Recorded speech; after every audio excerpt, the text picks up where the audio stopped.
Initially we started with Professor Massimo in relation to that nanopore sequencing and on-site workload. So he explained everything, different types of next generation sequencing platforms and their applications. And he showed about the basic principles and applications of nanopore. With video also, he explained everything in this thing. And Monday we are going to do that nanopore sequencing practical. How you are going to, that's why as shown in that video. So just you are loading only the game. Right? Automatically, yes, everything that nanopore sequencer will take care of. That's why he mentioned about that old tracks. That is not available in the market, but very soon it may come. So that may do all this here, everything, and it will give that sequencing plan. So that's what we are going to do on Monday. So today, our chief guest, Dr. Sandeep Kaur. I hope already you have seen that Gian question. Yes. That's why at the initially I told, because the basic aim of, the basic theme of global initiative academic network is the participant should interact with the experts. That is very, very important part, and you are learning. You are learning from the learned persons. You are all young talents, so you are learning from the learned persons. So that is the main theme of this Gian program. And today our chief guest, Dr. Sandeep Kaur, is a computational, basically a computational biologist. He is having a lot of experience, and he worked in US.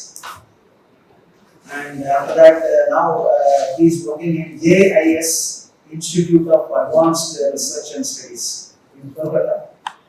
So he is a very busy person. So that is why we are doing this metagenomic part on Saturday and Sunday. Because otherwise, it's very difficult to get his appointment. So that is why we have arranged like that. So today he is going to 2 days. So he has to share the outline about metagenomics as well as comparative genomics.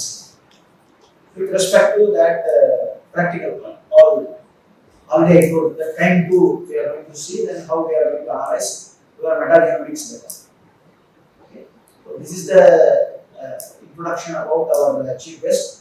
So in this juncture, I would like to felicitate our chief guest.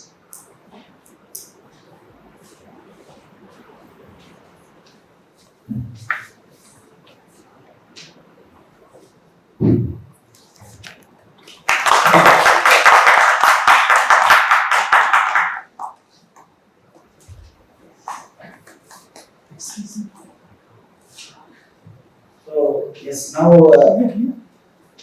yes, photo. Photo. Yes, sir. Yeah.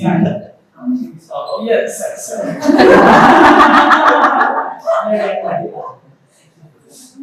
Sir, please see this side.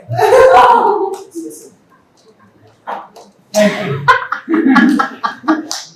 Yeah.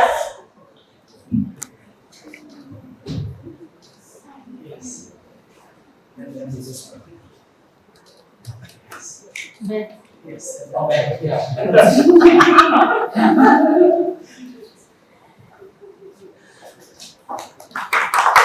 you. So now we will straight away go into the business. So now I hand over the session to Dr. Sandeep Kaur.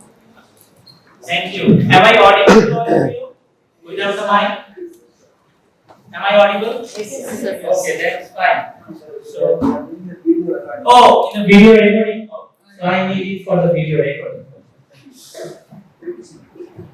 So first of all, thank you, sir, for inviting me and giving me the opportunity to interact with all of you. And it's my great pleasure to be here. And today we will be starting with the basics of next generation sequencing analysis, and also we'll be learning the comparative genomics. Okay. So can I have the slides, please? Sir, one small request. We are completely new in this field, so please go with Don't do it this. You will not be, you will be old person in here in about 2 or 3 hours. Okay. Okay. And you have a slide. Okay. So, What? It's fine. Why? It's fine. Okay. so myself is Sandeep Paul. So I am working in Gian Institute of Advanced Studies and Research. It is mostly located in Kolkata. So we have just it's a new venture of GIS group. So we are mostly the research group. We are doing research there. So mostly the microbial genomics analysis and other things are going on there, sequencing and analysis and other things. So today I will be talking about mostly the NGS data for microbial work. Okay. So NGS can be applied to any kind of organisms, from microbial to the eukaryotes, plants, animals, everywhere you can apply the next generation sequencing method. So today we will focus on mostly on the microbial world. Okay. So I think all of you know these things, yes? Yes. Central dogma of molecular biology. Okay. So we are getting RNA from DNA, yes, and then this is protein from RNA. So these are the processes, you very well know these things. So, so why this is important?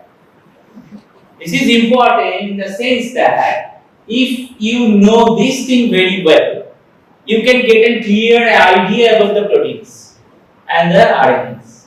Okay. So, just if you just try to understand this thing, DNA, very well, then you can get a clear idea about the phenotype of any organism. What kind of proteins it is creating in the cell, what kind of functional things the organism can do, all you can get to know just by knowing this particular DNA. So, if you just sequence these things, can you go to this DNA? If you just sequence the proteins, can you go to the DNA? Is it possible to know the DNA from the protein sequences? Is it possible? Yes or no? Yes or no? DNA protein, sir. No, from you just do the sequencing of the proteins. Is it possible to then know the DNA of the organism from the protein sequences? No. Mostly no, but to some extent you can do, because there is codon degeneracy. Okay, 64 codons are there, so you can guess what kind of DNA may be. But if you know this thing, you can easily identify the proteins and RNA. Yes? So in NGS, so we mostly focus on the sequencing of the DNA. There are other next generation sequencing methods for the proteins also. You can sequence the protein. You can sequence identify the metabolites. All these things you can do. But mostly we focus on the DNA because that's the origin. Okay. From where you can get to know all the things in the cell. Okay. But let me tell you, this is also not true, because there are other things called epigenetics. Okay. So like histone modification, CPG islands, and those things are there. Those are not incorporated in the central dogma, mind you. Okay. So this is pretty simpler version. Okay. Just DNA to RNA to protein. So we are excluding many things here nowadays. Different regulatory things are there. So we are not considering. Now you know all these things. A, B, G, C, then A, G, C, U, and these are 64 codons. Okay. For 20 amino acids. So for a particular amino acid, you have multiple codons. except for the theory. Okay. So here for the DNA, you just have to identify the arrays of ATGC. So I think yesterday you learned about all the things about how to identify the arrays of ATGCs and all those things. You already did. Okay. So these are the application of sequencing technologies. Like for DNA, we have metagenomics, we have whole genome sequencing, we have targeted sequencing. Okay, these are for the DNA, and this is for the RNA, transcriptome sequencing. Okay, then transcriptome quantification, small RNA profiling. So these things, so these are also sequencing technologies, mind you. Okay, so sequencing technologies can be applied for DNA as well as for RNA as well as for these are the other things like epigenetics, chip sequencing, DNA methylation. So you can apply the next generation sequencing techniques for all these things. Okay, these are the list of some of the different applications possible on the single AGS sequencing machine which span across the central dogma of molecular biology. Is it clear now? Okay, we can apply this sequencing technology in different aspects of central dogma of life. Okay, so we will be mostly focusing here targeted sequencing, whole genome sequencing, and the metagenomes. Okay. Now, just I always like to go for the history. Okay, if we don't know about our past, we can go in our future. So it's always better to know the past. Okay, we need to learn what happened before. Look, you know him, yes, living up. Have you heard about him? What he did? He invented microscope. Yeah. And the most interesting thing is, he first saw a bacteria from our oral cavity. That means he first took our oral microbial community and looked one of the microbes from the community. So previously we used to think at that time, before that time, that small things, what we cannot see is not present. Okay, whatever we can see is there. There are some things which we can even never see, but we used to think about those things. Those are other things. But for others, for like different small animals and other things, plants, whatever we see, it is there. But he first proved that there are something which cannot be seen by your naked eyes. We need some instrument by which we can see the small things. Okay.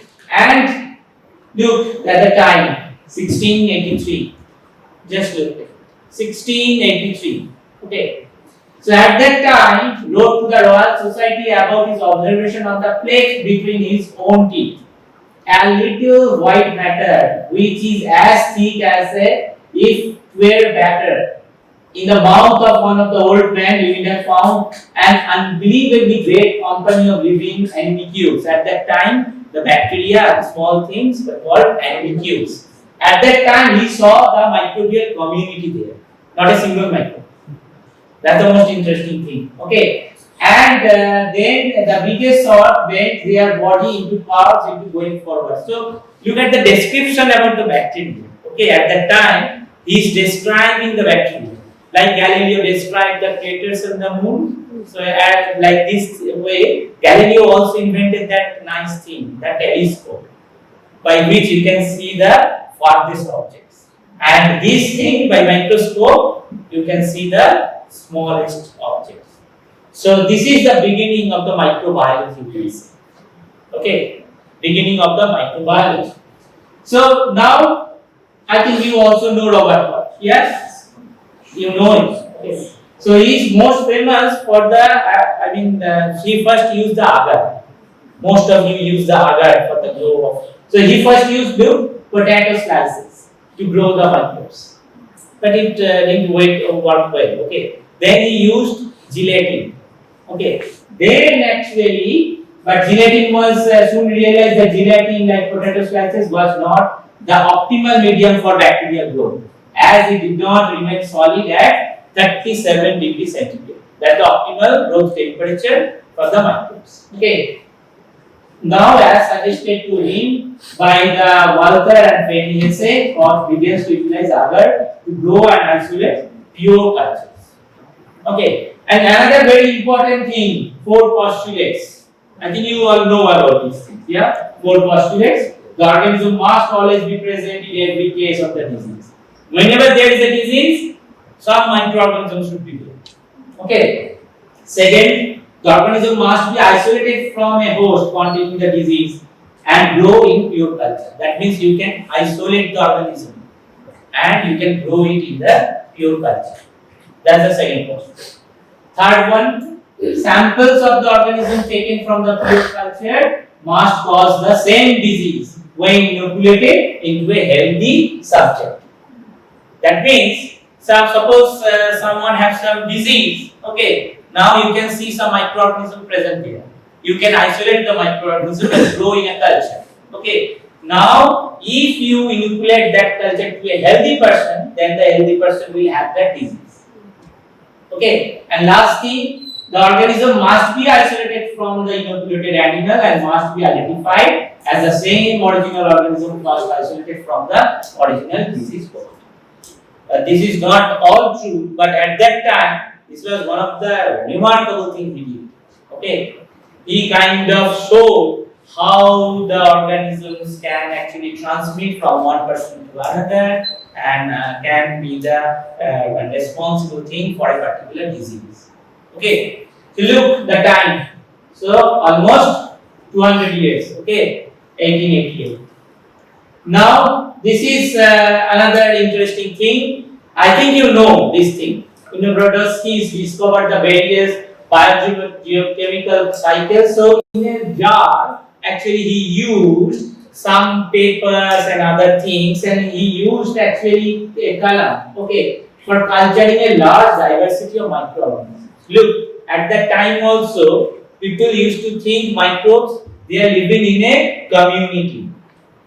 So all are living together. And what he did, just look, very nice thing. The device is a column of pond mud and water mixed with carbon source such as newspapers, okay, blackened marshmallows or egg cells, and a sulfur source such as gypsum, egg yolk, okay. Then he incubated the column in sunlight for months and resulted in an aerobic anaerobic gradient as well as sulfide gradient. So he created that biodiversity in a column. Okay, look, it's 1931. Then you know him, Carl Lewis, he first proposed 3 kingdom of life. Okay, bacteria, archaea, okay, prokaryotes. And then this is a famous person, Fred Sanger, developed the DNA sequence. You heard about the Sanger sequencing, yes? Yeah. By the chain termination method. Look at the year, 1977. Okay.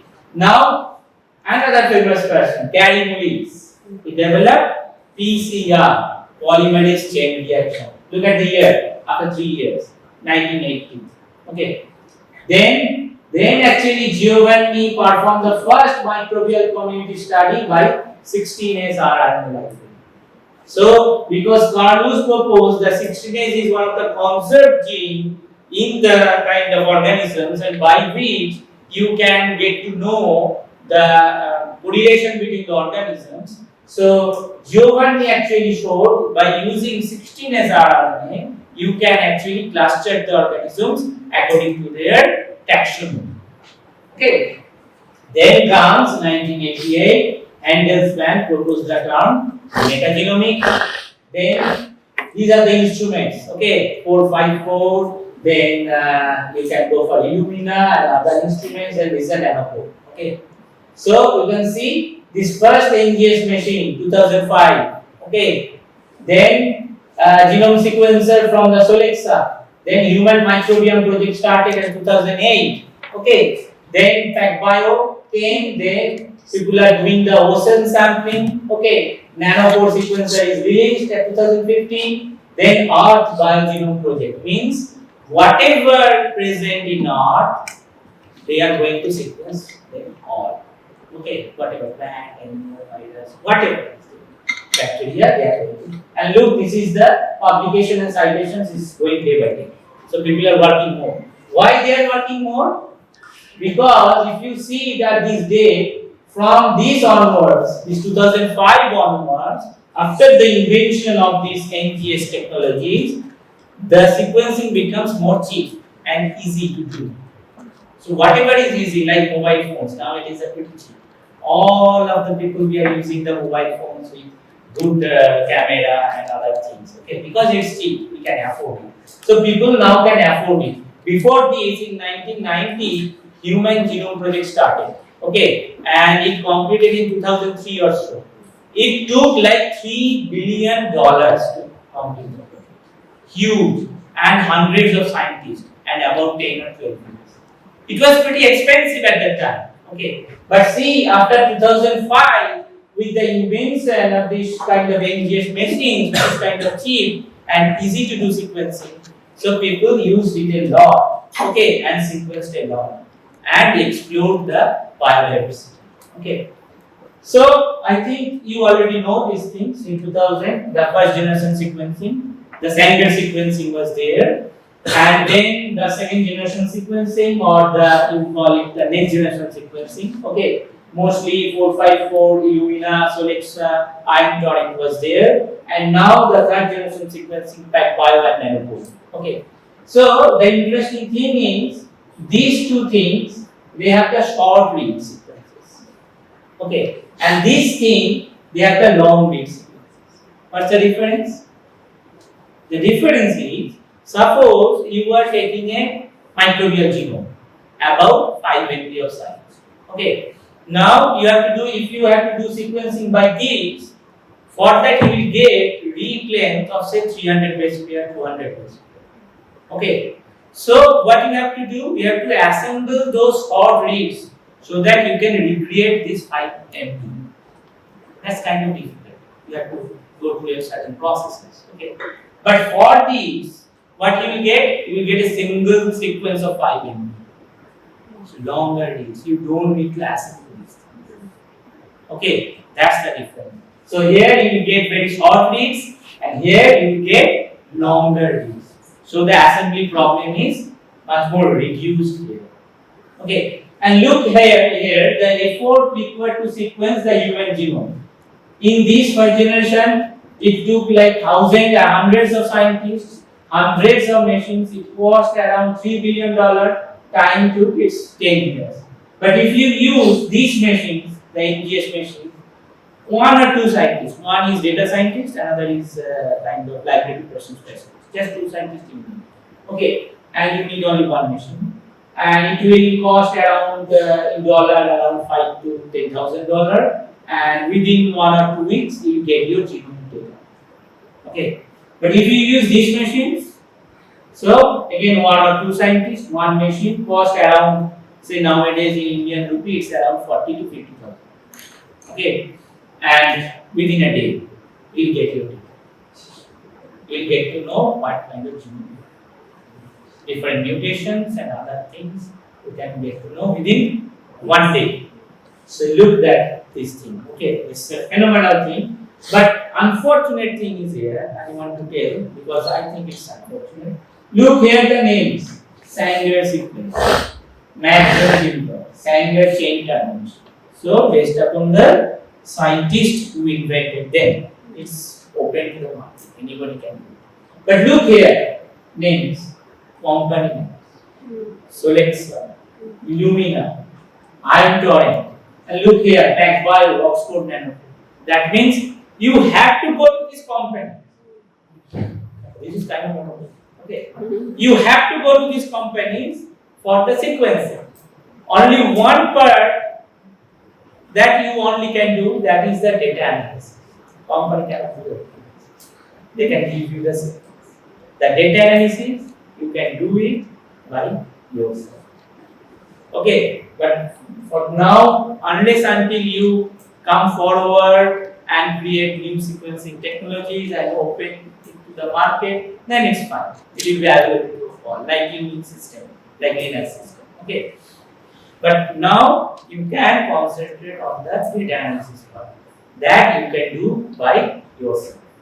Okay, so that's the saddest part. The company actually now taking care of all these sequencing things. And there is a quick history of sequencing if you think about it.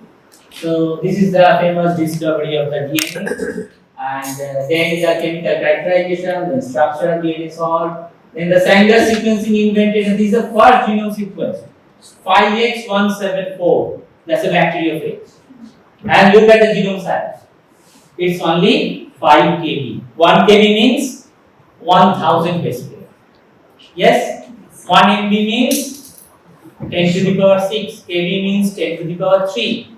MB means 10 to the power 6. GB means 10 to the power 9. Okay, we used to use this kind of nomenclature. KB, MB, GB, etc. genomes. Okay. So now in 1977, first genome sequence has a bacteriophage of only 5 kb of size. I am talking about the complete genome sequence. Okay. Now 86, first automated sequencing machine invented, then human genome project started, and look, after 77, it took like 20 years to sequence the first bacterial genome, Haemophilus influenzae. And size is look 1.8 MB, 10 to the power 6. It took around 20 years.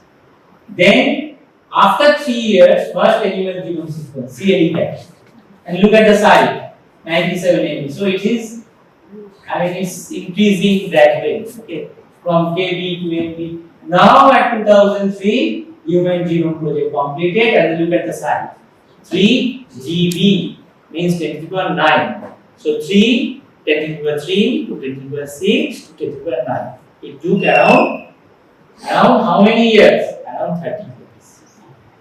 Okay, 35 years to be precise. Okay, and now we have like more than 20,000 genome sequences with us. Okay, more than that. Okay, people are sequencing everything. Whatever they are getting, they are putting it into the machine and they are doing sequencing. Okay. Now, this is another very nice thing I used to show. These are milestones in genome assembly. And if you look, these colors, this is for the early sequencing method. This color is for the Sanger-based sequencing method. This is for the NGS or second generation sequencing method. And this is for the third generation sequencing method. Okay. Now we are sequencing kind of 10K plants.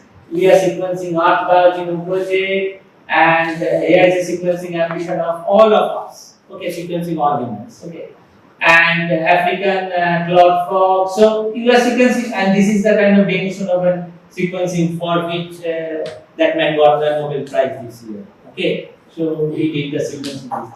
But you can see, based on the sequencing technologies, we are gradually getting huge amount of data, isn't it? I mean, at that time we had few data in KB level. Now, at that time we had MB level data. Now we have GB level data. Okay, so we are having huge amount of data. So what to do with this huge amount of data? We have to analyze it.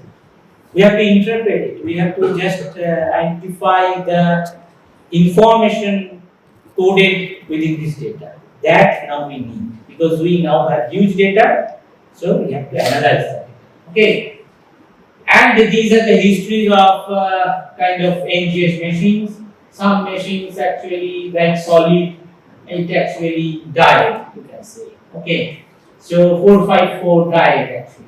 Okay, Helicos died. So these are, but these things are going on. BGI, Illumina, so Iron Torrent, these things are still going on. These are time scale. Okay, these are first thing 454. But unfortunately it died in 2016. Okay, nobody is using it anymore. Okay. And let me tell you, these things are pretty expensive actually. Okay, all of these machines are pretty expensive, except this nanopore. Okay, it's a pretty small, like this kind of small sequencing machine, and it's like cost like in Indian currency, it's cost like 2 lakh rupees. Okay, but the reagent cost is pretty high. But instrument cost is pretty less. But for others, like Illumina, MySec is around 1 crore, HiSec is, NovoSec is around 5 crore, PacBio is around 5 or 6 crore. Okay, and this thing is again, iron is around 1 crore. So it's about crore games. Okay. And these are the current major methods. So the same thing I am telling you again and again, so that you can have a clear idea what is going on, what is the NGS method, and how the things are actually changing with time. Okay, some things like Illumina have some drawbacks, like it has short reads. Nanopore has some advantage, long reads, but it has some disadvantages also. Okay, poor quality reads and something. Okay, so all of them have some kind of advantages and some kind of disadvantages. Okay. So now come here. Microbes are everywhere. Okay. Now see in animal, marine, human, food, plant, soil, you name it. Okay. You will find microbes. Okay. And to be precise on microbiome, this is one of my favorite kind of definition you can say. The microbiome is microbiota. Microbiota including bacteria, archaea, fungi, protists and animals. Okay. And last, theater of activity. That's very important. Theater of activity means protein, lipid, polysaccharides, nucleic acids, all of it, signaling molecules, toxin, microbial metabolites, internal, external structural elements, all of these, the theater of activity and microbiota is called as a whole microbiome. Only the presence of microbes, I cannot tell that this is a microbiome. Okay, only just saying that this is microbes are present. By this you cannot tell, describe the microbiome. You need to know the theater of activity of the microbes present in a particular community. So the microbiota and the theater of activity is kind of as they were called the microbiome. Okay, clear? If you have any question, you can ask anytime. Okay, I have no problem. So this is the schematic of genome sequencing for the microbes, mostly metagenomic sequencing. Before going into that, one thing I should tell you, before this metagenomics, people used to do the single genome sequencing. Okay, at that time, people think about infectious microbes, infectious agents, used to isolate them based on the postulate, used to isolate them and grow in culture and then isolate their DNA and then going for the genome sequencing for a particular organism.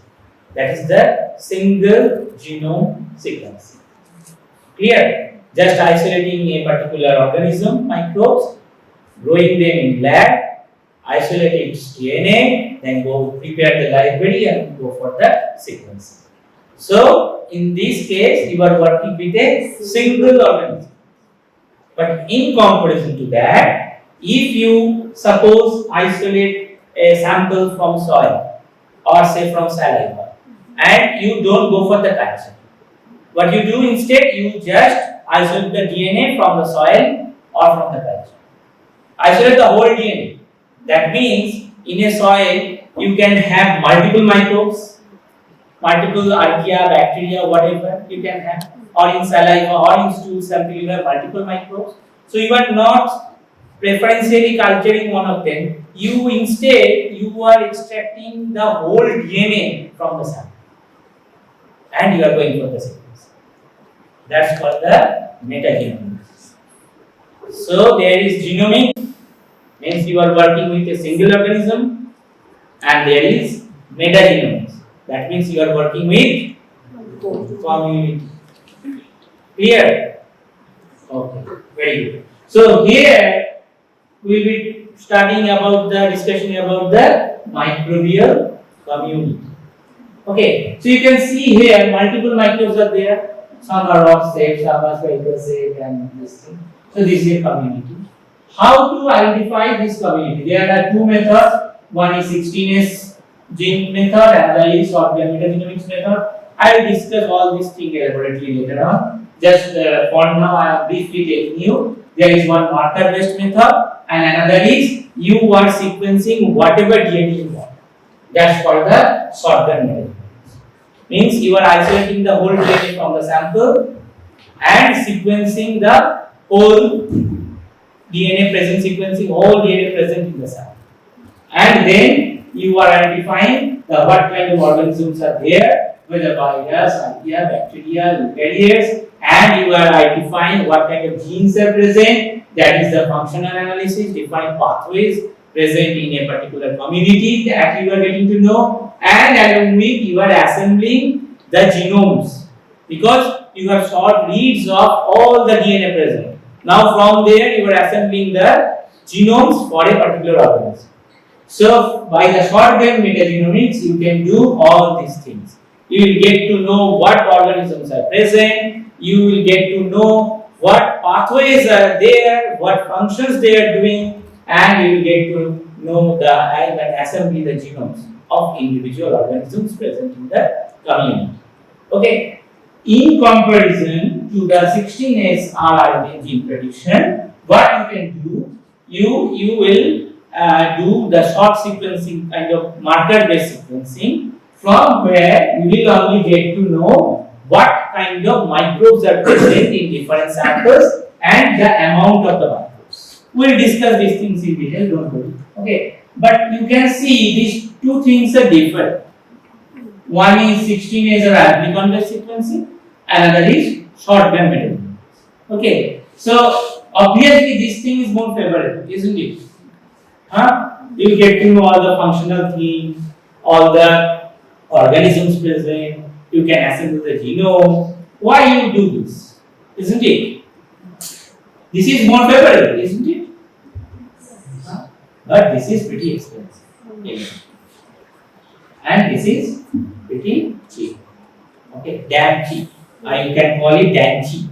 Okay, damn cheap. So this is in comparison to damn cheap. Okay. So like for this, for a single sample, you spend like 3,000 rupees. And in comparison here, you have to spend like 15 to 20,000. Now, if you think about 1,000 samples, then you can just multiply it. And you get to know the difference in that. Okay. So we prefer this thing first. Okay. Then if we get a good result in this thing, then we go for the shotgun method. Okay. So there are biosynthetic potential are there. Any question? Okay. So just I am discussing about the biosynthetic potential of global ocean microbiome. This is a recent Nature paper. They actually took the ocean samples and did the shotgun metagenomic sequencing, and they identified so many organisms present in the ocean.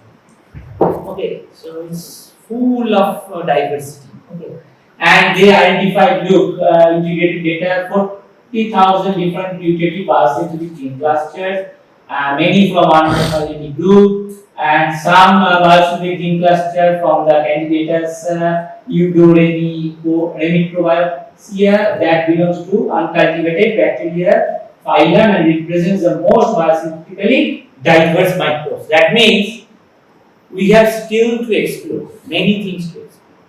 The diversity present among us, we are still exploring all these things. Okay, and another very important thing is mentioned here is uncultivated bacteria. So another major difference between genomics and metagenomics is in genomics you are working with culturable bacteria, but in metagenomics you are working with unculturable microbes also.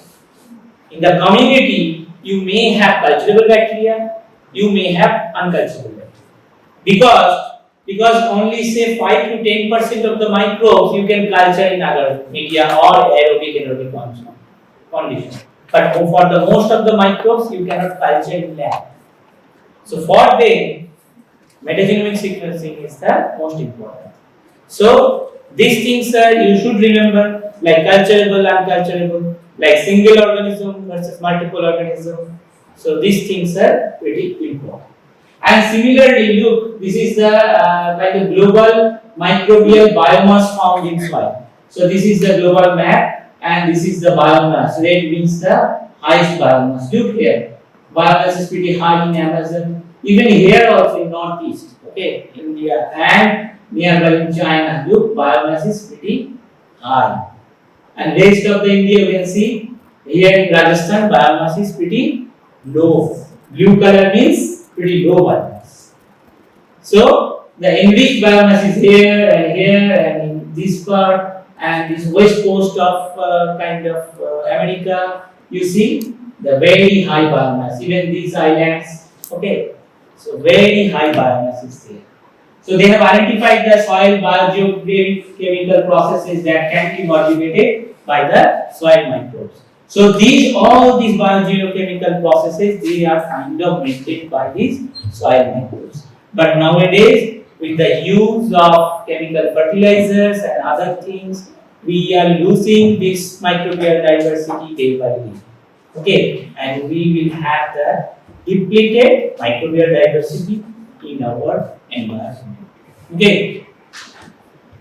So now talk about the human microbiome. I think you little bit know about this thing. Okay. So we are more microbes, less human. Is it true? What do you think? Yes. Yes? How? If you just stand in front of the mirror, you can see yourself. No microbes. So you are alone there. Huh? Don't think yourself. Okay, you are always inhabited by millions of microbes. So you are never alone. Don't get frustrated. Okay? You are never alone. So these are the body sites where you get huge amount of microbes. Gut, okay, then oral cavity, then skin, then stomach, then vagina. Okay, and each of these places have kind of signature types of microbes present. It varies from human to human. But within body size, these microbes are kind of signature. Like in vagina, you get most of the lactobacillus. Why? Why lactobacillus? Because lactobacillus they produce acid, lactic acid, and this particular vaginal environment become acidic, and they protect us from the other infections. Okay. In case of bacterial vaginosis or something, you will see only 10% of lactobacillus is present. That means your natural protection is not there. So other microbes can come and infect. Okay. Similarly, in case of gut, you can see a good amount of bacteroids, Bifidobacillus is there. Okay. But whenever you have disease, stomach upset and other autoimmune disease, say metabolic disorder, diabetes or something like that, you can see this normal distribution is get disrupted. You will have different kinds of microbes. And this disruption is kind of signature for a particular disease. This microbial community, that's a kind of signature for a particular disease. Similarly, this is true for the oral cavity also. Like in case of oral cancer and other oral diseases, we will have a totally different kinds of microbiome present in your body. Okay. Those who used to have the smoking and tobacco chewing and other things, they have a different kinds of microbiome in comparison to the health. Okay, just go sequence somebody if they are telling no, I don't chew tobacco or something, just collect their sample and taste it, and you can easily tell whether use the person use the tobacco or not. Okay, so this is kind of signature thing. By looking at the microbe, it's like fingerprint. You can tell what is going on, whether the person is healthy or not. That you can see. So, as I am telling, the human microbiome, look. So, in microbiota, we have 39 trillion microbial cells in comparison to 30 trillion human cells. So, we are less human, more microbial. Yes? We are less human, more microbial. So, whatever we are eating every day, that is for us. Okay, so I used to tell everyone that keep your microbes happy. Okay, in return you will be happy. Okay. So look at this. So more microbes, less human. And the human genes, they are only 25,000, something like that, 20 to 25,000. But if you see the microbial genes, you are totally outnumbered. Okay. Even human cell sizes, I mean, you can see in the size-wise, mass-wise, again microbes are pretty less. Okay. But other things are erythrocyte, they are pretty high. The microbes the size is pretty less. And this has been done based upon a 70 kg adult man. Okay. And this is a picture. This is a time lapse show. Just you take a plate and put your hand in the plate, and then put the plate in the incubator and see what happens. Okay. This is your signature. This is your microbial signature. See, lots of microbes. And if you do it with the kids, you will see fungi and other things full, and the plate will be full with all these microbes. Okay. So, and with age, the microbial community varies. Okay. At the beginning, we have different kind of microbes. With toddler, adolescence, the microbial community changes with the hormones and other things. And then this is the adult condition, and with age again, the microbes get depleted. Okay. So that's a diversity. We calculate it by diversity. We'll study all these things. How to calculate the diversity and other things. We'll study all these things. So what in the gut actually microbes are doing all these things for us. What? These are protecting against the pathogens. Okay, that's a very important thing they are doing. How they are doing? Because these beneficial or symbiotic microbes are already present in your gut, and whenever a pathogen enters there, they actually fight with each other for the place, for the food. Okay, because they are outside. Okay, so these symbiotic microbes used to tell these foreign microbes, you are not belong, you don't belong to here. Go, out, something like that. Okay. So they used to protect by various means, by competition, by secreting some bacteriocins. Okay, some microbes can secrete kind of antibiotic kind of things. That is kind of detrimental for foreign microbes. Okay. So by these means, they kind of protect us against the pathogens. And immune system development. That's a very important thing. From very beginning. Previously, what people used to do, I mean, after the newborn, whenever he or she is like 2 or 3 years, people used to take them, go outside, play in the area, whenever you go, and they used to have good amount of practice. Okay, and that thing actually very required for our immune system to understand self versus non-self microbes, which are beneficial, which are not. But nowadays, people are sitting in the flats, okay.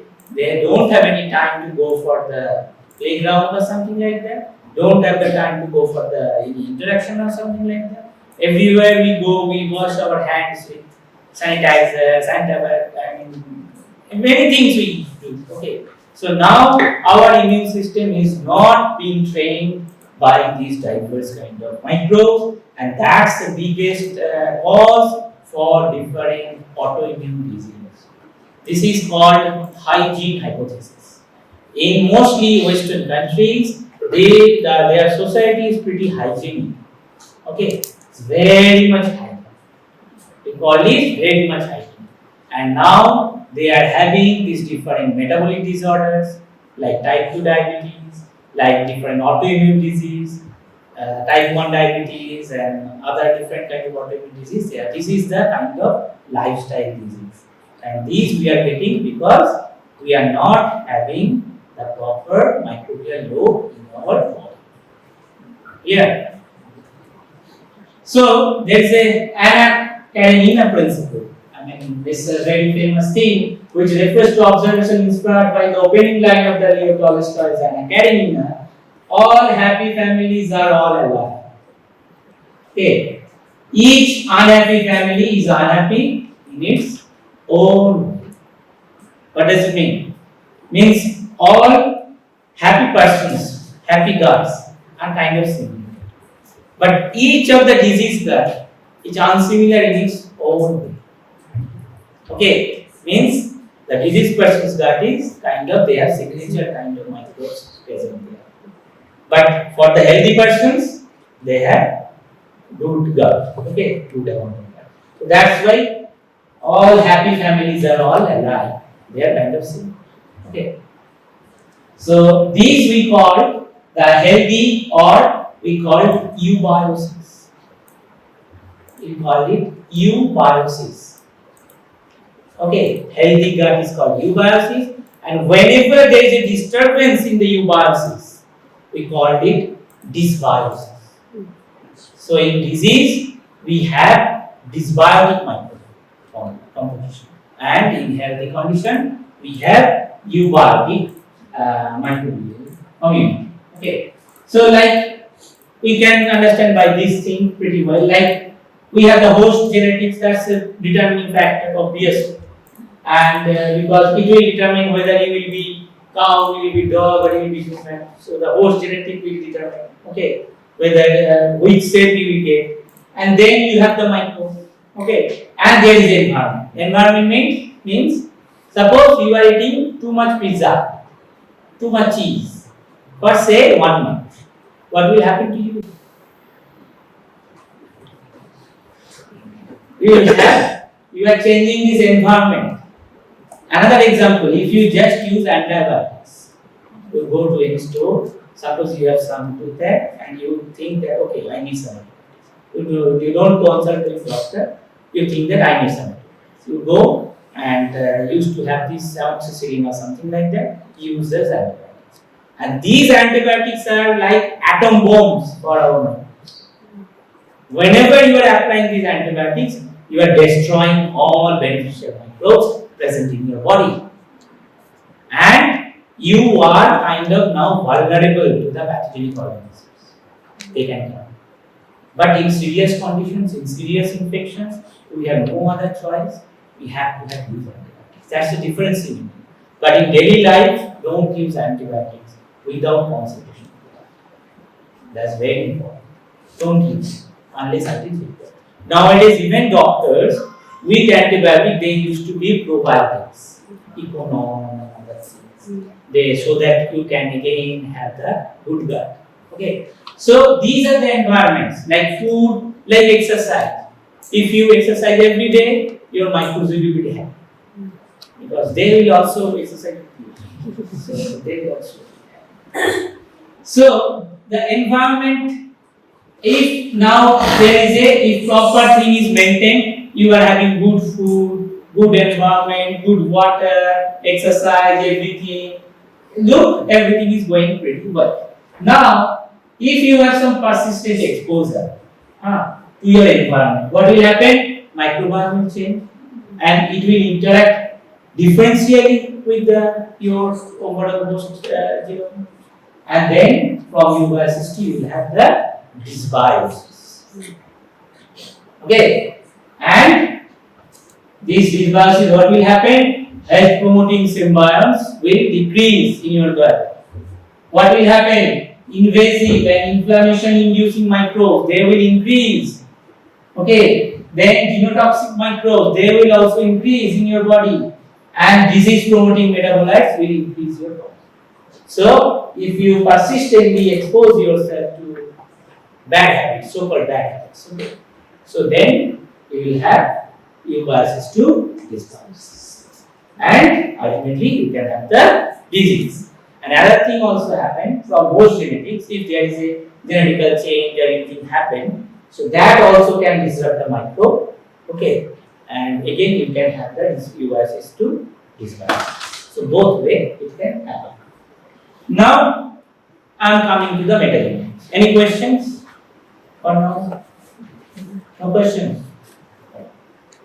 So now about the metagenomics. Okay. So metagenomics is tightly associated with the availability of the NGS that I told you. Okay, with the invention of the kind of NGS or sequencing technologies, we can think about metagenomics. Otherwise, it is not possible for us to go for the metagenomics sequencing. Okay. So the key feature of this new technologies, moving beyond the standard DNA sequencing approach, is the depth of the nucleotide sequencing per sample. Okay, depth means that a particular region of DNA, how many times you are sequencing that particular region. That's called the depth. Okay, or power. So, knowing much more about a sample changes the traditional paradigm of what is most abundant. Previously used to, in case of infection, we used to think what is most abundant or what is most significant. Now, what we are thinking, what is present and potentially significant that might influence the situation and so think this is a very important thing in biology. It's different from physics or chemistry or mathematics. In biology, everything depends on probability. All our cellular activities they depend on the probabilities. So in biology, we used to tell the significant means p less than 0.05. So there is a 5% chance the error will happen. Biological system is way diverse than other things. Okay, it's very much divergent, and we always looking for the predominant things. Okay, nowadays in system biology approach, we are actually looking at the system level. We are looking all these heterogeneous things in the biology. That's the most important. So that's the thing. What is present and potentially significant? That is what we are looking for. Okay. And if you see how you do the metagenomics, this is a nice slide. It will tell you everything. How to do metagenomics. Okay. See, first you have to collect the samples. Okay. Sample collection is there. Then you have to store the samples in proper way. Storage of the sample. Then you have to extract the DNA. Okay. DNA extraction is the next thing. And here, during the collection, the most important thing is the metadata or contextual data. What is metadata? It's data about data. Suppose I am collecting sample from here, this place, and another time I am collecting sample from there. So whenever I am collecting sample, I have to just mark what time, what season, what day, how to collect the sample, type of the sample, all these things. These are the metadata. And suppose I am collecting samples from there also I have to just mention the location, the time, the seasonal change or something like that. Okay, like whether it is collecting from the rainy season or in the drought condition. These are called the metadata. And unless and until you have the metadata, you cannot analyze it. Everything will be fair. You can do all these things, suppose with 1,000 samples, but you don't have any metadata, then what will happen? You cannot analyze anything. So the metadata is the first and foremost important thing, and people should give a good kind of attention for the metadata. What kind of samples? So, I mean, you can gather any kind of information you can get for a particular sample. Okay, so metadata is one of the most important thing. Then you go for the storage, then you extract the DNA, another thing, and see the extraction. You can extract DNA, you can extract DNA or RNA, you can extract lipid, you can extract protein, you can extract small molecules. These all things you can extract from the sample. Whenever we extract DNA, we go for the targeted sequencing, okay, or whole genome sequencing. From RNA also we can do the metatranscriptomics. From lipid we do the lipidomics. From protein we do proteomics. And from small molecules we do metabolomics. Now this particular thing, this DNA, this will tell you targeted sequencing, who is there. Okay, now this whole genome, they can tell you what can do potentially. I told you about the whole genome shortcut sequences. Okay, I mean you can get to know about the pathways and other things there. Okay, so from here you can get to know what they can do potentially. And these transcriptomes, so suppose the DNA is there, but whether the DNA will be transcribed or not, there are so many regulatory things. Unless until you do the transcriptomics, you cannot tell that whether that has been expressed or not. So that's why the metatranscriptomics is so important, by which you can tell that what they really are doing. Okay. This is telling the potential, and this is the thing that is telling what they are really doing. So, ultimately, kind of metagenomic analysis process and some of the overarching questions that can be answered by the different techniques. Now, I am going deep into the metagenomics. So, this is the metagenomics is the cultivation independent. This is a kind of definition you can say. So, first I am telling you is the cultivation independent. I told this to you. You don't need to culture the organisms. You directly can collect the sample and isolate its whole DNA. So it's cultivation independent. Analysis of genetic information of the collective genomes. Mind it, collective genomes, not a single genome. Means you are collecting in a community. So multiple genomes are present. So it's called the collective genomes of the microbes within a given environment based on its sampling. I mean, how you are doing the sampling, that's one of the important things. Okay. So you are using a spatula or you are using other things. So that's actually depending thing based on the environment and the sampling. So it focuses on the collection of genetic information through sequencing that can target DNA or RNA or both. The subsequent analysis can be solely focused on sequence conservation, phylogenetics, phylogenomic function or genetic diversity, whatever. Now, so these are the steps for the metagenomics. Okay. So please, remember these things pretty. These are 7 things. I think 1, 2, 3, 4, 5, 6, 7, 8, 9. Okay, 9 different kind of steps are there. The first one is it starts with the study design. That's the most important thing. Okay, in all experiments, the study design is the most important. First of all, you have to do the study design for any kind of experiment. Okay, then you have to have a statistical analysis plan in place before you start, because in case of metagenomics, you will have huge amount of data.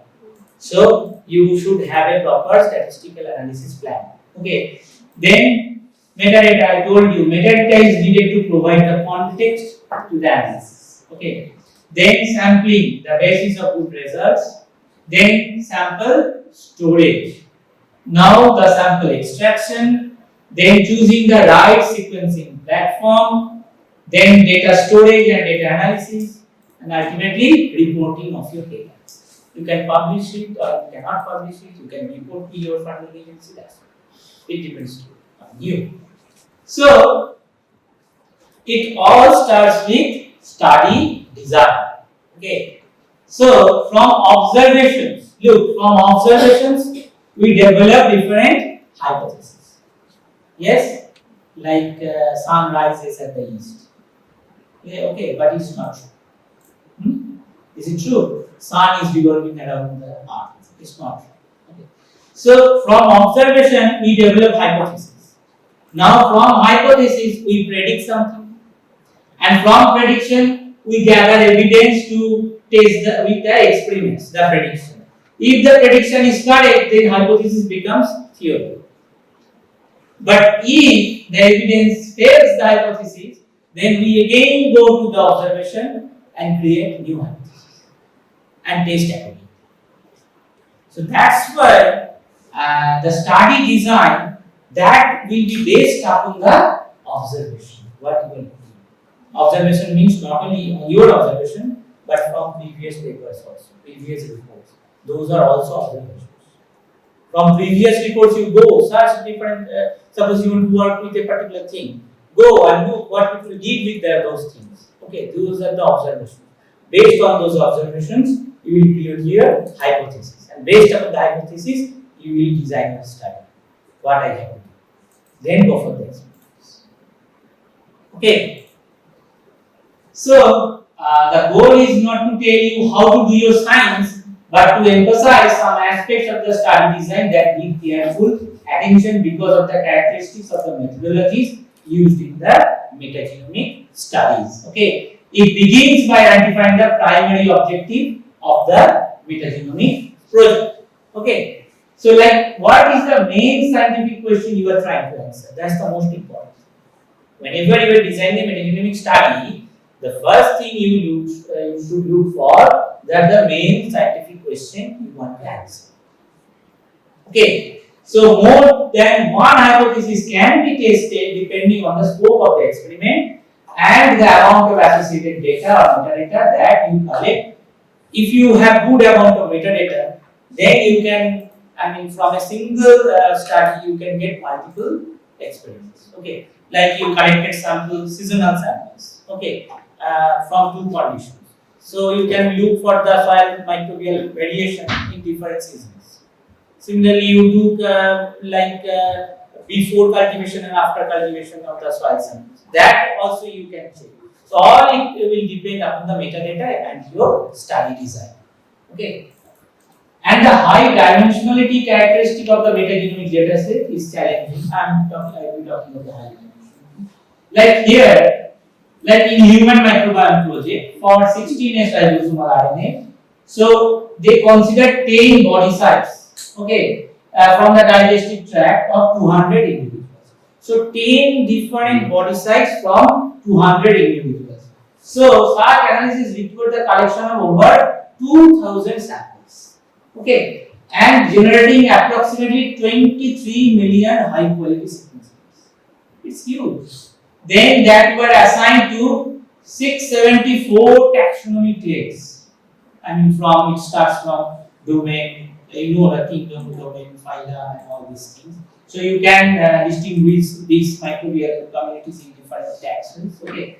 So with their respective relative abundance per taxonomy. Okay. What is the abundance of microbes? So we'll go into detail, but you can see the dimensionality of data is pretty huge. So many taxonomies are there, so many samples are there. Okay, so it's really a high dimensional data. So you have to have some strategy to tackle with this data.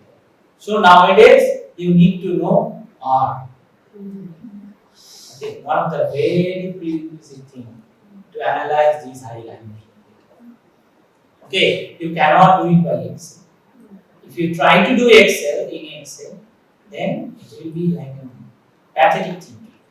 So you need to learn some analysis programs like Python is there, R is there. These two things are nowadays very important. Okay. So now in this example, each sample has a tremendous amount of genotypic and phenotypic information in addition to metadata. Like for these samples, for 200 individuals, what are the metadata? Age, sex, race. These things are metadata for those samples. Okay, 200 samples. In addition to the nucleotide data, information about other molecules. Suppose you are doing the same sample, you are doing lipidomics, proteomics. So your data amount is growing day by day. Okay. So the type of data collected will determine the type of analysis performed. This analysis can help answer the question like what are the organisms present, what can these organisms potentially do, and what is their metabolism capacity, how do they influence the host. Okay. So the metadata is very important. This is for the data that provides information about other data. Okay, data about data we call it. In other words, it's called data about data. Many distinct types of metadata exist, including descriptive metadata, structural metadata, administrative metadata, reference metadata, statistical metadata. Means whenever, for example, you know that it is cited in a particular paper, so that thing you also can put in the your metadata. So these things you can do administrative metadata, whether it is ACRP project or EBT project, something like that. These are the administrative metadata. So everything you can put. These are very important things. So now planning for statistical analysis, that's another very important thing because you will have huge amount of data, and if you learn R, so many packages, statistical packages are there. So you may not need the very sound knowledge of statistics, but you have to know the implications of each of the statistical packages. That you have to know. Whenever you are using, say, two-tailed t-test, so what it is doing, that you have to know. Okay, but not maybe in detail, but to some extent you have to know. Okay, so those things you can easily get to know from internet or something like that. But in order to do these analysis, you don't have to perform it by your hand. I mean, you have to from the scratch. You don't have to write a program to do it. If you just learn the art is something like that, plug and play thing. Okay, it's something like a big board. Okay, and you just put anything there as per your need. Okay, so whatever you need, you can put there. You can have the magnetic board, and one time you put the picture of flower. Okay, one time you put the picture of house, something like that. In R, you have different kinds of these packages, and what you have to do in the console, you have to all those packages. Okay, you have to upload your data, and you have to run those packages with your data, and it will generate the pictures and the outputs. You don't have to do anything else. Okay, it's pretty easy. That's why I'm encouraging all of you so that you can go for it. So it looks pretty. I mean, like look here. This is unnormalized thing. This is normalized. So whole abundance thing is changing. But this is the appropriate thing to do. If you don't do it, you will get a wrong data, wrong interpretation of data. So you need to do all these normalization steps. Okay, this is a prerequisite things.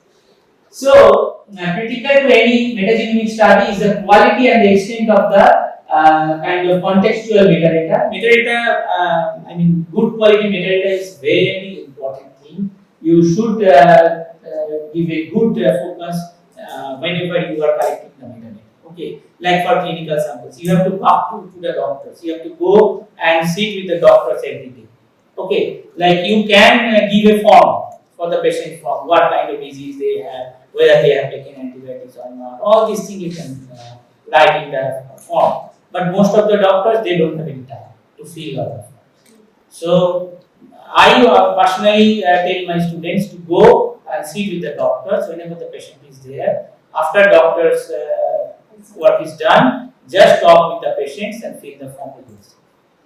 Talk with the patients and fill the form with this. Because doctors, they are really busy. Okay, so don't rely on them. Okay, so making a good quality of metadata is very important thing. Okay, and I'm just keeping this thing. I'll later on. Okay, the sample storage I can just sampling. I'm just telling you one few important things we faced actually. So we actually collected vaginal samples from the cervical cancer patients. Okay. So for this collecting the samples, we used the swabs. It's like a big stick with cotton swab you have used for the years. So that kind of big swab. Okay. So we first used the swab, but we found that the swab, the collection is not working. We cannot isolate the microbes. So we thought, what is happening? What is going on here?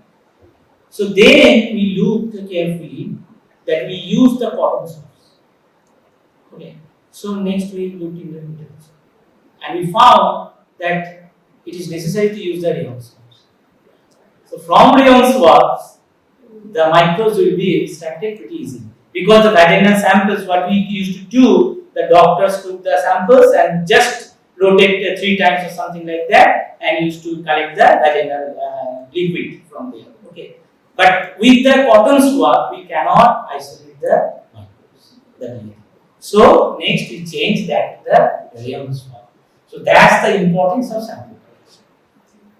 You should have a good methodology. Like another very important thing, like sample collection. You are collecting sample from somebody, suppose stool sample. Okay. So whenever you are collecting stool samples, there should be a precise time, like in morning samples. Suppose you are collecting stool samples for someone in the morning and some other in the evening. That will not work. That may work if you compare morning versus evening sample. But if you are collecting samples to see that suppose a diseased individual and some healthy individual, and suppose for some diseased individual you took morning sample and some healthy individual you took the evening sample, then that will not be a good thing to do. So whenever you are collecting samples, same time, same amount and same way is very important. The collection tube should be same for all. Okay, same brand, it should be from the same brand. We have seen that if you change the company, even the data. Okay, so these things, yes. Sir, here can you give some insights on wastewater sample collection? Huh? Wastewater sample collection. Wastewater sample collection, again, the important thing is that you first decide how many samples you have. Suppose 1000 samples, 200 samples, 100 samples. Based upon that, you need sterile containers. Okay, and sterile containers means you, order the company. Suppose you will collect the 200 samples, then order the company at least 500 samples. Containers. That's the first thing. If you just order 100 samples and then company next time say that I don't have these containers, don't do this. So go for the 500 or something there. Now what you have to do, you either can use the spatula, sterile spatula, like 500 numbers. So that you cannot use the same spatula to collect all the samples from different places. You have to use sterile spatula for each and every sample collection. Then it will be fine. And whenever you are collecting samples, you are just tightening the cap and you have to put it in the ice bucket. And suppose within 2 hours you have to transform it to the -20. Two things you can do. Either within 2 hours you extract DNA from all the samples, but that is not advisable. So the advisable thing is you collect the samples and within 1 or 2 hours put it in -20, and suppose you have collected the 200 samples or 200 samples, then you take out all of them and do the isolation, DNA isolation in that one time. So the experimental procedure bias, procedural bias, that will be minimized. Okay. And another important thing, before you do all these things, you should try for at least 5 samples, before you buy these 500 containers or other things. For at least 5 samples, you standardize the whole thing, like isolation peak and other things. Once you standardize, keep all these things intact. Whenever you are changing a particular thing, then you have to again standardize that, and that will go to the next class. This is very important. Otherwise, if you keep all these things consistent, then you can actually rely on your data. Otherwise, you cannot rely on your data. Okay. Sir, Yeah. regarding the stool collection. So in the case of stool collection, if I keep it then can I change the two unique sample? It's not advisable. So you are collecting the stool, okay, and you are putting it in the -20. And whenever you are just doing the isolation, you just take out all the samples and fix all these things, and then go for the extraction. So why you want to keep it in our container? In my case, I experienced first I collected from individual of single, and then I mixed. I have to You are mixing samples from different individuals. I always collected different individuals from the same group. Then I mix. I between one group was the individuals. No. Then you are mixing all the numbers. So you can see the community effect, and you individually cannot identify them. You have to preserve those samples individually. One sample and its analysis will give the microbial community of a particular individual. But my approach is only looking for good. Only looking for good. So then you have to do another interesting thing. So you have to take the samples, and from each sample you have to put the same amount of stool. Okay. Yeah, obviously, because if someone's stool is pretty, high amount, and someone is pretty less amount, then School collection is difficult. I know stool collection is difficult, but people are working. We have some taboo actually. working with the stool samples. I have seen it. But people are working. We actually work with the COVID patient stool samples. Okay. By our hand we isolated them. So you were doing research. So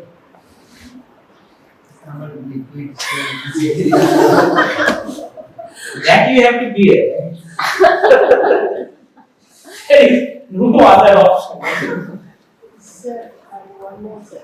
In my case, I am taking some environmental pollutants from wastewater. I am analyzing it. In my case, there will be many interactions. If I target one particular thing, if I am taking suppose microplastics as an environmental pollutant, over the microplastics, many heavy metals, antibiotic resistance, everything will be combined in a single.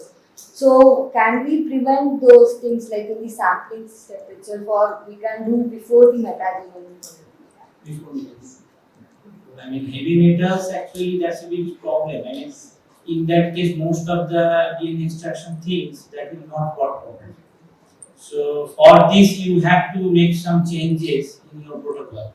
Like you can use the phenol protocol in your lab. So not going for the power soil or something like that. So those things you have to standardize first. Because if you treat beforehand, then there might be some changes in the DNAs. And organisms might be affected. So that's the biggest challenge. I mean, with the hard water and other things. That's the Because biggest we are also targeting the sewage water. So Yeah, we actually did this, black soil. That's a very difficult thing. High amount of hyaluronic acid or something yes, like fluoric that. acid and Yeah. We faced a huge problem in acid again. during the PCR amplification. Exactly. So for this you What have to- strategies you have followed? So we actually what we did we looked what other things. That's the best way. Okay, so I have no expertise, so my wet lab person actually did this thing. So I'm mostly the analysis expert. Okay. So these are two separate problems. One is the dry lab, one is the wet lab. One is hydrophobic, one is hydrophilic. So I'm in hydrophobic. What's a mock community? Okay, we create the mock community and we take the sample from the mock community and we do the analysis along with other samples in the mock community so that we can check whether our procedure, sample extraction and sequencing, all the procedures are right or wrong by just checking this mock community. Okay, so here the analyzing true and technical replicates. That's another important thing. Technical replicates, nowadays nobody uses it. So we use the different biological replicates actually. We don't go for the technical replicates. Okay.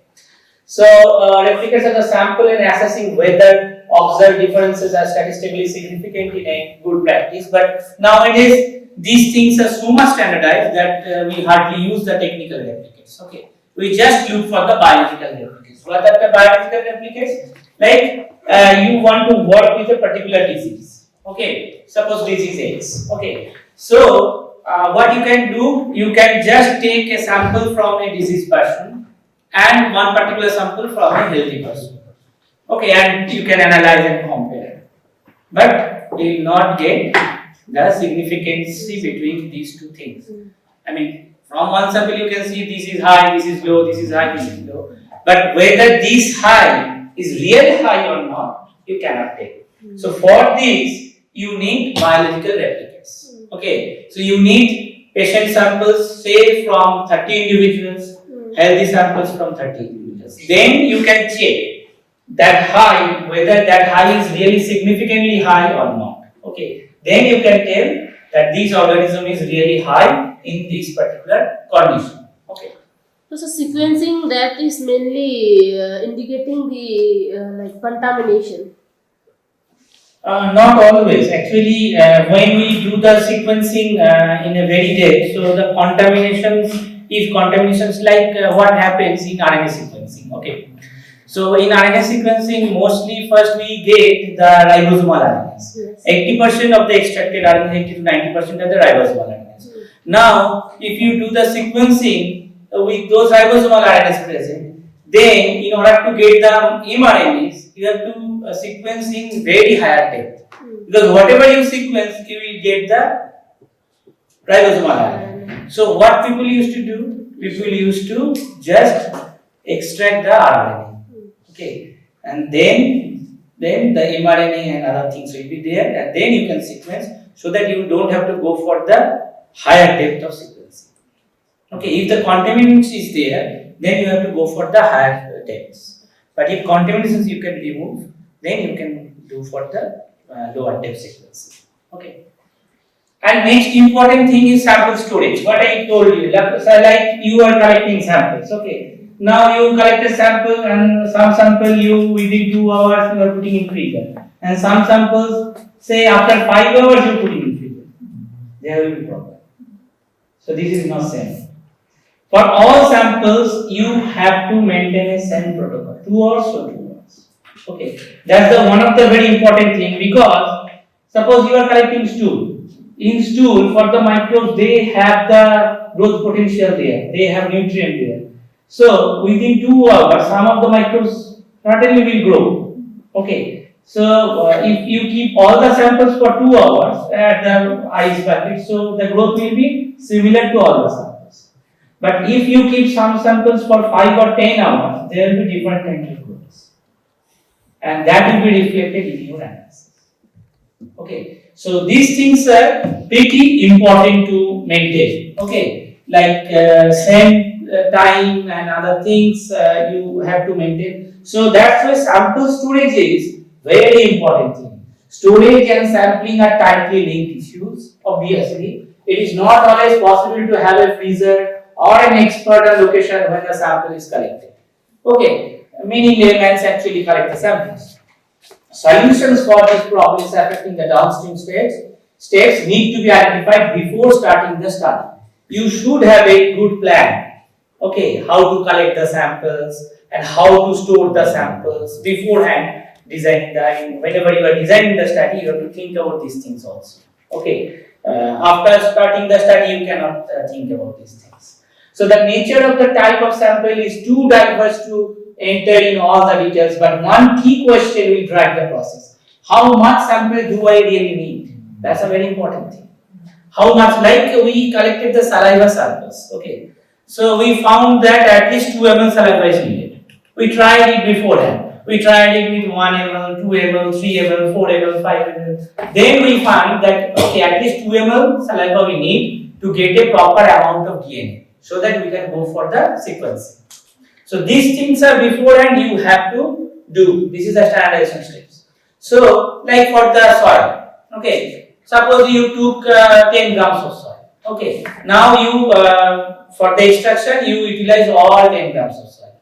Now you need some biochemical analysis of the soil, then you don't have any soil. Okay, so what you have to do, you have to collect more amount of soil. From there you have to take the sample for the sequencing, some for the biochemical assays analysis. So these things you have to design beforehand. Okay. So then the associated question would be: do I need DNA?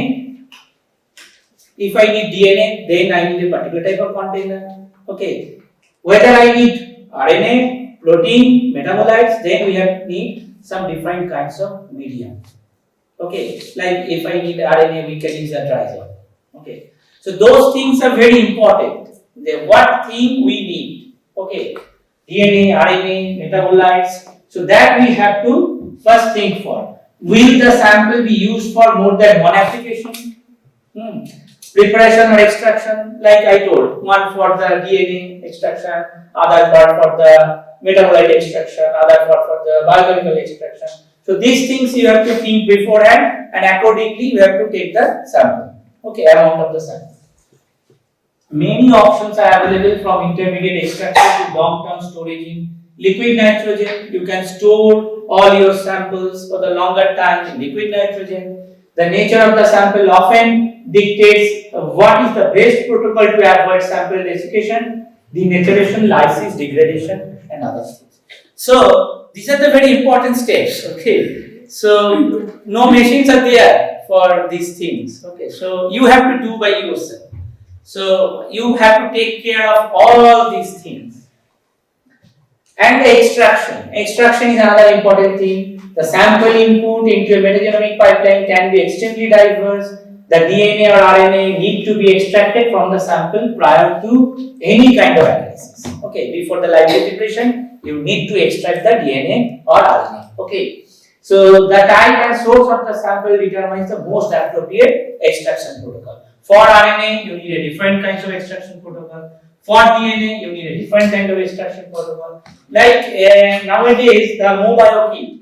Okay, previously there used to be only one kit, power soil. People use that power soil to isolate DNA from soil, from stool, from saliva, from blood, everywhere. But now, mobile, you can get saliva extraction, separate kit for saliva, for blood, everything for soil, you will get separate kits. Okay, so that's a kind of business strategy. Okay, so but some of them actually works well because the conditions are different. Like the efficiency, suppose if you use a power soil, say the efficiency is 90%. But if you use the saliva specific DNA isolation kit, then you will get the 97% efficiency. So that difference is there.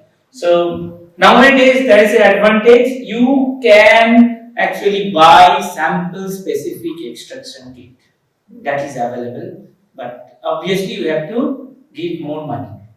Okay.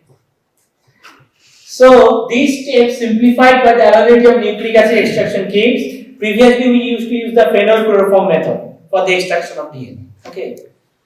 It's crucial to success of the analysis. So why we change the phenolchloroform to these kits?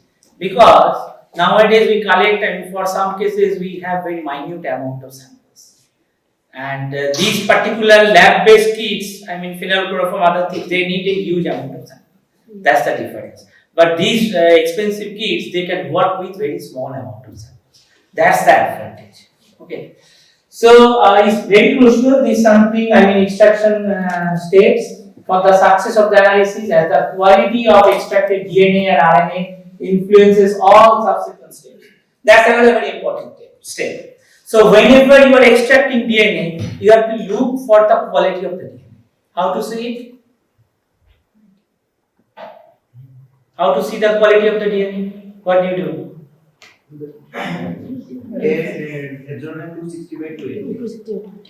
That's one of the thing, and the concentration. We measure by nanodrop or any other thing. The concentration, a proper concentration is very much needed. Okay, suppose it also varies. Like if you want to go for the whole genome shotgun sequencing, you need higher concentration of DNA. But if you want to go for the amplicon sequencing, very small amount of DNA will work.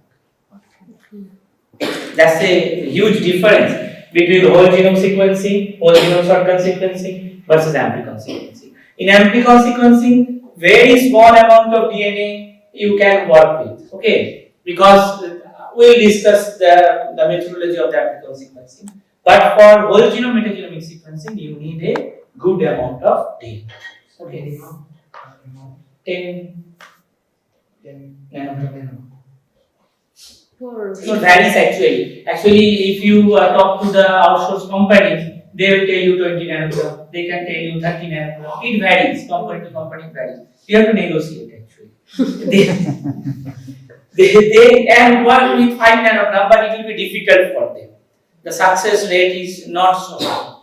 But with 20 or 30 nanogram, the success rate is pretty high. Okay. So that's a very important thing. After extraction, you need to check the quality of the DNA. Okay. And then choosing the right sequencing platform. That's the biggest issue. Okay. So all of us, what we used to do, we used to extract the DNA and send to the company. Okay. They are going to do whatever they want. But it's not like that. Okay. Like the cost is kind of nowadays, what is happening, if you say, for whole genome sequencing, okay, I am doing whole genome sequencing of 10 samples. They will say, okay, per sample you have to give 20,000 rupees. Okay, 2 lakhs is gone. But instead, what you can do, in NovaSeq or so, you can book a particular lane. So I need this GB of data. say 80 100 GB of data, then price will be much lesser. But you need to know the things. So you will tell, okay, I am giving 20 samples or 10 samples, I need 80 GB of data. Per sample, at least 8 GB of data I need.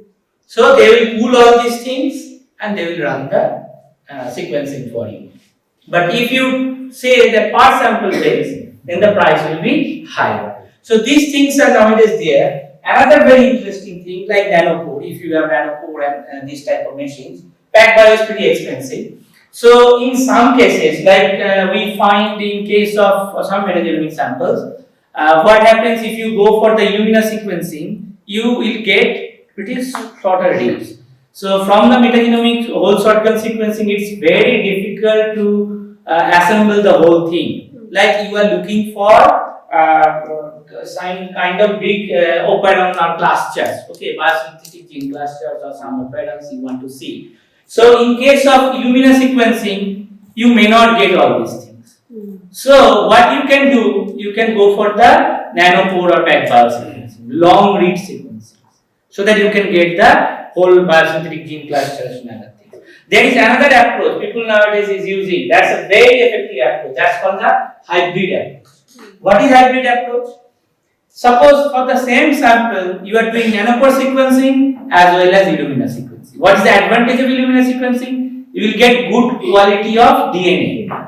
So, I mean, in nanopore, what happens? Most of the time, errors will be high there. Okay, you will get a big chunk, but error should be there. So, if you do these two sequencing simultaneously, this is called hybrid. So, you will get to know the big quantity as well as whether there is a polymorphism is present or not. Those things will be clear. This is called the hybrid mode of sequencing. Okay. So, which sequencing platform to use? Because of the varied nature of the scientific studies, there is no single approach that is recommended. Okay, detailed review of the literature, discussion with the colleagues and sequencing facilities, cost, availability, turnaround time and scope of the project will be part of the decision making process. Like I am telling you one story. So, during COVID period, we actually did the COVID sequencing of say 60 samples. Okay. So at that time, we had the MySec, Illumina and as well as Nano. So at that time, we first talked with the MySec person. MySec person told that they will take around 2 months to give us the reagents. Okay. And Nanopore person told they can give within 7 days. So we go for the Nanopore. So that's the thing. I mean, what is the need of the hour? Based upon that, you can change these things. Okay, it's not mandatory that you only can do this sequencing. You can do only this sequencing. Not like that. Okay. Now the other important thing is how much sequencing depth is required. Okay. So determine the number of reads required is a trade-off between the minimal numbers of reads needed to allow an informative and that is statistically significant analysis and the available budget. Obviously higher depth is always good, but that will cost more. Okay, so your budget will not allow it. Like in amplicon sequencing, 16S rRNA, V3, V4 sequencing, I used to tell that at least 5 million data, reads I need per sample. Okay, you can do it for the 50 million, no problem. Yeah, you can do for, then the rare organisms will, be there, you can identify them. But 5 million reads will cost around say 5,000 rupees, 50 million will cost 50,000 rupees. So that's the problem. Okay. So based upon your money, we will go for the depth. But please remember, don't go for very less depth. Okay. Is there any range in minimum? Yeah, minimum range is at least 0.5 million. Some company actually do 0.1 million, but that's not pretty good. Okay, at least 0.5 million is good for 16S V3 V4 sequence. And for whole genome metagenomic sequence, at least 5 GB of data is needed. So these things you should talk with the companies before you give the samples, and you have to bargain a lot. Okay. they will, they first say that 10,000, you say now 1,000. Okay, they will say 9,000, you say, what you say 2,000? No, you say 1,100. They will say 8,000, they will say 1,150. So bargaining that way, okay. Don't go for 1,000, 2,000, 3,000, don't go that way, okay. They will give you, okay, don't do it. So, debt is a very important thing, but based upon your fund, it will vary. This choice is driven by both platforms and your experimental needs, such as previous knowledge of relative awareness of the organism, metabolic pathway. Suppose you want to identify more rare organisms present in your sample, then you go for the more depth or something like that. Okay. So if your metagenome or metatranscriptome is of relatively low complexity, you can use available genome sequences to evaluate the coverage. So coverage I will be coming to you later on. So it has been shown that millions of 16S RNA reads do not appreciably increase the extracted information, and that a cost efficient read number is sufficient to discriminate adjacent sites. Okay. So for this we have rarefaction curve. We will discuss about these things. About the sequencing depth, mostly 0.5 to 1 million read will be sufficient for your 16S based amplicon sequencing. Okay, so if you go for the more sequencing, it will not give you extra. Okay, so increasing the depth of the sequencing from 4.5 to 11 GB for the stool microbe average per sample, the human fecal gene catalog increased. Look at 3.3 to 5.1. This is for the whole genome shotgun sequencing. So in case of whole genome shotgun sequencing, if you increase your depth, you will get more and more and more information, which is not true for amplicon sequencing. Okay. So now data storage and data analysis, that's another critical thing. Now what you can do, you can simply tell the company, okay, analyze for us, okay, and they will charge more, like 5,000 per sample. But this is not advisable. Please do it by yourself, and please take the raw data from the company. And for this you need hard disks. Okay, good storage. So always ask for raw data from the company. Okay, so that you can see by yourself whether you are having a good quality of data or not. Okay, that you can see by yourself. Okay. So we do those things, those fast QC things we do by ourselves. Okay. So before you do this analysis, you have to have a good server, okay, and a good kind of data storage system you should have, because you will be having huge amounts of data. Okay. So you have to store all these things properly.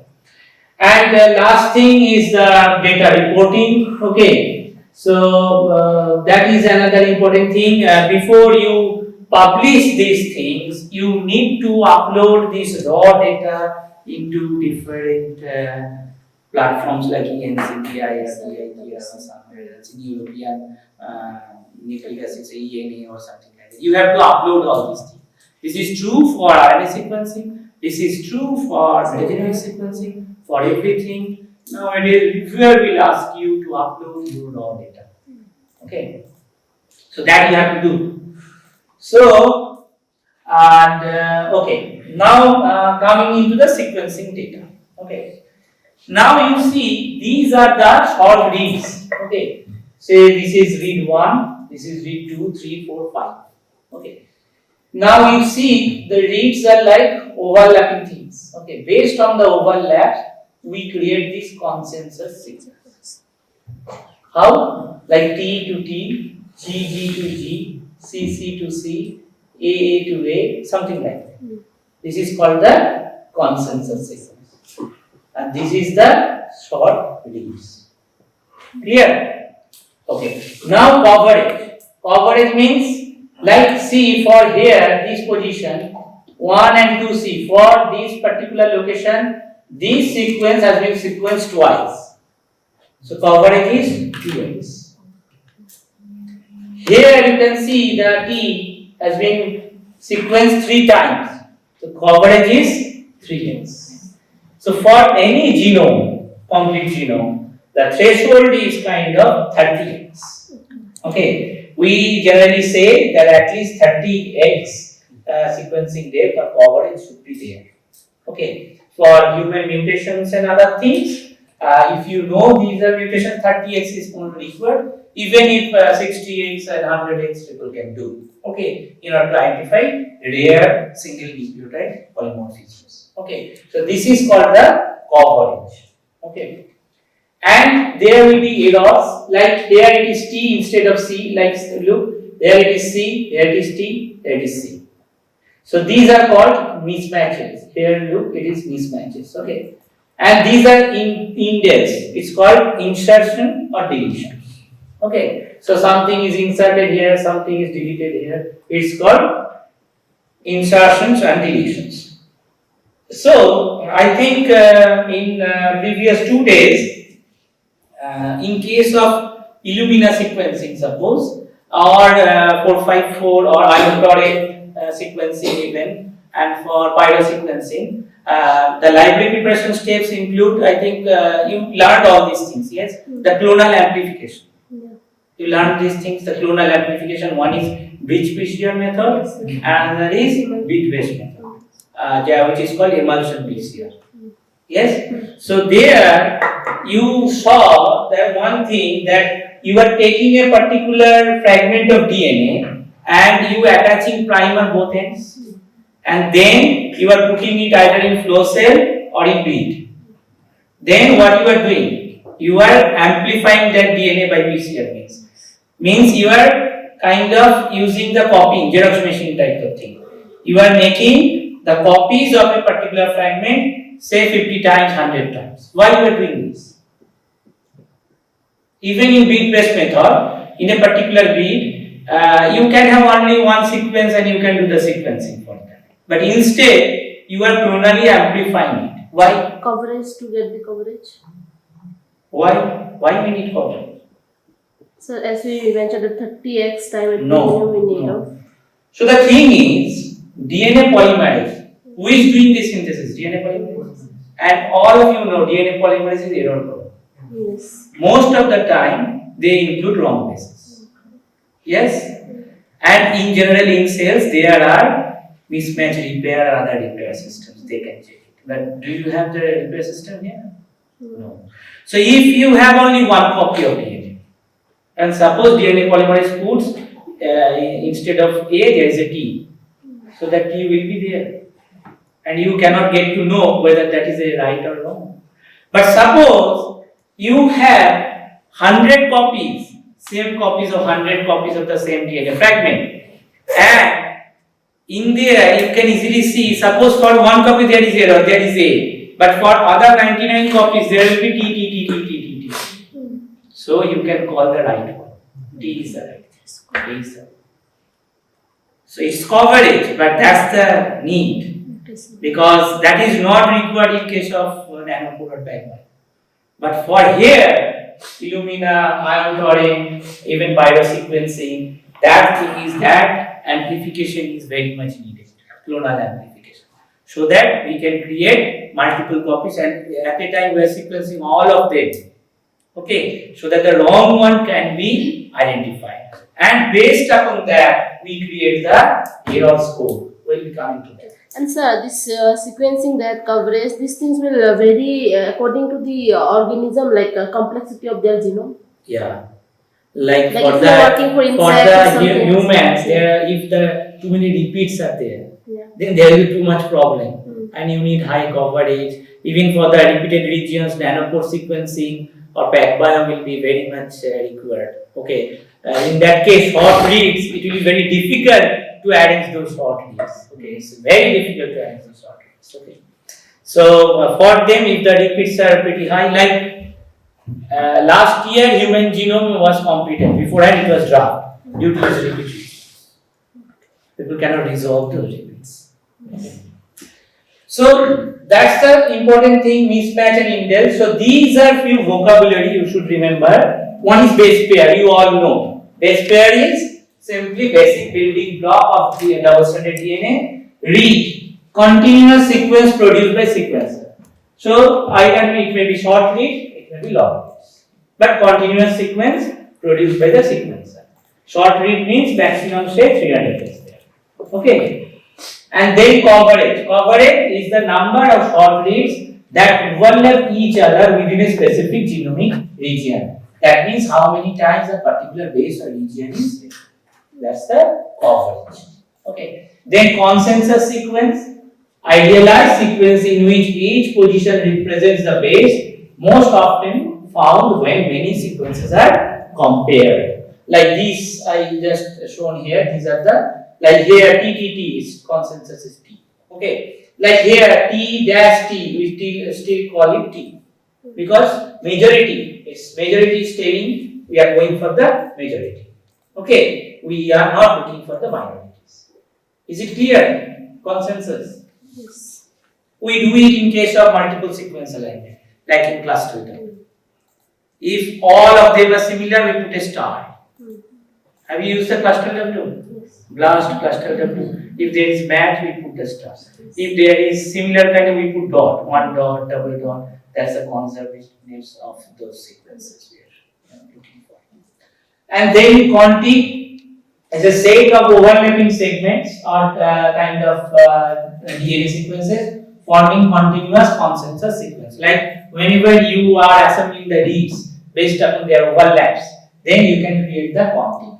Then assembly is the aligning and merging of fragments of DNA sequences like reads or quantics in order to reconstruct the original sequence. Whenever you are reconstructing the original sequence, that is we call it assembly. Okay. And the scaffold is the biggest part, set of linked non-contiguous series of genomic sequences, quantics or quantics. This is a bigger than the quantics. Okay. Big scaffolds, but it's not assembled. So we know the scaffold, but we don't know which is before and which is after and.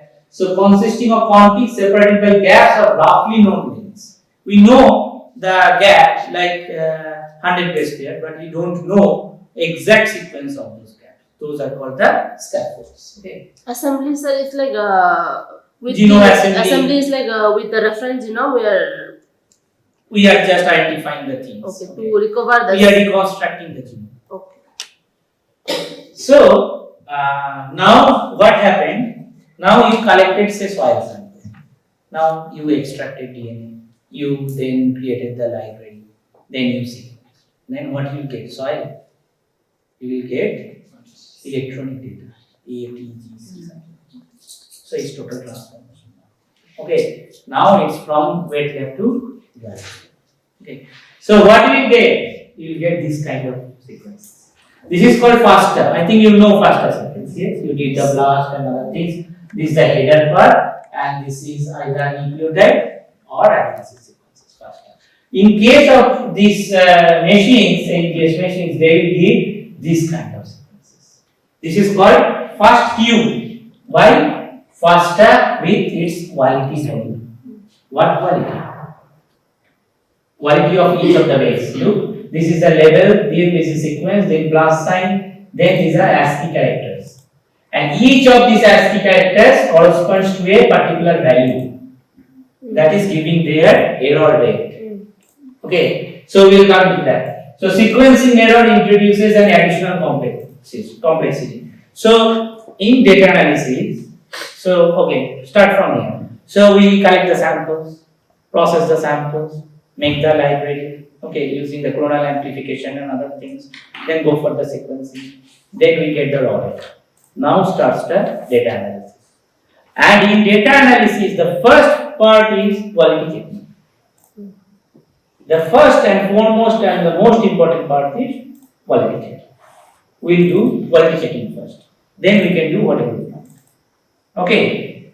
If you don't do the quality checking, then you cannot rely on your data. So, sequencing errors, which I just told you beforehand, introduces an additional complication. How much can you trust a particular base call in a pipeline? Base call means key. So, like here, see, there is a Sanger capillary sequencing data. Each color is pointing a particular base. Blue, a particular base. Green, a particular base. Now, this is a, now you see here, like, there is a peak, there is a peak. Based upon this peak, we call it G. Okay, G base. This is called base call. Now there is another peak. Which would you trust more and why? This peak or this peak? First, Why? so the peak is score is high. Huh? Base score peak is high.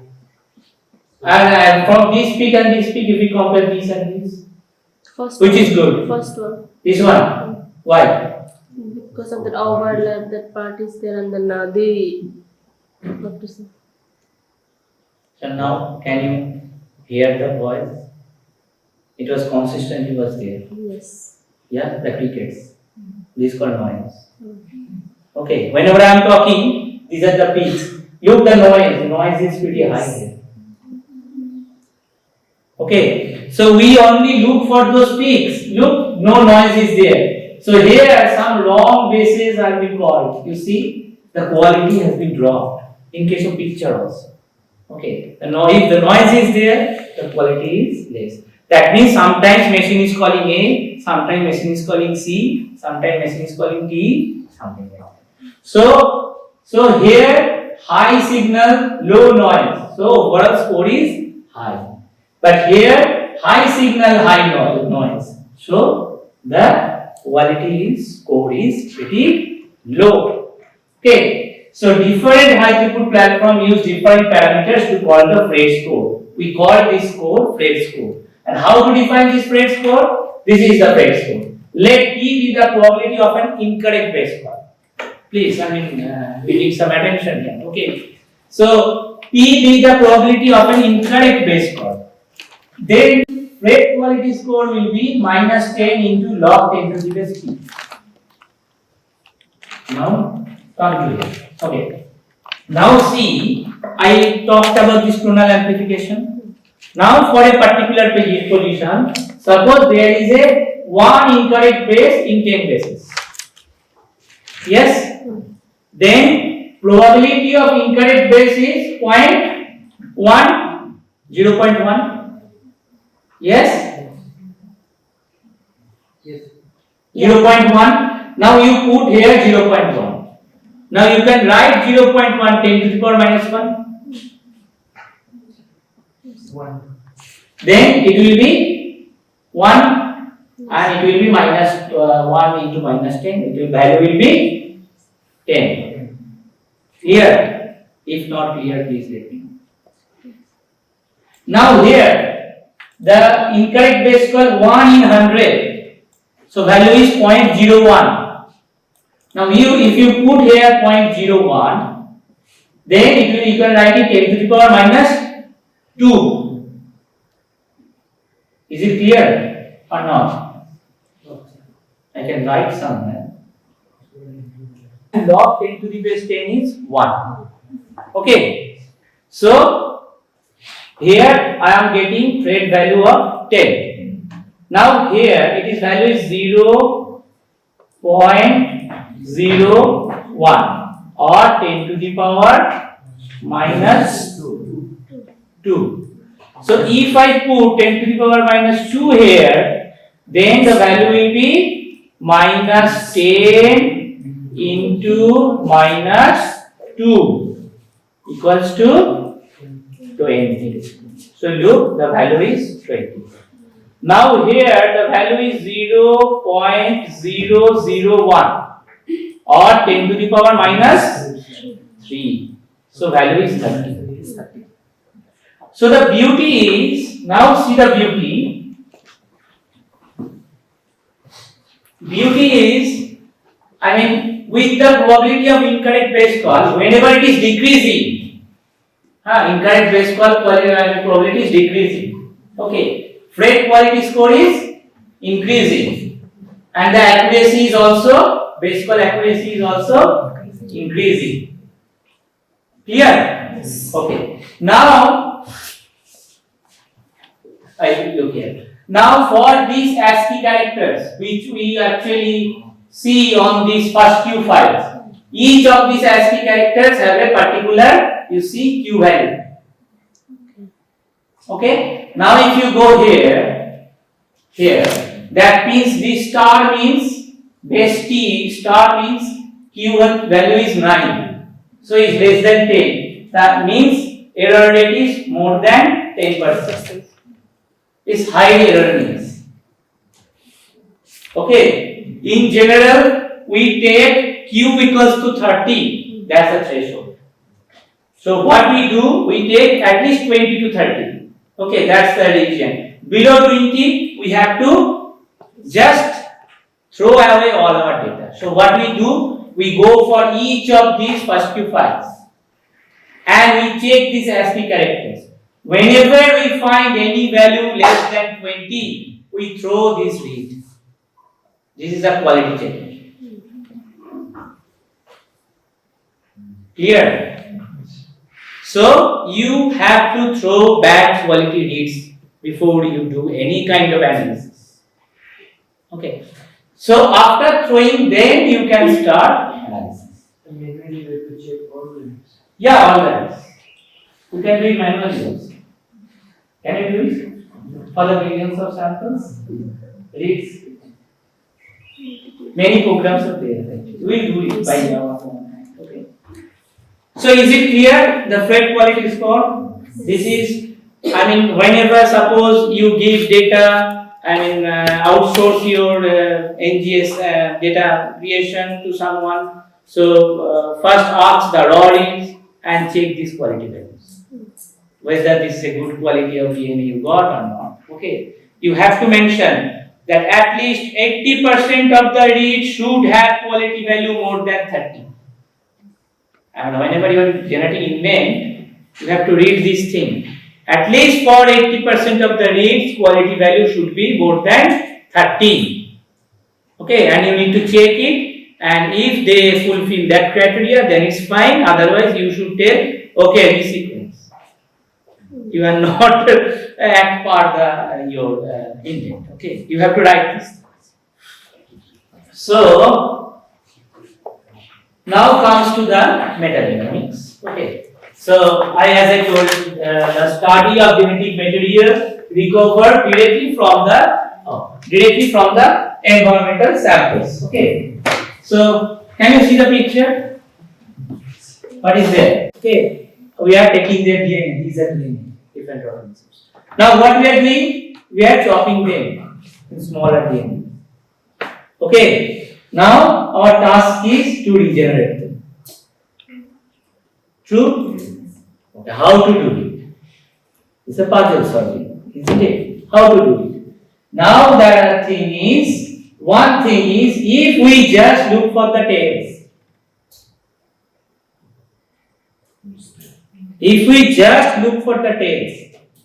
so each of these animals have a significant, different kinds of tails. They are signature for that organism. So if we just collect the tails, we can say which organism is there and what amount of that organism. Like leopard, 1, 2, 3, 4, 5, 6, 7 leopards are there. Okay, 1 giraffe is there. Okay, something like that. And 1 market is there. This is kind of chimera. I'll tell you later. Okay. So just looking at a particular signature pattern, you can identify and quantify that organism. Is it true? Yes. Okay. Now, if we look at the horns, at the wings, then what will we get? We will get the functions of this organism, whether it can fly, whether it can swim or something like that. So these are the whole genome sequencing we are doing. Means we are looking for the functional part, proteins. From the proteins we get to know what function they will do. And this is the amplicon sequencing. We are just looking for a particular signature pattern by which we will identify the organism as well as we will quantify the organism. Is it clear? Yes. Okay. So in genomics, which I told you beforehand, we have this replicate. Okay, the complete genome. So we make it in broth medium. We just culture it in more amount. Then we isolate the DNA. Then what we did? We used to shred them in smaller parts. Okay. Then add the primers both end. Then go for the sequencing. Then we have to do again assemble or align to the reference genome. So look the unfortunate thing, the whole thing we need to chop it down, then sequence, then we again have to recreate that. So these two things I already told you. So from the metagenomic data, extract DNA, one is the targeted sequencing, which is like you are looking for on details, by which you will get to know which organism is there and the amount of those organisms. That's the amplicon sequencing. Okay, and this is the like you are looking for different functional aspects in cake database or metaseq database. Okay, you are looking for the genes present in the community, functional genes, from where you can say the functional composition of that particular community. What kind of pathways are more present in that community? Clear? Okay, very good. So now we will look into the 16S targeted metagenomics, which is amplicon sequencing. Okay. So usually we use the term metabarcoding. Okay. So when we apply the amplicon sequencing approach in metagenomic studies, so also metagenomics term is preferred when we study the full genome. So what we do for metabarcoding, like 16S rRNA for the bacteria and archaea is the most conserved gene. Okay, so what's the advantage of using 16S RNA? Any idea? Why not other genes? Why 16S RNA? Any idea? Having both the alternative and the main. It will be? Having both the alternative and its own. Why we use 16S, not other? So this is conserved. It is conserved throughout all the bacteria. Archaea. It is most importantly, it is present in all bacteria. Okay, it has to be there. Yeah. And the changes happened in these genes are pretty less than other genes. We can take other housekeeping genes. Okay, that is another approach we use, that is called the sequence typing approach. What we do, suppose in case of E. coli or Salmonella, within E. coli there are diverse microbes. Okay, like some E. coli are virulent, some are non-virulent. But by 16S, you cannot distinguish between them, because 16S sequence is similar for all the E. coli isolates. So here what we do, we take 7 housekeeping genes. We call it sequence types. And based on the 7 housekeeping genes, we create a phylogenetic tree. And the similar microorganism, whenever clustering together, we call the sequence types. Means 16S rRNA cannot resolute after species. Okay. So it can resolute up to species. From phylum to species, it can resolute. Even for some organisms, it can resolute up to genus. So mostly whenever you are doing 16S amplicon sequencing, it is better to report up to genus level. Because species recognition is not always correct.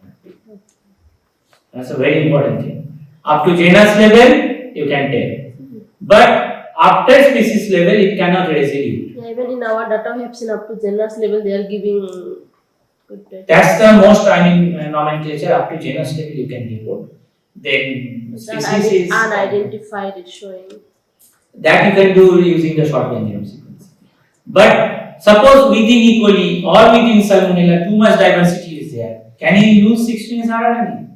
No, because 16S RNA sequence is same for all different microbes. I mean E. coli or Salmonella. Here you have to take the core genome approach or housekeeping genome approach or sequence typing.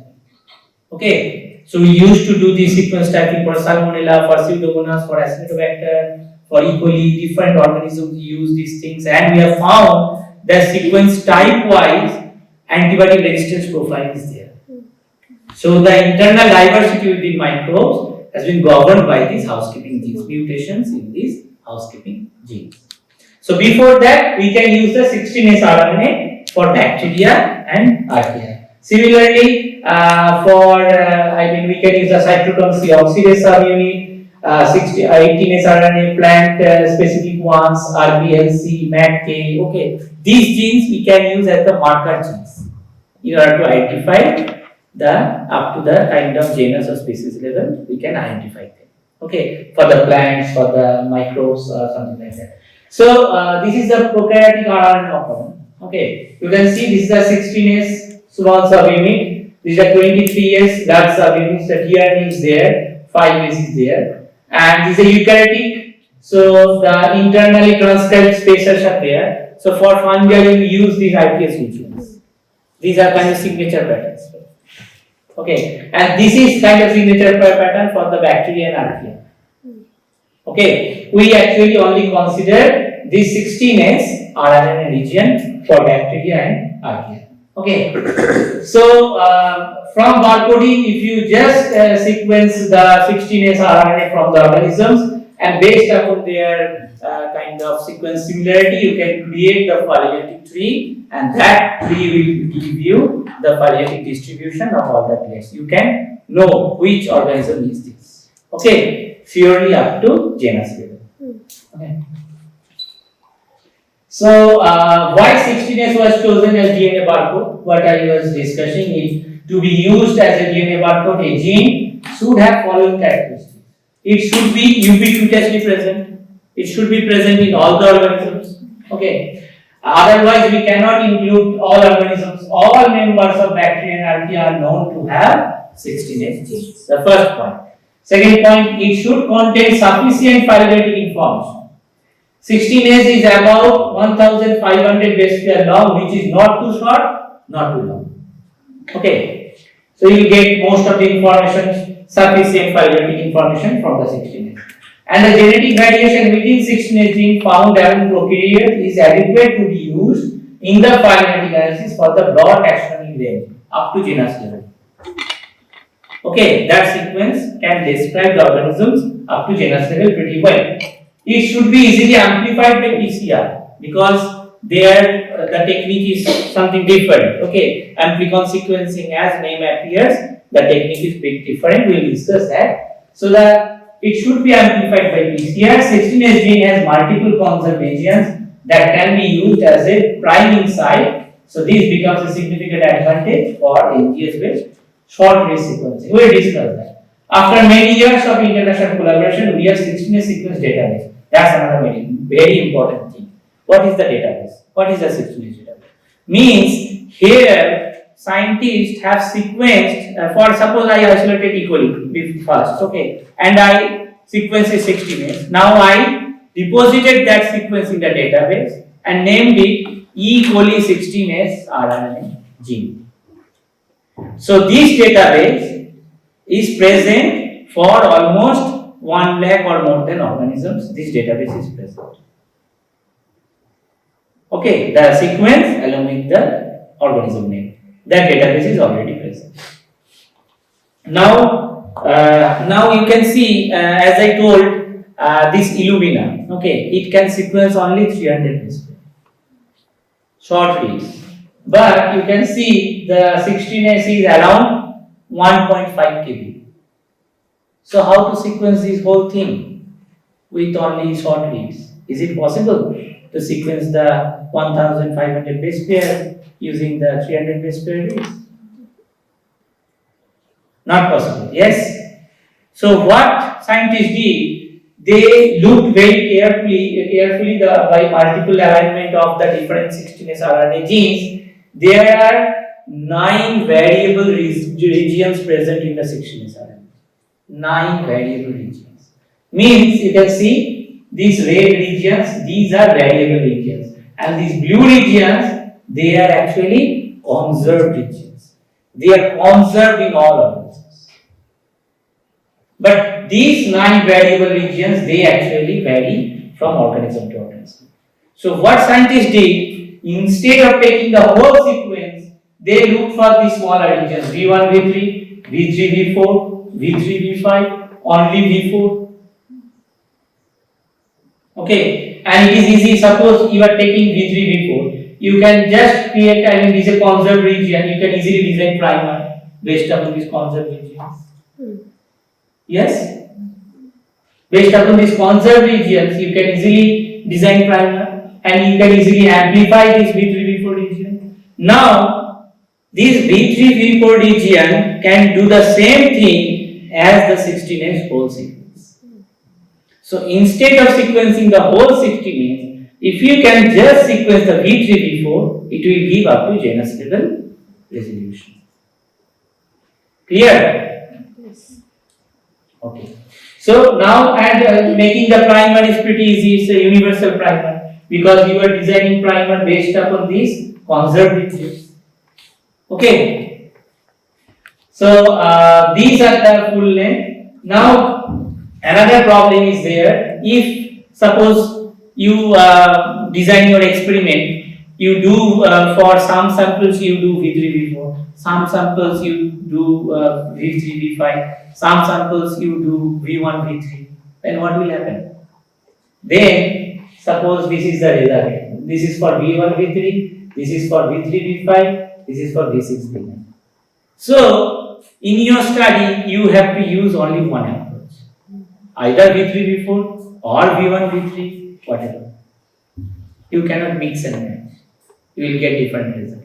So mostly V3 V4 region is nowadays very much standardized. So people use either V4 or V3 V4 region. Okay. And in Illumina V3 V4 region is around 500 base long. In Illumina, I think you know the pairing sequence. Yes, you can sequence from both the ways.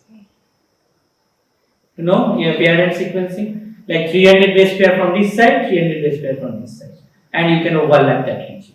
Okay, and you can get the whole 500 base pair, V3 V4 region.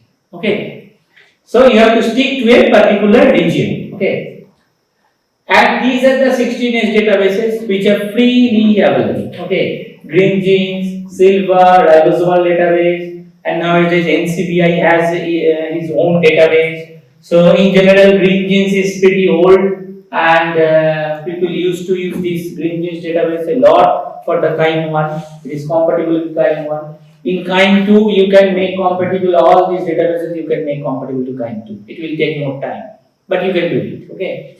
So these are the databases where people have already submitted the 16S sequences of a particular organism. Okay, like you have 90,000 organisms. For 90,000 organisms, 90,000 sequences are there. Okay. Sequencing 16S is cheap, easy, portable, but there are different disadvantages like PCR bias. So before I do, okay, one thing I need to tell you. Okay, there about the targeted sequencing. What we are doing in targeted sequence? That's the most important thing. So here we are first extracting DNA. Now we are saying targeting the targeted sequencing. Now you know two primers are there based upon the conserved regions of 16S RNA. Now if you add these primers into the whole genome, what will it will do? It will go and bind to the 16S part of all the genomes. Yes? Huh? Now you do the PCR. What will do? It will amplify this V3V4 region. That is the target. You are targeting 16S RNA, a particular fragment of V3V4. You are targeting that. That is called targeted sequence. So, the primers, if you use V3V4, you have separate sets of primers. If you use V4, you have separate sets of primers. If you use V1, V3, you have other sets of primers. Okay. So now you amplify using PCR. Okay, and the advantage of PCR method is that if the organism is present in very less amount, still this primer can go and bind there and it can amplify.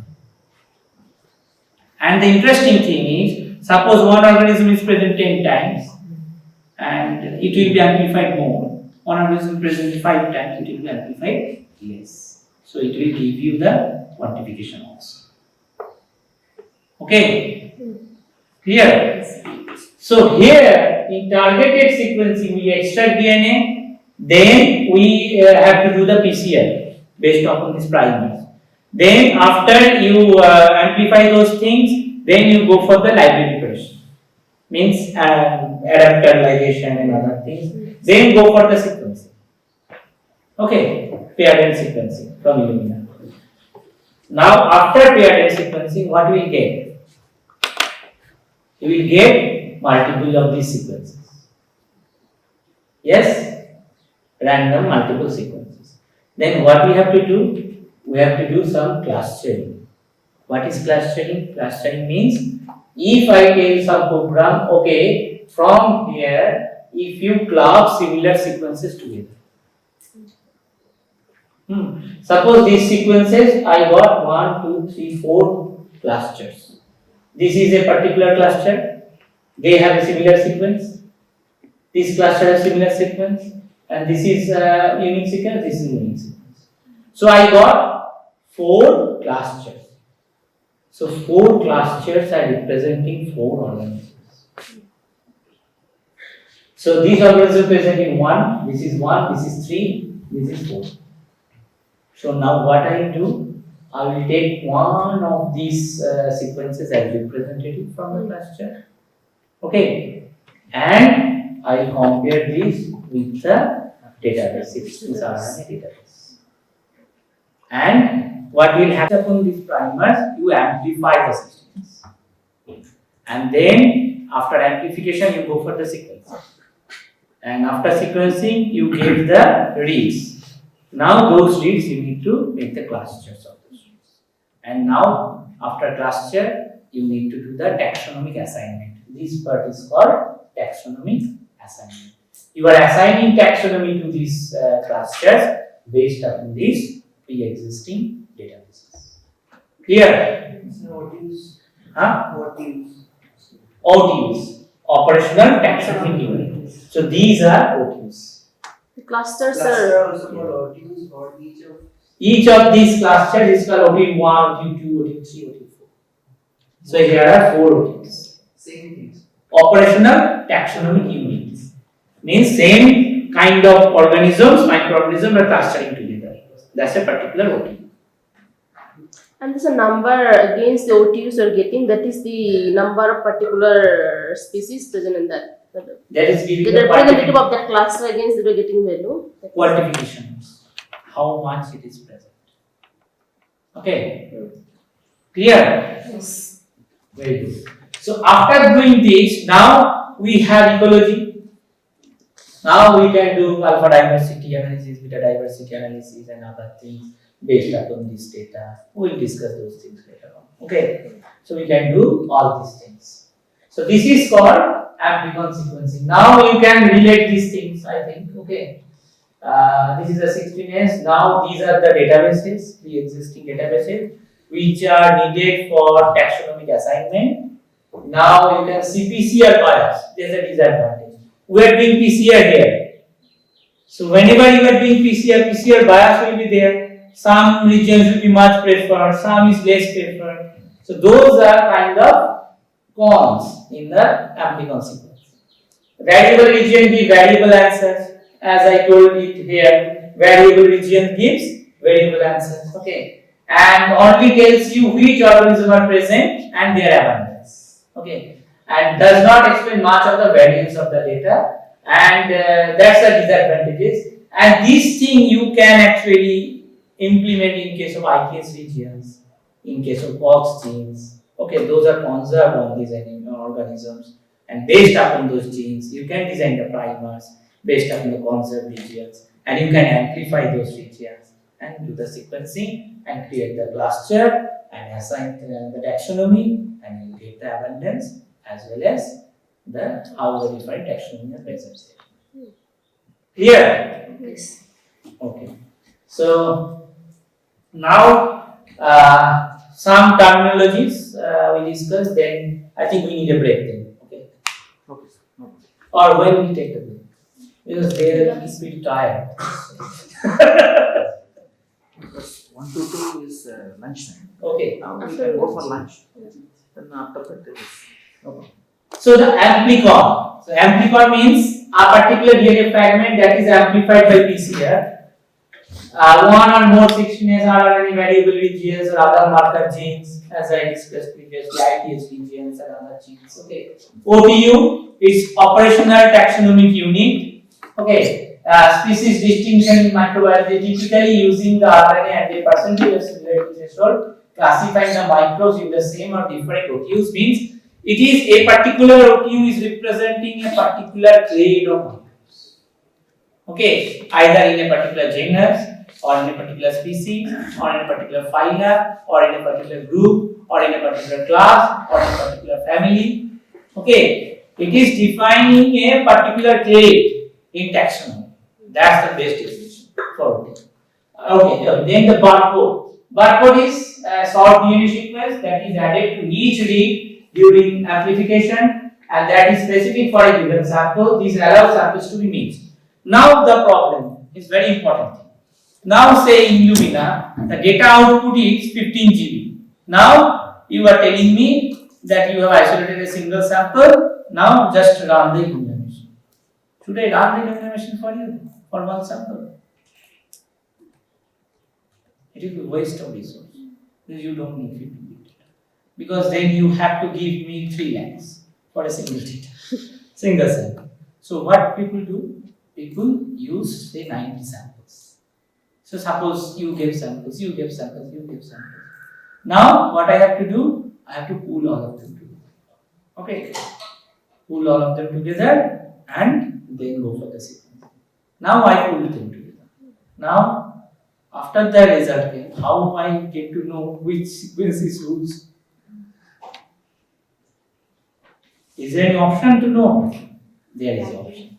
So whenever you are giving me 10 sequences, I am attaching particular indices or DNA sequences, which is barcode for your sequence. Okay, so sample wise barcode is added. So that after sequence, because sequencing happens in a pooled way. So that after sequencing, this is called multiplexing. So that after sequencing, you can demultiplex the sequences based upon those regions. Clear? So that's the thing here, and demultiplexing is refers to the state in processing. I mean, based upon those barcode, you can now segregate samples. Okay, these are the reads for this sample, these are the reads for this sample in that way. Okay, chimera are some kind of monsters present. As I showed that mermaid tail, you have seen, that's the chimera. Sometimes what happens, I mean, due to PCR, so two different fragments can come and create some chimeric sequences. It's a kind of, I mean, it's tail from one sequence, head from another sequence. Okay, those are called chimeric sequences. So two are, I mean, sequences formed from two or more biological sequences joined together. So we have to remove all those chimeric sequences. Okay, so that we will do. And denoising is another method. Denoising means it's important for 16S metagenomics. It is platform specific, like Illumina, require less denoising. 454 is nowadays not there. It's necessary to intrinsic errors. So machine related errors. Denoising means you are reducing the noise. Simply you are reducing the noise in your data. Okay, this is a denoising algorithm. Now there is a Amplicon Sky 2 has a different denoising method. And last thing I will be telling today is the not today. So the OTU clustering, picking and taxonomy. So OTU I told you, based upon the clustering, you are picking the OTUs. Okay. So after the demultiplexing the data set, the assignment of the reads to sample using the barcode information, the next step is OTU picking. Before the OTU picking, what people used to do? People used to take each and every read and used to search against database. Before doing clustering, if you take each read and you compare with the database, you can still annotate your read. Huh? But this is really time consuming. Because huge number of data is there. Instead, if you cluster the similar sequences together, then it will be easy. You just have to take a single representative from cluster and you have to annotate that. And that annotation will be given to that particular cluster.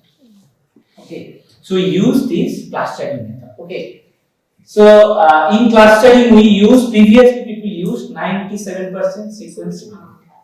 Okay, but this is nowadays is not recommended. Nowadays things have changed, totally changed. But you need to know all these things.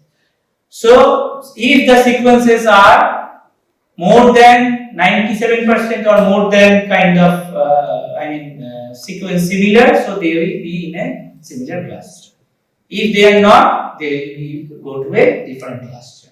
Okay, that's the previous clustering method. Now people used 99 also nowadays. Some people use 99, but nowadays there is amplicon sequence value.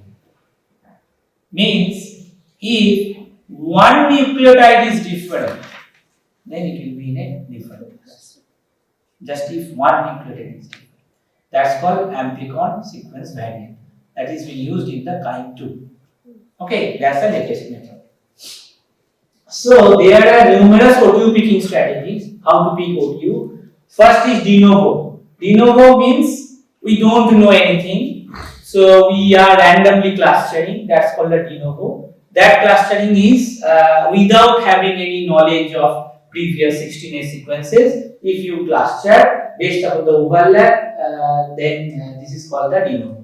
Close reference means you already have a database of sequences. Now, each of your sequences you are aligning with the database and you are creating the clusters.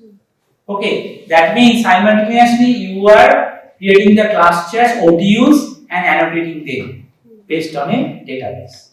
That's the closed reference. And the best method is the open reference. Why? Open reference, what it does, first it go for this closed reference, but suppose there are some new variant of sequences are there which is not present in the database. So in closed reference those will be lost. So now after closed reference, if those new things, you can go for the de novo. So open reference means you first do the closed reference, then do the de novo. Then you get the whole thing. Okay. These three kind of OTU picking strategies are there. Okay, one is de novo, which is from the scratch without any database. One is closed reference based on a particular database, and one is open reference, first database based, then de novo. Okay. So, and this is the kind of OTU can be performed in variety of algorithms. These are currently kind supports numerous algorithms like BLAST, RTP classifier, so you can use the BLAST, which is pretty time taking. RTP classifier is pretty actually fast. Okay, RTAG, smooth tool classifier is there, uClass is there. So this is for the taxonomic assignment. You first create your OTUs in open reference method, then you have to assign the taxonomy. Okay, so for the taxonomy you can use these RDP, Silva or these green gene databases. Okay, so now I will start the statistical things and OTU things later on. Okay. So today we learned about the sequence quality. Okay. So now what we'll do, we'll try to look in metagenomic reads, read files, how the sequence quality looks like. Okay. And then we'll try to just how to just manipulate the sequence quality by looking at it, whether it is good or it is bad or something like that. So based upon that, maybe we can first toolkit we can use later on, but let me first start with this one. Okay. Okay. Yes. That is it.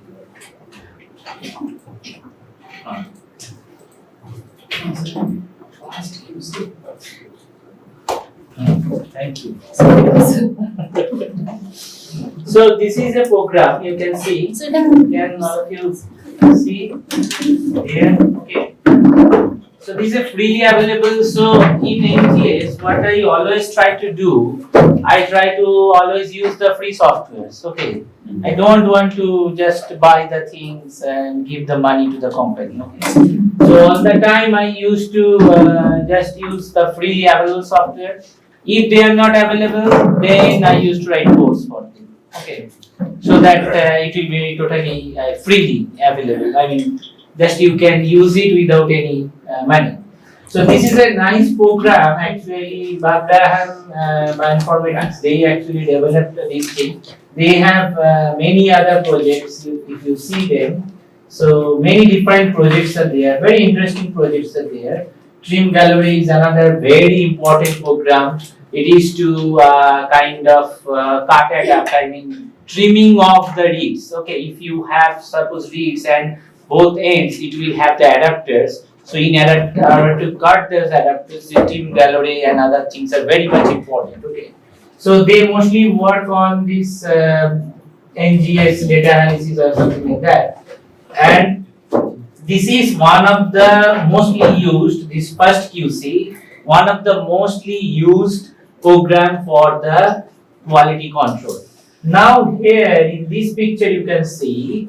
So these are the reads 1 to its length is 1 to 40 base pair. Okay, so these 1, 2, 3, 4 you can see these are the base pairs, and so here you may have the say different 0.1 millions of reads or something like that. And now what this program did, for each base position it calculated the Q value. Okay, that means quality value.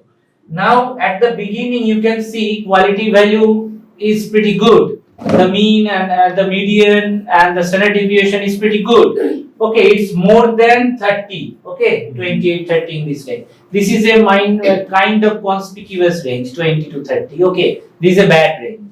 Now for this you can see the quality is pretty good, good. It's dropping down. It's good. But most of the bad reads are also there. You can see bad reads are also there. Although the median is pretty good, but the bad reads is also there. So what we have to do, we have to trim these sequences. Okay, we have to discard these sequences. And in case of Illumina and other sequencing platforms, what happens? You can see at the very beginning of the reads, you will get the good quality reads, but at the end, you will have bad quality reads. It happens more if you have paired and sequencing, like forward and reverse. Okay, 1 and 2. In case of second read, I mean the backward read, reverse read, you will have more bad qualities.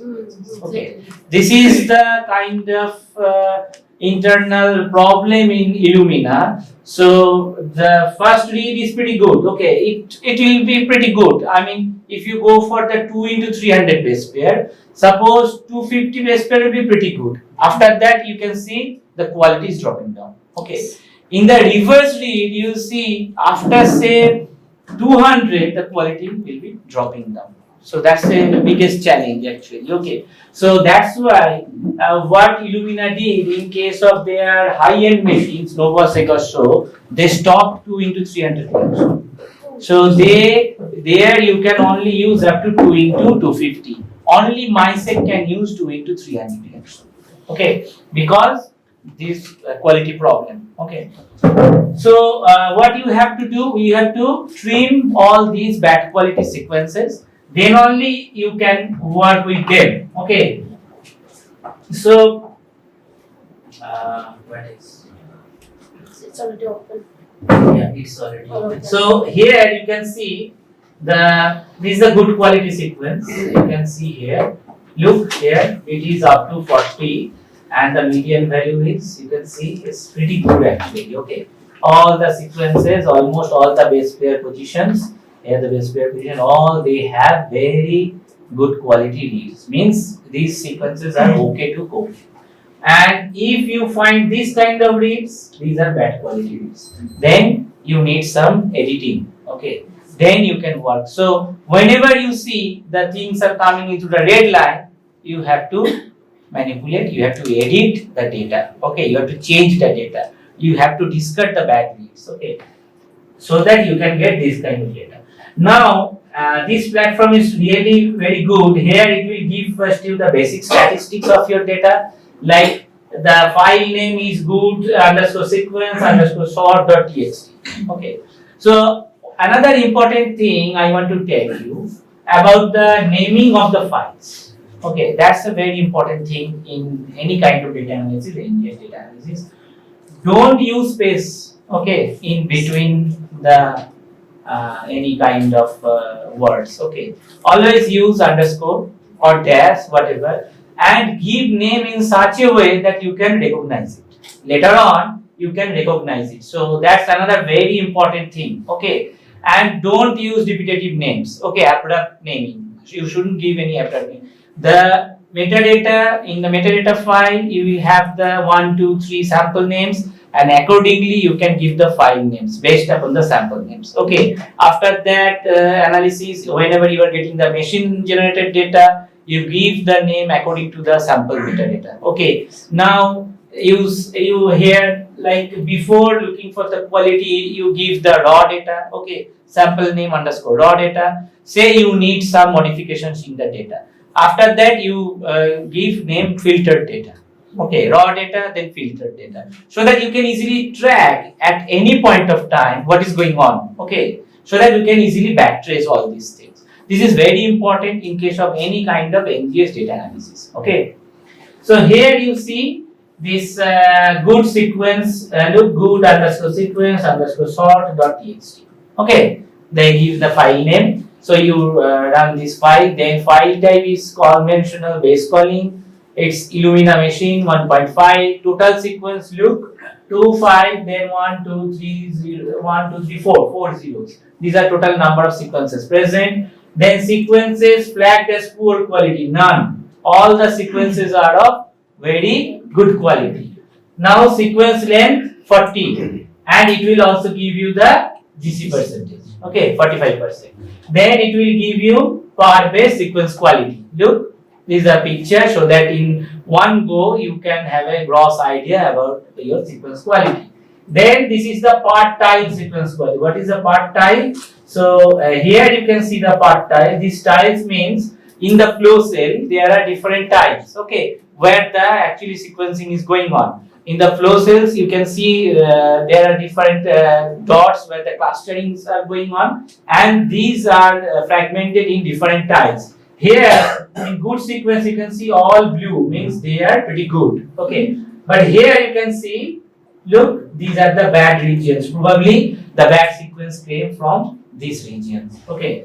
Now, after that, you can see part sequence quality score. So here you can see the quality score. This is a sequence. Here you can see the sequences, and here you see the quality score, rate score. So Length, no, so sequence length. That will be. this no sequence length. This is a number of sequences. Okay. So this is the number of sequences you are. These are quality score distribution over all sequences. So these are all sequences. Okay. And you can see for most of the sequences, quality score is 16. more than 30.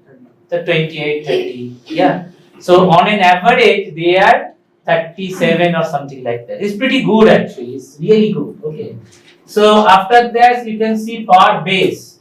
I mean, it is a position. Now this is ATGC. These 4 colors. Okay. So this region you can see little up and down. This is due to this primary region. Okay. This is kind of common region. That's why you will get some up downs at the beginning. You need to trim it. But later on, you see. Just simple, nice ATGC composition is maintained throughout the sequence.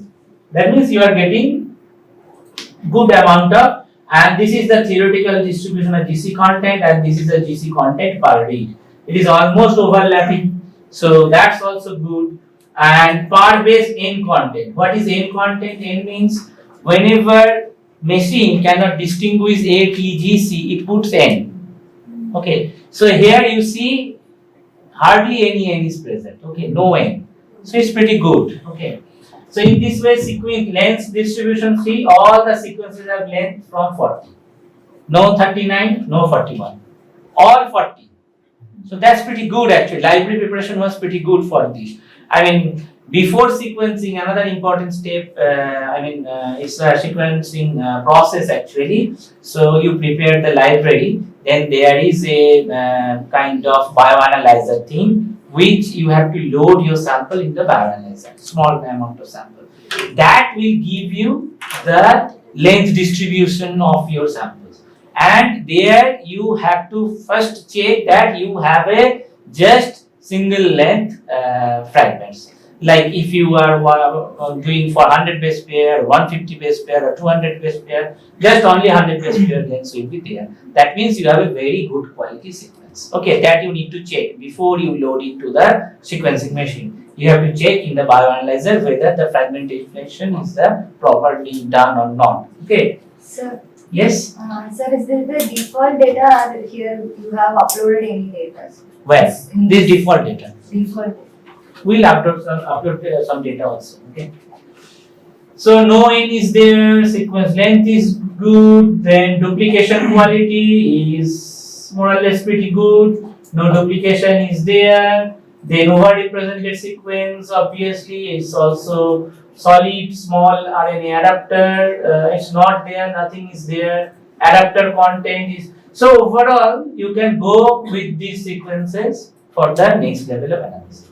Now I am showing a bad quality sequence. Okay.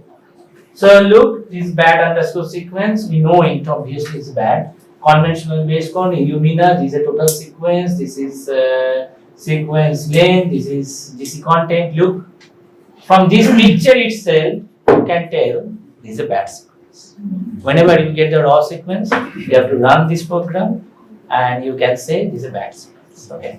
So you will first run this first QC. So this is a quite a nice user interface so that anybody can run one sequence at a time. But suppose you have 100 or so sequences, so you cannot run in that way. For this, you have to go to the Linux system, and in the Linux system, by the programming mode, you can run this thing at a single time. You just have to give the file names, and that's the Linux is another very prerequisite thing.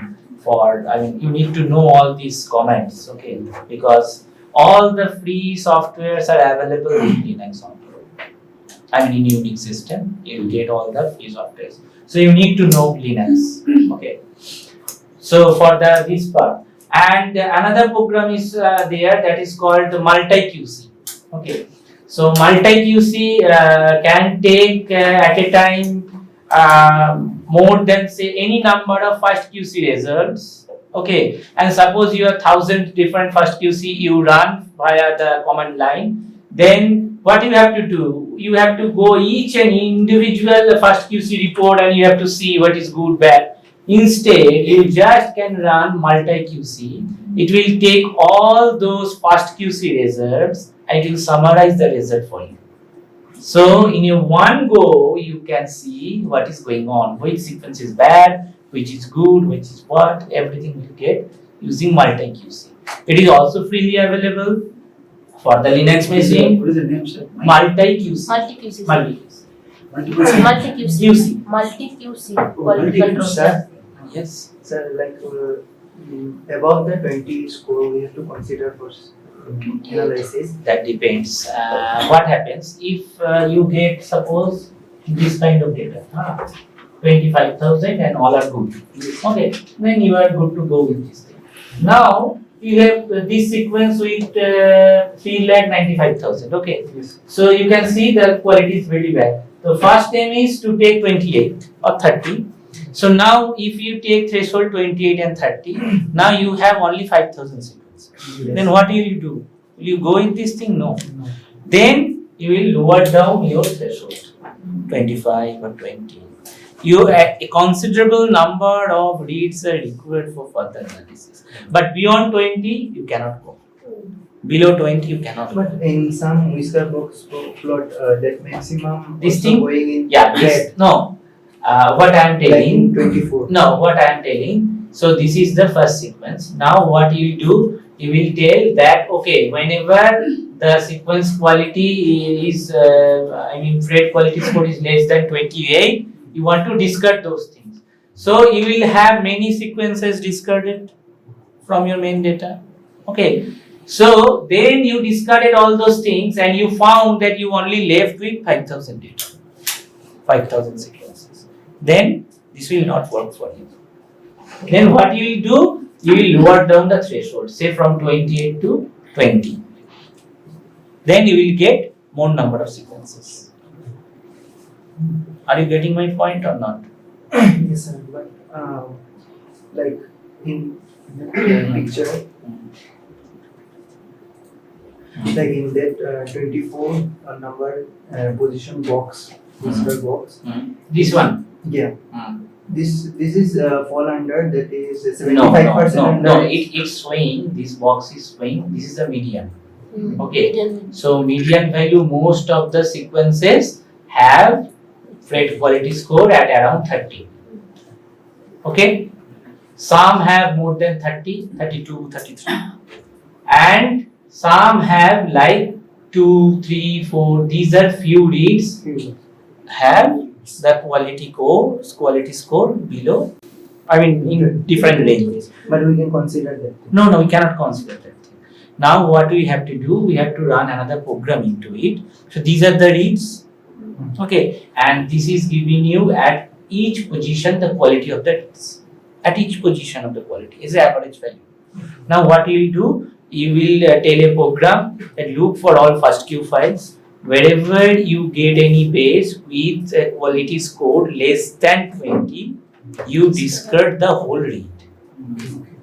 Okay, so in that way you are discarding the whole reads. So if you discard the whole reads 20, then you will get only the good quality reads.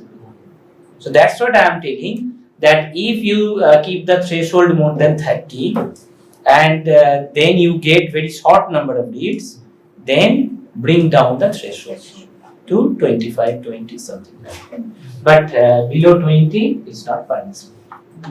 Okay. Okay.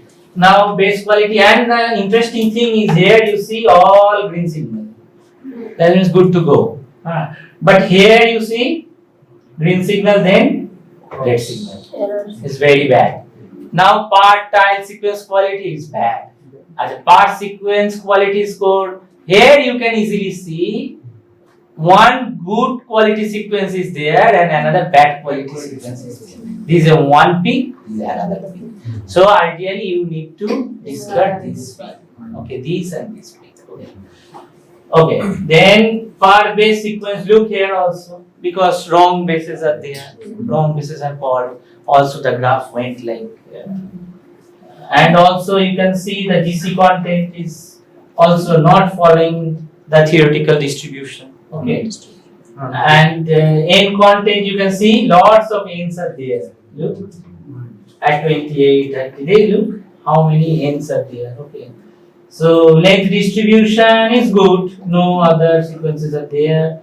Duplicates, many duplicates are there, over-represented sequences, so many are there. Adapter content is fine. So that means these are, you can consider these yellow ones, but you have to change these red ones. So now for this what you have to do, you have to use cart adapt or trim calorie. These are the program softwares. But again, this will run on Linux systems. Card adapt or this trim gallery, so that you use these things and tell the threshold 30, 20 or whatever. Based upon that, it will just delete these bad sequences. And then again, you have to run the first QC and you need to check whether you are still getting the bad thing or not. So you can see that okay, good thing is there.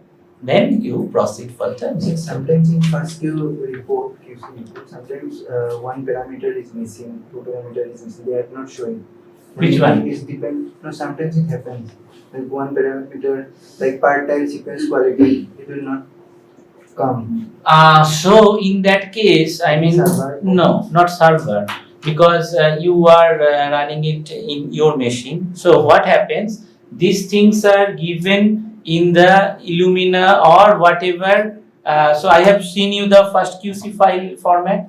It's first label @ label, then ATGC, then plus sign, then and in the label position there is a option to mention the tile number, the lane number, and all the details. Okay, machine should give that. If somebody, some company trick with that thing, then we will not get those things.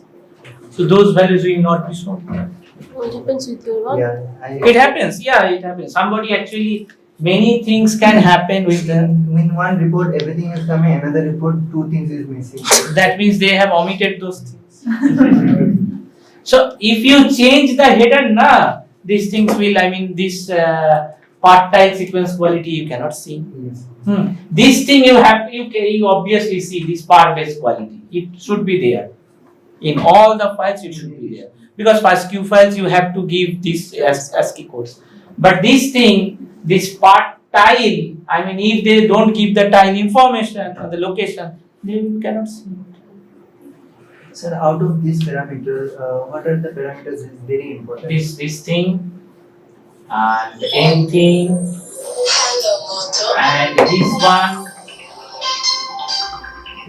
So this end, sequence length, look these greens. These yellows are okay to go. Okay. But this you should need this green, and this green is also this yellow is fine, but this is you need green. Okay. This one will be added and again Yes. first. So now can you run it now here so that they can work?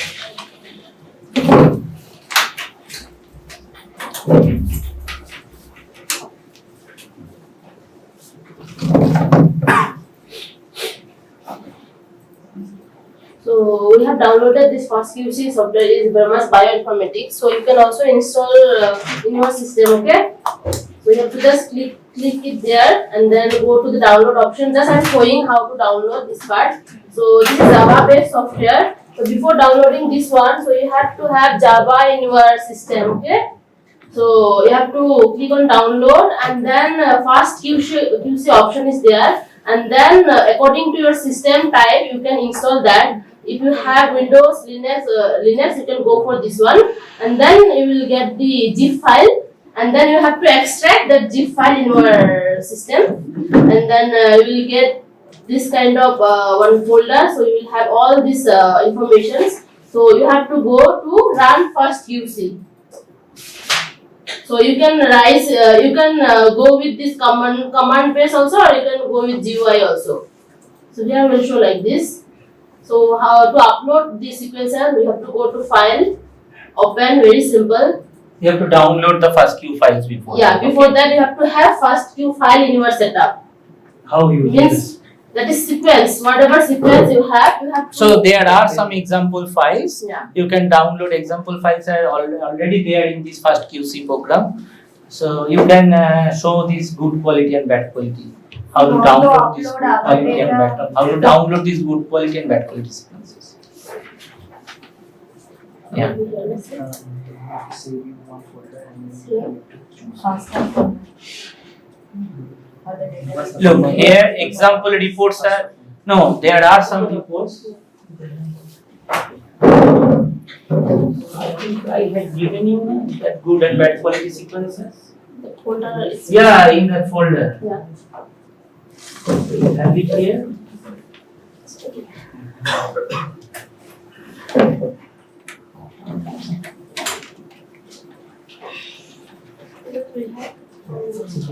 You have your own, but that Well, is yeah, that is good not and bad. subject, yeah. That will be good for them actually, so that they can easily look at it.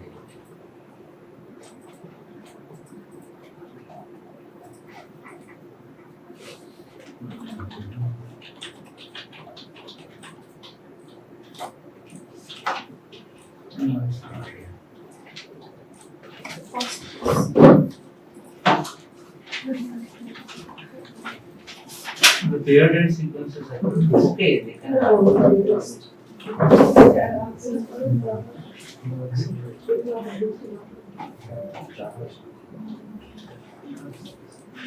So this is two reads. Okay. Read 1 and read 2. You can see this is the read 1, read 2 paired in reads. Now just go to the file and open, and in desktop you can just select read 1 and read 2 simultaneously. Two windows will be opened. This for read 1, this for read 2. Okay. Now see yours. These are read 1. The base statistics you can see. This is the sample file name. You can hardly read it actually. Okay. Yes. Now these are base quality. Whether it is good or bad. Good. More or less good. But look for this one. This is going down. These are two. Okay. But part-tile is not so good. Okay. But for these part-tile was more or less good. Then part sequence quality score is good. Okay, it's pretty good. But the part based sequence content, it happens based upon the what kind of sequences. I mean, amplicon like 16S But I RNA. have seen most of the sequence, this problem is there, sir. No problem. So this part here, look, this part. This is for the adapter region. Yes. This happens, and for amplicon, because 16S is pretty much conserved, so you can see all these jumps. You can go It's for fine. It's fine. It's not a big problem. And DC content is also fine here. N is not there. So that's the important thing to look on. N is not there. And duplication will be there. No worries. I mean, for 16As RNA, you'll get all these things. Look at the adapters. It's fine to have only this poly G adapter is there. It's not here. Okay. So this is kind of etc. sequence content is okay. Okay. Sir, in So- DC content, normal distribution is Not followed. So this happens in case of 16S because too many groups are there. It's a huge amount of data. So in 16S you can. So first thing in case of 16S you need to. I mean whole genome. You have to look for all these things because this is applicable to whole genome also, RNA sequencing also. So this is the type of quality control for all different types of NGS analysis. But for 16S, because in 16S you are amplifying a particular region, so the sequence bias should be there. Okay, you have to look for the part-based sequence quality. It's good actually. Okay, you are getting look here 250, 1 to 250 base pair, and here you are getting around 1 to 250. So overall by margin you can get more than around 450 base pairs total length. Okay, with 3v4 sequence. So that you please download the first QC and run with this thing. Okay. Download. Go there.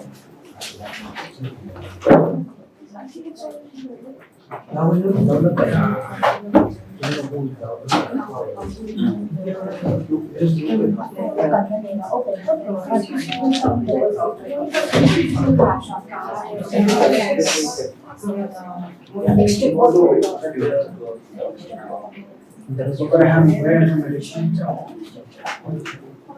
Yes, This first go to so first. you go to the Abraham informatics, huh? Bioinformatics. Yes. Download Java.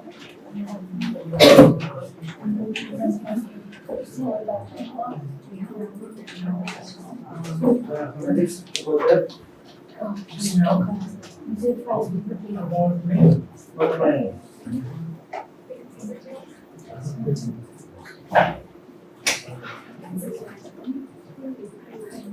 Yes.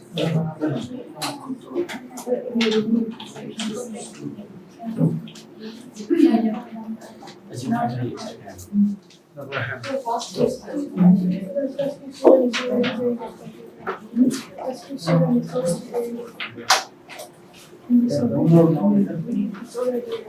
Java.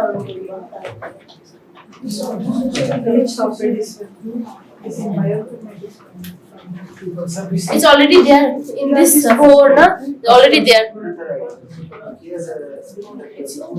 No, they have to go to first QC, sir. Okay, yeah. Using Java or First QC. First QC.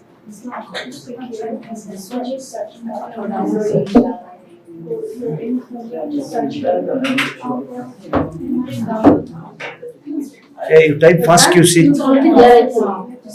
Yeah. Yeah, you click on there. But Java is not there, you should have to download Java. It is No there. problem, you can go and Java. JAVA.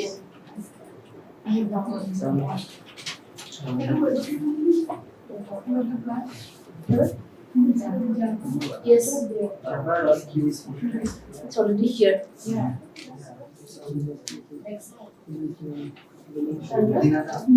Java तो है ना इसमें. download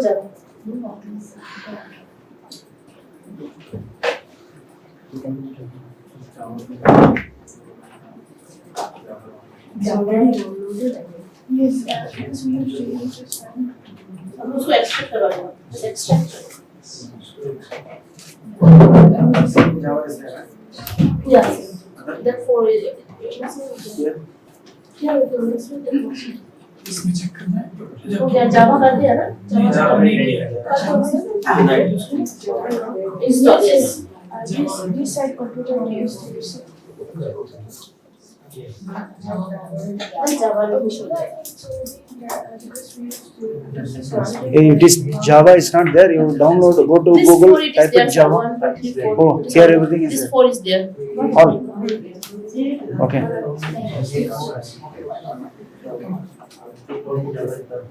Yes.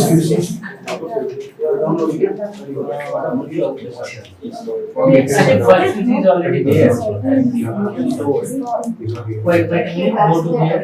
Search there. Search here. Come, search. Good. If you see,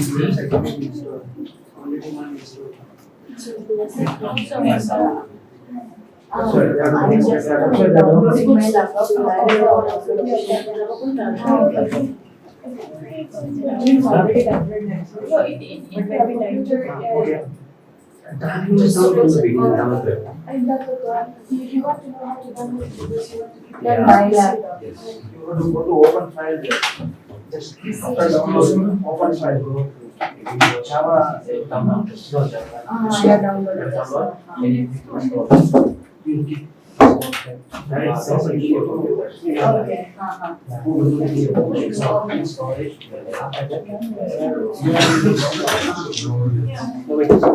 Already downloaded. Desktop menu. Desktop menu. Yeah, open file. Open this. Different version of desktop.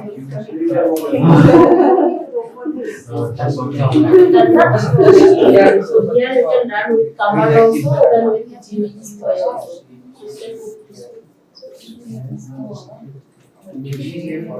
download now. Then it will be downloaded.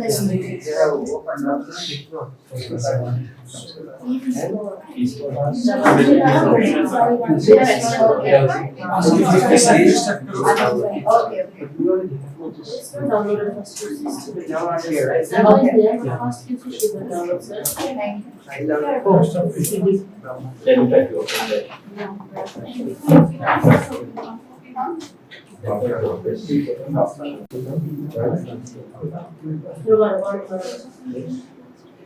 Here it's like it's easy. But how you prepare the file? In which format the sequence? नीचे. Which format is a pass few format, and then in this side how you prepare the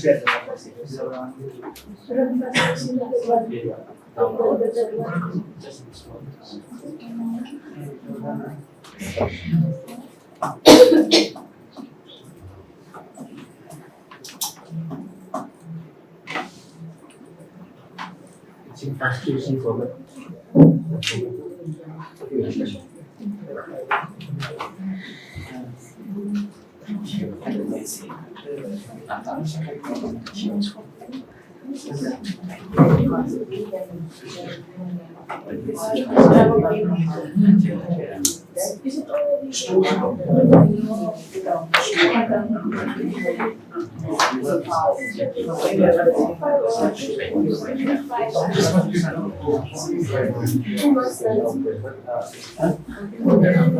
So look,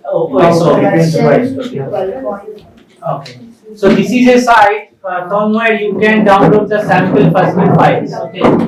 So how to make this link actually? The link is not shown.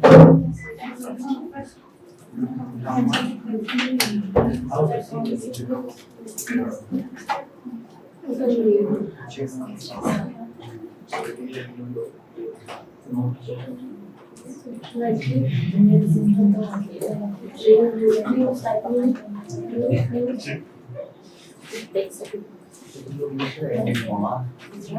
link? Yeah.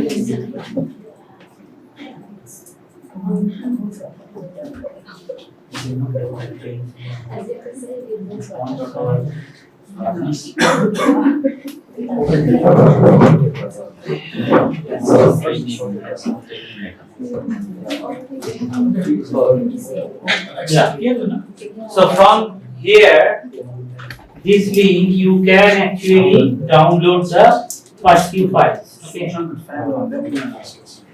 So from there you can actually download the first few files. So that download these first few files so that it can run by this first QC program. Open that one. It's fine. We'll see. Yes.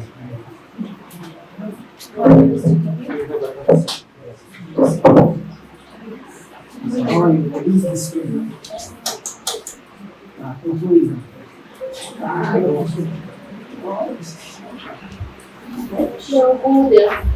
HTTP.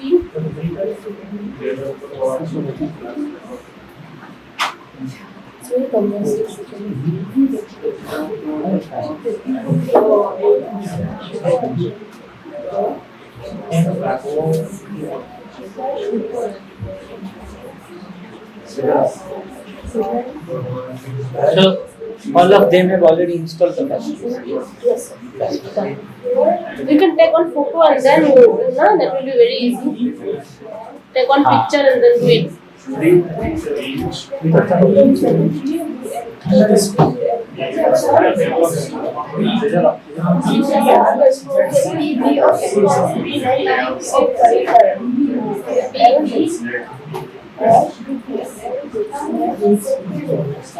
Yes, this one.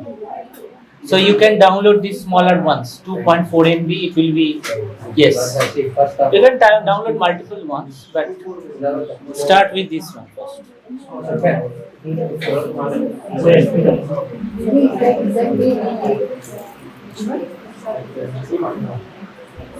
And then upload this thing in the first QC. Okay.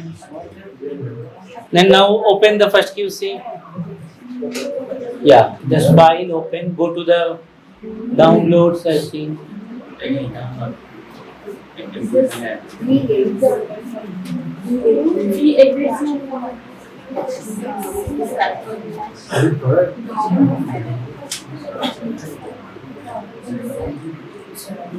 Yes. 2.5 MB. Now 2.4. is it good or bad? 2.4. Very bad. 2.4. Yeah, that thing you can download. Look, the size is up to 400 or something. What's the name? So it's a very bad quality. You can see it's around 220 or something. Just download some good quality also. Now you look for the different parameters. Okay.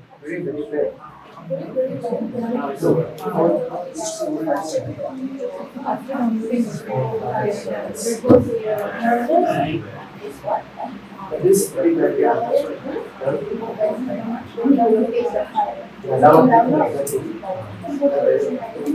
But I download.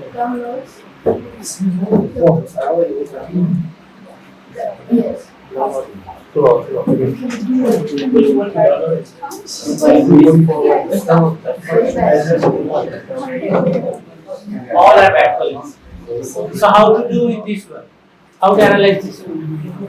So if company gives this kind of sequences, then what if you do? Resequence it. That's true. Then you have to tell the company to resequence these things. And suppose you did these things by yourself, then what you will do? What your PI will say to you?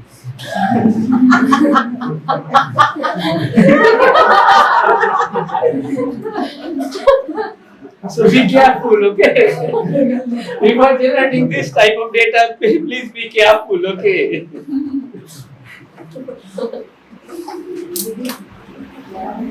So this is one thing. So now there is another thing I was talking about. This is called multi-QC. So this is the thing. Okay, multi-QC. So this is also freely available, and look at it. It aggregate results from bioinformatic analysis across many samples into a single report. So first you have to run the first QC, say many first QCs. Okay. Then you can loop all of them together like here. Okay. Like these are general statistics. Like for these samples, the assigned and all the alignment features, whether good or bad, all the qualities. Look for different samples, it will give you a summarized scheme. Okay.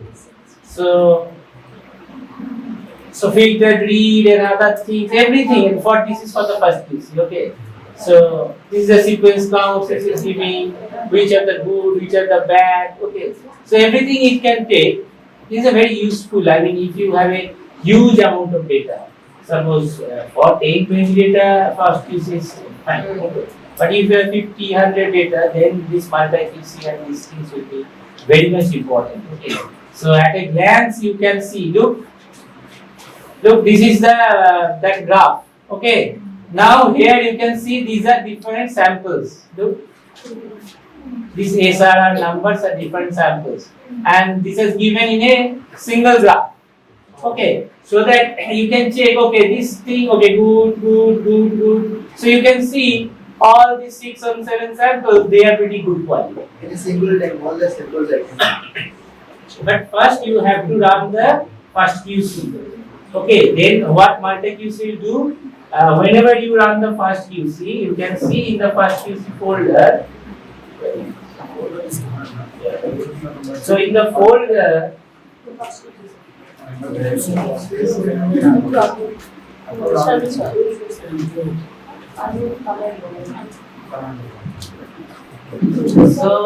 the folder actually many supporting files will be generated. Okay, whenever you run the first QC. So those files you have to give to this. I mean, in same folder, what you have to do, you have to run the first QC of say 100 samples, okay, by the command prompt, and then once the first QC run is over, then you in the multi QC you run and just locate that folder. Just locate the folder. It will automatically find the first QC outputs, and then it will assemble all those output reads into this single kind of window. And from a single picture, you can say, suppose you have 100 of leads, you can easily identify whichever has the good, which is the bad one, or something like that. You can easily go and check. Okay, so this is the beauty of the multi QC. All of you, have you used this first QC? All of you? Is done? All done. Oh, pretty big. Good. No?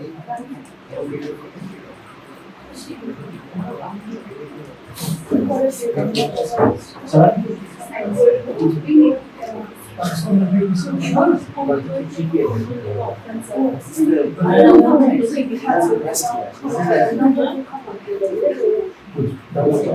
So tomorrow, first we'll study this time 2 protocol, how to run it and the denoise program and what is ASB and the rarefaction, alpha diversity, beta diversity, all these things, and we create the OTU files. Okay.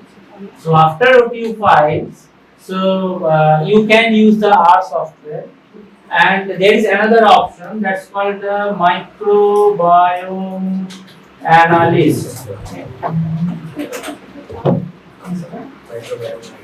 Look at it. It's called microbiome analyst. Why is not done?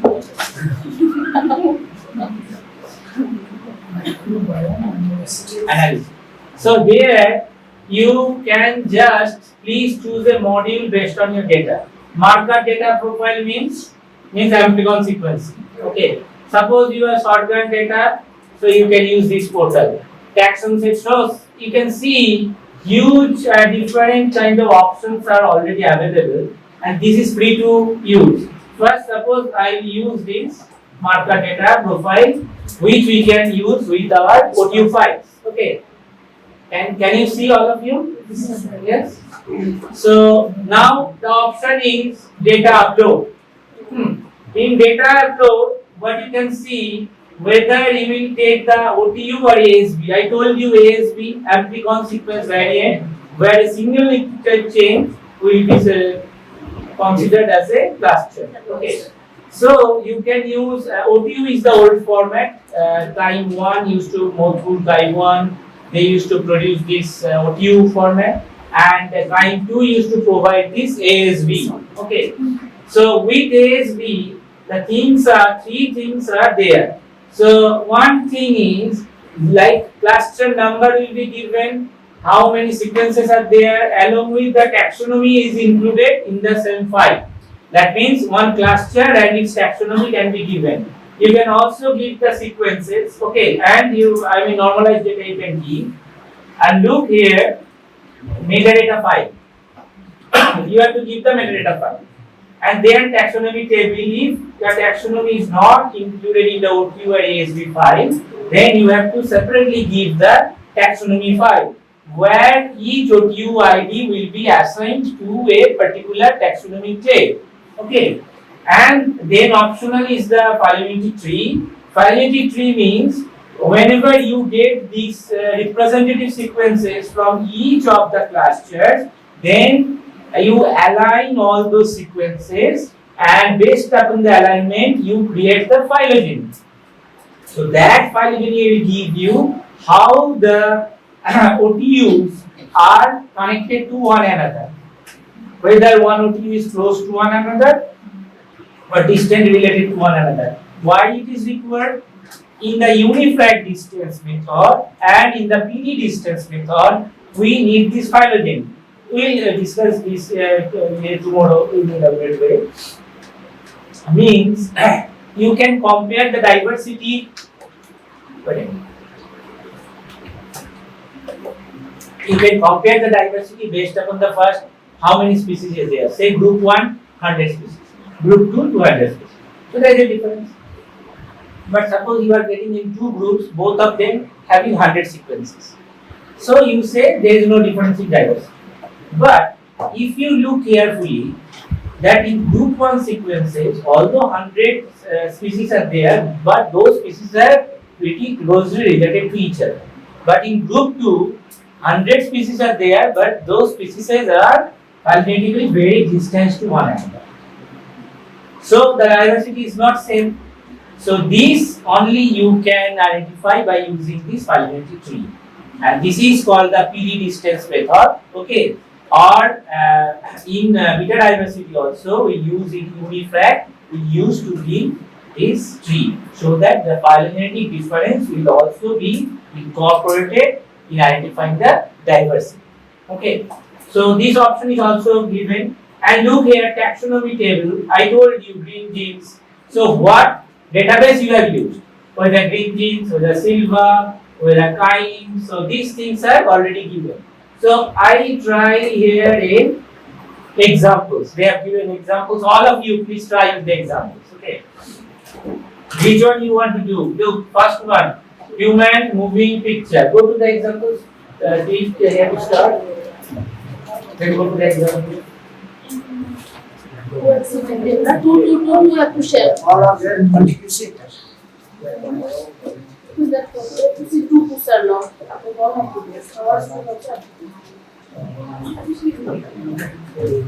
Please share one. You can share with her because that side is very difficult to see. No? You share. You also with him, no? Can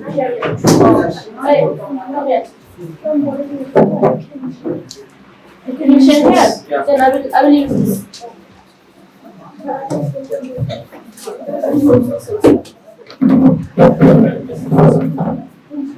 Right, you can go there. Go there. One can go there. So can we shift this one? Oh, it's there. Got it. So look at the different data types. First one is biome with tree file. Biome is a particular format of OTU table. Okay, we can extract in biome format. Then look at the annotation.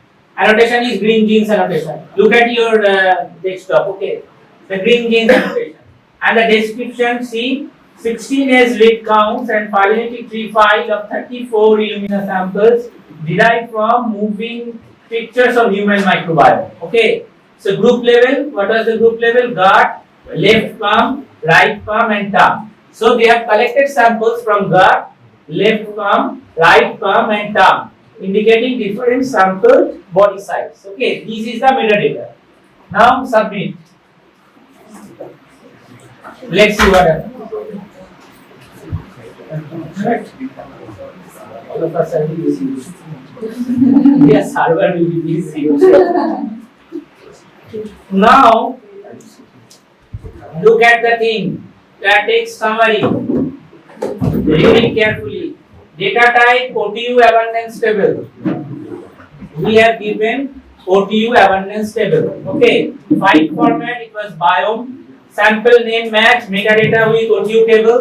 Means OTU table is something like this. It's like a Excel file. Okay. In the columns there are sample names, and in the rows there will be the taxonomy names. OTU1, OTU2, something like that.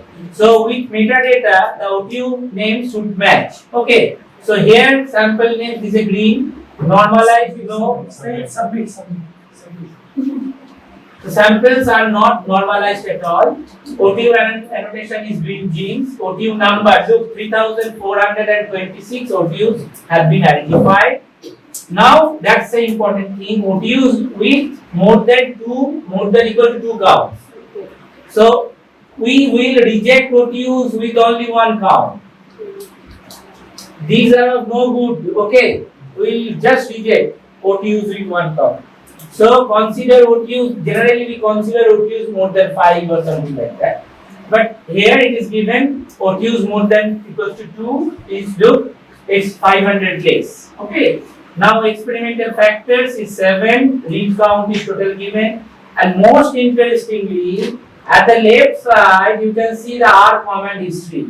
So in the R, if you want to use these things, so that commands are given. So now you can copy these commands and go to R and download that data, and you can upload it and run it. So that's the beauty. Okay. So here this is for an example sample.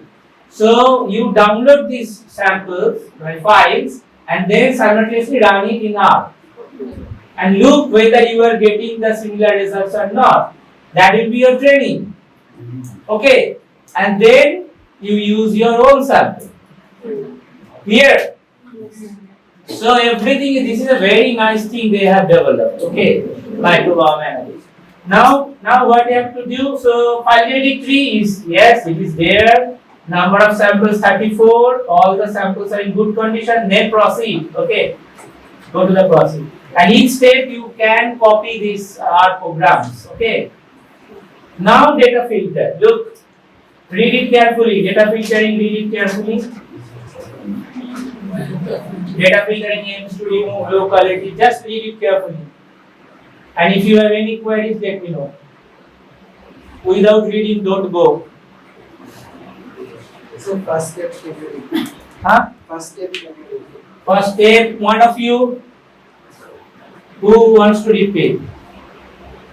Huh? There is example data. Anything you can. Hey,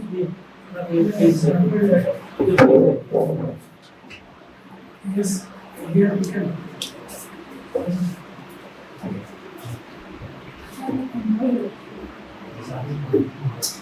So your task will be go to the R, take this data, do it by yourself. Okay. And once you learn the basics of R, you can do it. R is a meaning, I mean, very simple thing to learn. ये optional है फिर उसके बाद हम लोग इसी चीज को विद एग्जांपल कर रहे हैं तो यहाँ पे ऑलरेडी हम लोग फीमेल डेटा के साथ कर रहे हैं तो इसे फॉर्मेट में इसका बायो है If they win by themselves, what is the best? ये बायो है और इस पर ग्रुप लेवल को कार्ड लेफ्ट राइट फिर टाउन से किया है ठीक है तो उसके बाद हम लोग इसी सेक्टर को हम लोग अभी ट्राई करते हैं विद एग्जांपल तो इसके अंदर हम लोग सबमिट करते हैं ठीक है Now read it and tell me what is written there. What they have written. Tell me.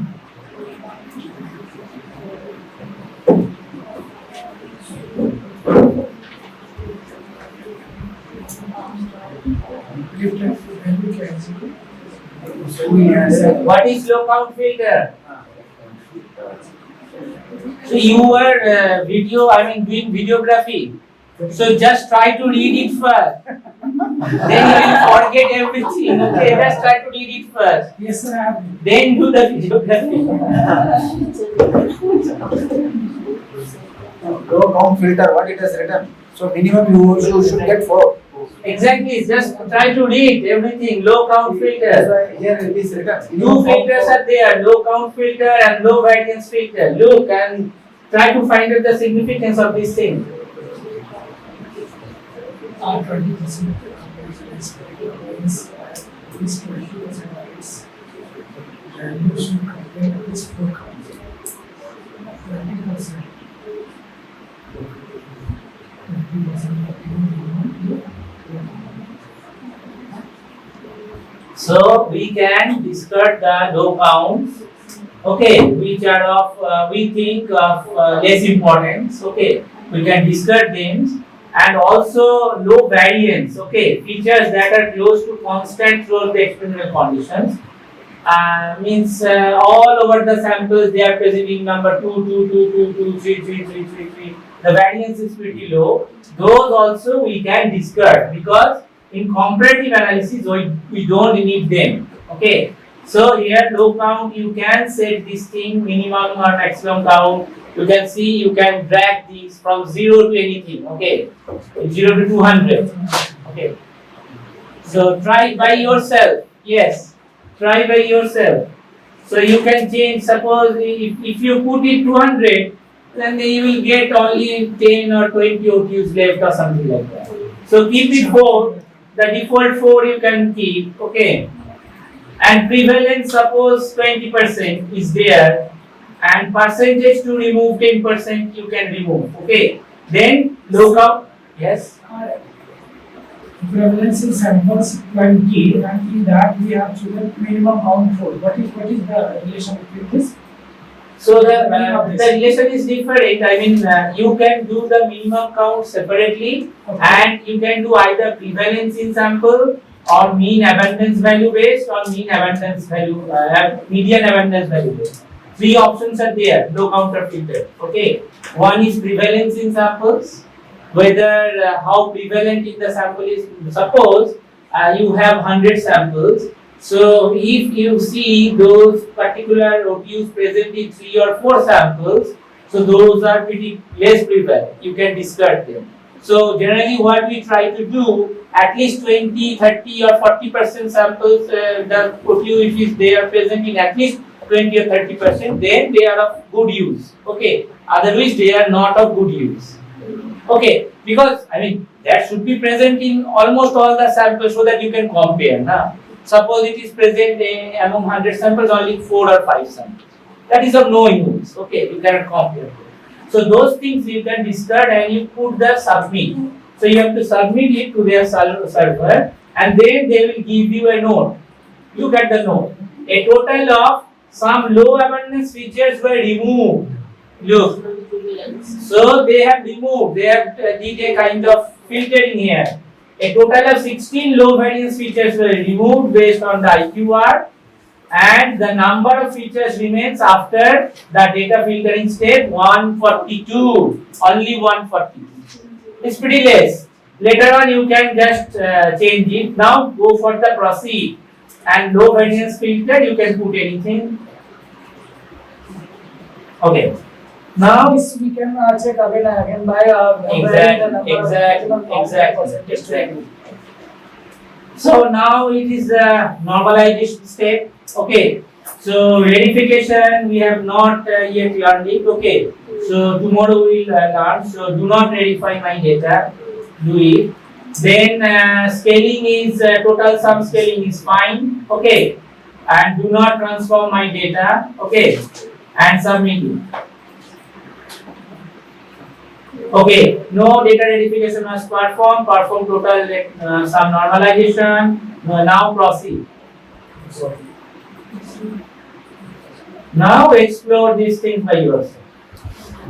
Do it by yourself.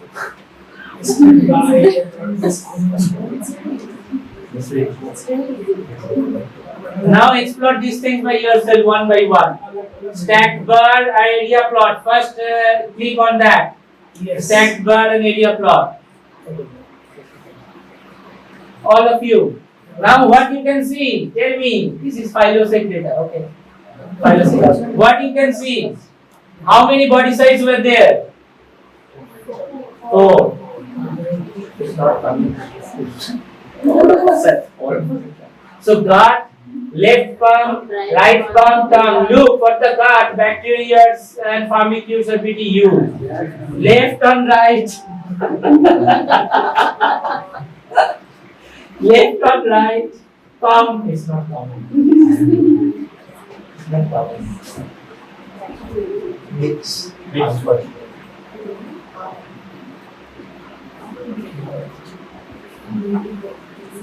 I think it doesn't matter. So you can see this is the microbiome profile. Okay, in gut, left palm, right palm, tongue. So they have different types of microbes, and hovering over the plot, you can just see what kind of organism it is. Okay. So can you do it for others?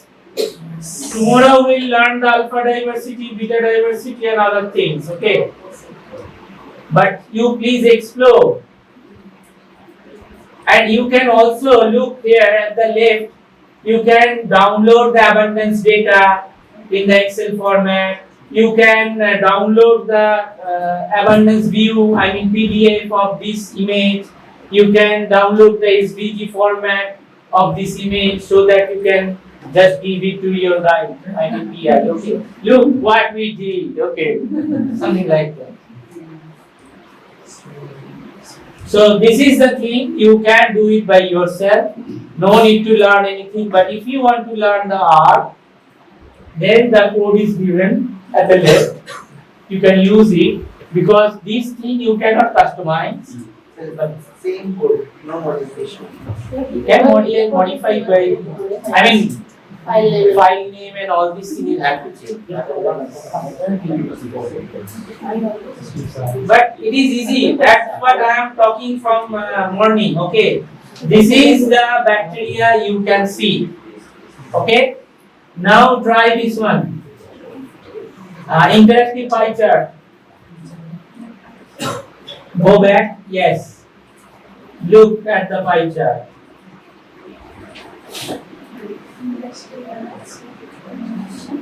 Look at the pie chart. And one beauty thing, I mean here, look, these are all at the level of phylum. Can you see? Now you can change the taxonomic level to say genus. Do it. Yes, class. You can actually change it, okay?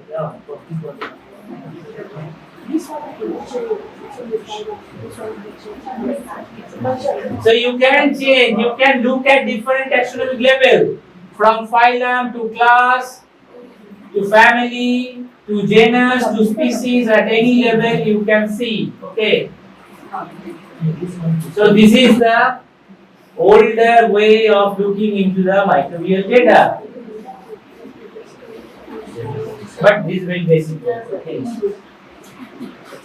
Okay, these are very basic. So similarly, tomorrow the heat tree, that's another very nice thing you can see.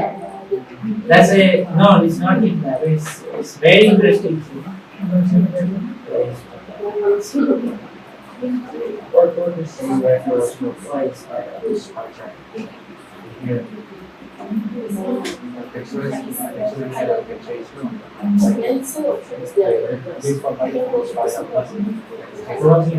think that is regions then you can do.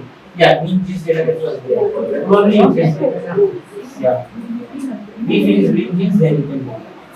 Yeah, it is there. No. So it's not coming at all. Why it's not coming? Yeah, look at the heat map. Wow, heat tree. Isn't it nice? What is it telling? Tell me that.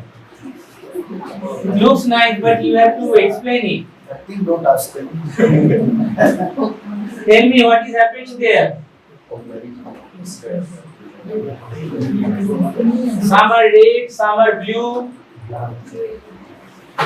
some are grey. So, what it is giving? So, this is giving the fault change. Okay. So, it is comparing between different groups like left palm with right palm. Okay. Guard with right palm. And suppose red is for the guard and blue is for the right palm. Something like that. Okay. So, which organism is abundant where you can easily see? Sir, error is coming in this. Huh? Error is coming. You have to change comparison of interest. The first comparison of interest. No, no, Guard versus right palm or something like that.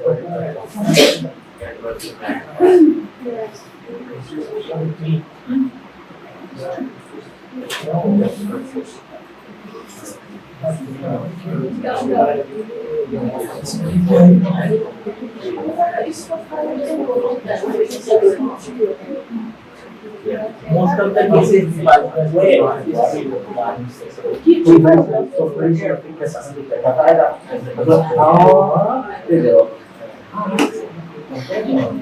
Okay, I think all of you can do it. Yes, explore the different things. Please explore the alpha diversity, beta diversity, and tell me which is the diverse palm, guard or right palm or left palm. Go for the alpha diversity first.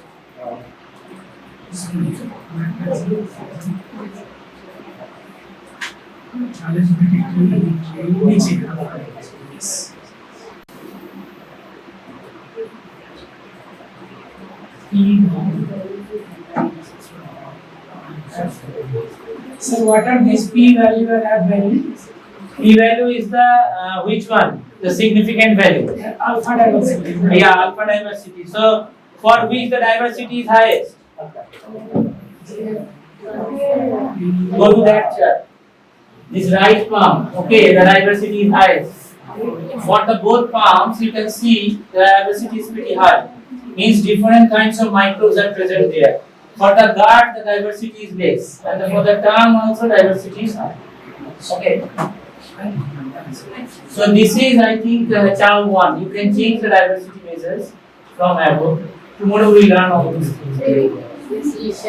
Shannon, Simpson, and all those things are there. Okay. So this is giving you the overall diversity. Okay. Which is the most diverse thing. And another thing, you can do the beta diversity. Beta diversity means you are comparing between two groups, whether these two groups are significantly diverse or not. Okay. So for that you can use the beta diversity. Please try these things. It will also give you, look, this tongue is totally different. Look here, guard is also different. And the palms are pretty close to each other. Wow.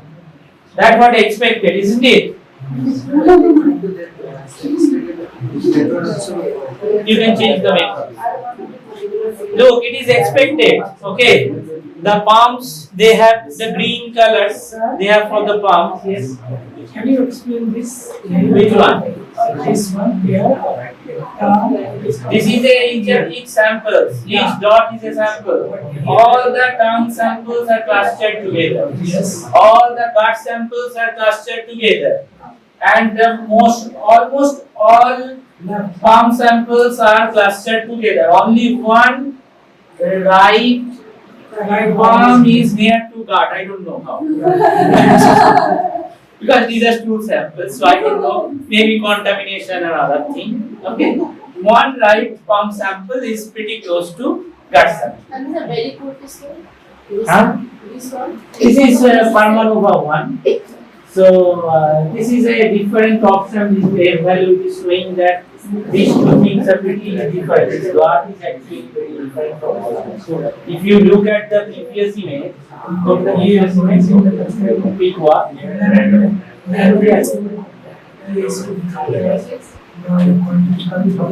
you see in the x-axis one, there is no diversity between tongue and the mouth because we eat with our hands. So almost similar kind of microbes we have. But in axis 2, there is a difference. Yeah, axis 1 there is no difference. But art is totally different. Okay, both in axis 1 and axis 2. And the axis 1 you can see it is giving the most difference, 45%. So this is the eigen values, eigen vectors. So it is showing you the maximum amount of diversity here. Okay, so this is the principal component analysis by PICWA. So by which you can go through the interactive 3D plot also. It's nice. Now you can move it. Just move it. Sir, Yeah. You can see the distribution. Yes. this is Yeah. this is PC2, PC1. Principal component 1, 2, 3 is given. Here 1, 2, 3, all the 3 principal components. First 3 principal components are given. Now you can easily see that. So this is kind of application quality picture. So you can download the figures. 6.5%. So all of you are interested now, yes? Sir, Yes. please come to Yes. If If you get whatever you get the significant result. where we are getting the significant, we never get it.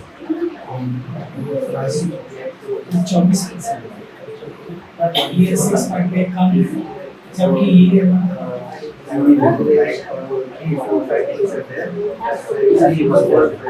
So many options are used.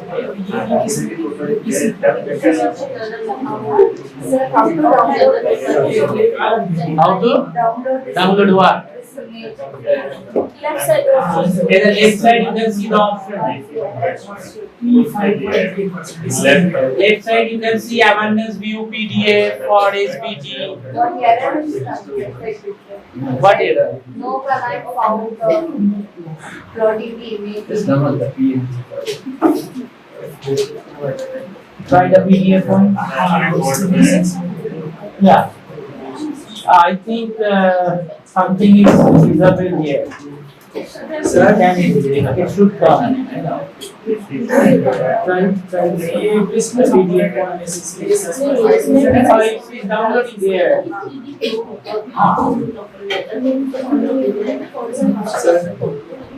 तो ये 45 PC 1 हो रहा है. Don't go for that. Don't go for that now. You can just go up to the alpha and beta diversity. Functional is a totally different domain. Okay. Sir, you have shown that it is a taxonomical accident. This system is but here, why there? Yeah, this is a predictive. This is a predictive functionality from 16. So we need separate session for the functionality. That's a totally different one. But obviously from 16s, you can predict the functionality by PyTrust or tax for fun. These are the programs by which from the applicant sequencing data, you can guess or predict the functional aspects of the program. So all this data, after extracting from time to, I think we can go for this also. Yeah. From the OTU table and meta, everything we can use from there. And if you create the tree, I mean, kind of easily gives you the tree. So Yeah. you can So upload that it. data we can keep it. But you have to change from OQ to biome format. Okay, so That will be beneficial. yes, I know. So there are so many free programs in Python out there, which converts the, I mean, the time to itself, they convert the OQ to biome. No problem. Then you can easily use. Yes, sir. Because like we have to see like this graph. I think it's pretty good. Only you can Yeah, it's use. good. It's good. Sir. Then we can do. It's good. Yeah. So tomorrow sir, we'll see one time with our own data, like how all this data we generate in time to, then we'll upload. एक हम लोग ऐसा data जो कुछ पहले से previously रखा है उस डेटा को लेके डिस्कस Sir करेंगे will तब show. तो Sir will show tomorrow. Don't worry. Tomorrow we have to share. We're going to participate. Paper and revision मतलब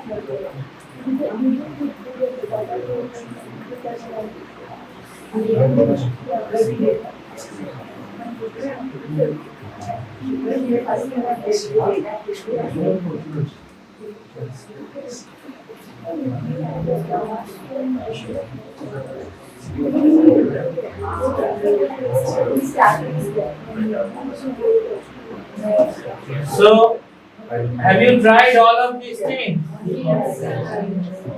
So, can we get it?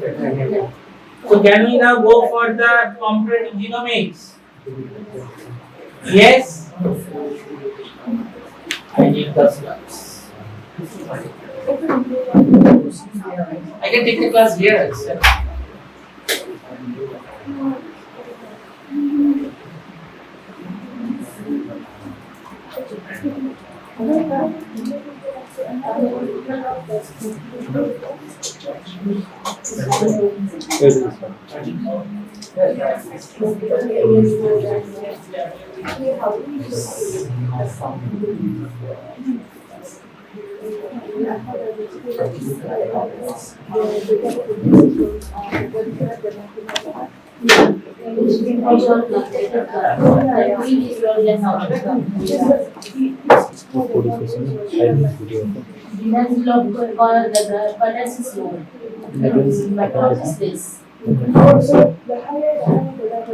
Yeah, more the quantity of microzymes.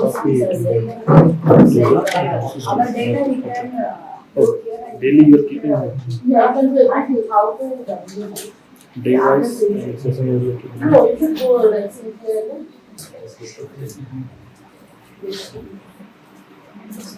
So you can so you have to upload your वो काम करने के बाद चल Yeah, after you have to generate system to file to, and then you have to upload it here. So this is the price. We will try with examples. Okay. So then you have to give your data here. for generating these files tomorrow, sir. Yeah. So I am not generating because we are going to do our whole analysis in kind. That is the advanced part. Basic information will give you. You can, if you don't know R, so you can use this graph and all that which I showing you. Yes, because R it will be. But scripts are there, you can copy that script and you can go with that. Yeah,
taking photo of the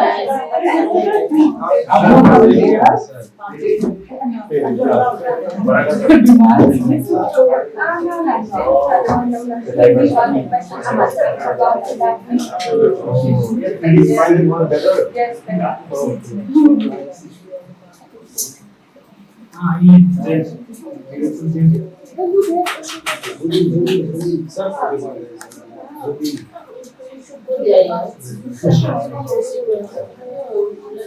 Comfortable here. What did you learn from this?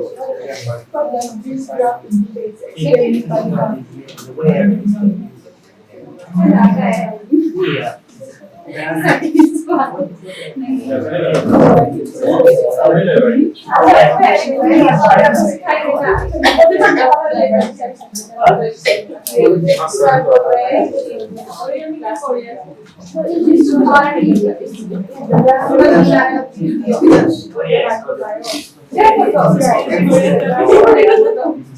इधर आइए Avinash photo ले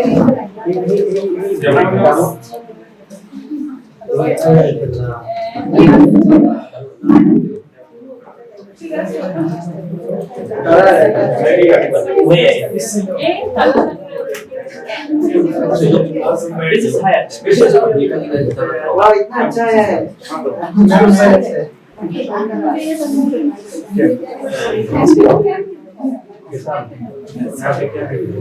करीमा उधर चाहिए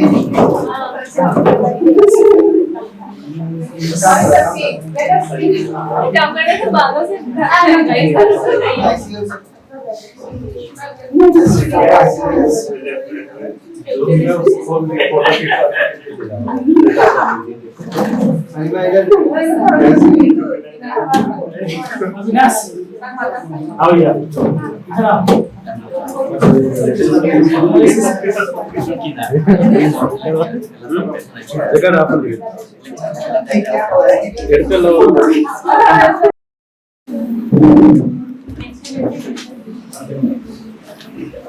Yes, you can see here for at least 30 minutes or so.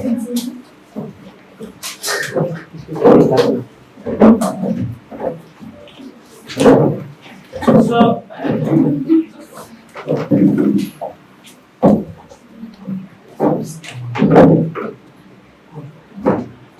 yes, everyone is comfortable? Yes, sir. Okay. So, I talked about the single genome sequencing or genomics. Okay. So, for genomics also, you will again create these small reads, okay, or long reads. Then the next thing is to assemble the genome to get the genome reconstructed. Okay. So that thing we'll just discuss here. So you can see we all kind of start the beginning of the assembly process with a read. So the read we'll get from the machine itself. Okay. And you can see the Sanger sequence we get around 1000 nucleotide, but for most of the Illumina and other platform ion torrents we get 100, 150, maximum 250, not more than that. Okay. But it's different for the obviously for the PacBio and the nanopore. Okay, that's a different thing for them. And if you see here again, input you get, which you will get the raw data in FASTQ format. Now you pretty well know what is the FASTQ format. Yes, and that format, what you have to do, quality control. Simple. The first thing you need to do, the quality control. How many reads are available? Do they represent the genome? Are these adapters present or not? Then you create FASTQ to quality control report. Then, based upon these qualities, you now need to trim the data, okay, or filter the data. So, like you want to remove the erroneous sequences and adapters. If the adapters are present in the sequence, you need to remove those adapters. Okay. So these things you first do, and from FASTQ you will get clean reads. Now you have clean reads. Now you can go for the assembly. So then you have the sequence assembly. Then reads are assembled into continuous kind of. Excuse me, I have 5 minutes also. Just 1 minute. Yes.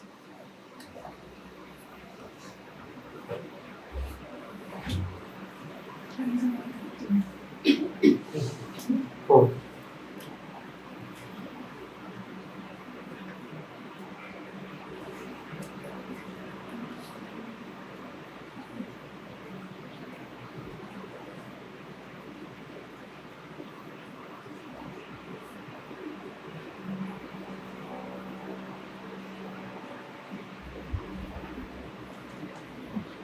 Sorry for that. So then you will go for the sequence assembly. So reads are assembled into contiguous sequences. So from first key you will get the first contig. So this sequence assembly can be done in two ways.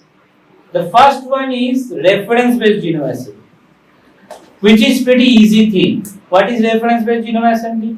Suppose you are sequencing a new genome of E. coli. You know already the genome, new human genome. I mean, suppose my genome has not yet been sequenced. So in case of my genome, what I will do, I will take my DNA, then chop it in smaller parts, then go for the sequencing. Then I will take a reference genome available in the database. Okay, take the reference genome and then align my short reads onto that reference genome.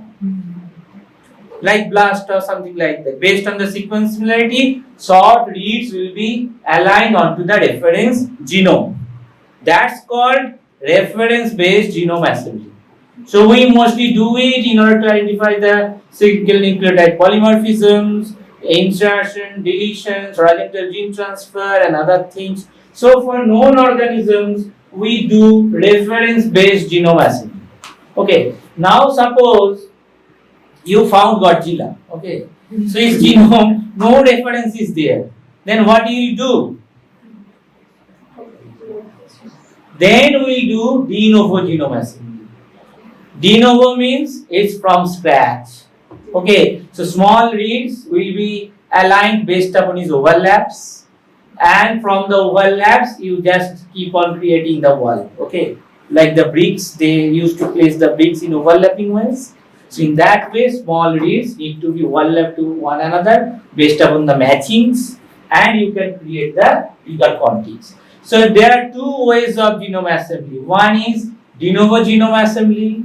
Deep Blue graph we have to create. There is some mathematical, because there is a network thing is there. Okay, so graph theory is implemented in this de novo genome assembly. Reference based genome assembly is pretty easy to do. You have the reference and just you have to align the genomes over the references. Okay, and then you need to assembly validation. Is the result better or worse compared to the other assembly tools? Then you will get the assembly. So here you can see the reference assembly. You have the reads, and there you have the reference genome. Now you are mapping the reads onto the references. Okay. Then look, from this you will create the contigs. This will create this contigs. This will create this contigs. Then these are the super contigs from here to here, and from here to here these are another super contig. Then you can correct the errors, and this will create the scaffold. Okay. And for the reads, for the de novo assembly, based upon the overlapping regions of the reads, we will get these contigs. You will not get the scaffold. Clear? Now, there are some matrices for genome assembly, like number of contigs or scaffolds, total size of contigs or scaffolds, longest contigs or scaffold. The most important thing we use is N50. Okay, N50 length is defined as the shortest sequence length at 50% of the genome. Okay, means you have short reads, then from those short reads you create the contigs. Now look here, you have put the contigs in the descending order. These are the contig IDs. Okay, and these are the contig lengths. So look, here the lengths are higher, then the lengths are getting down.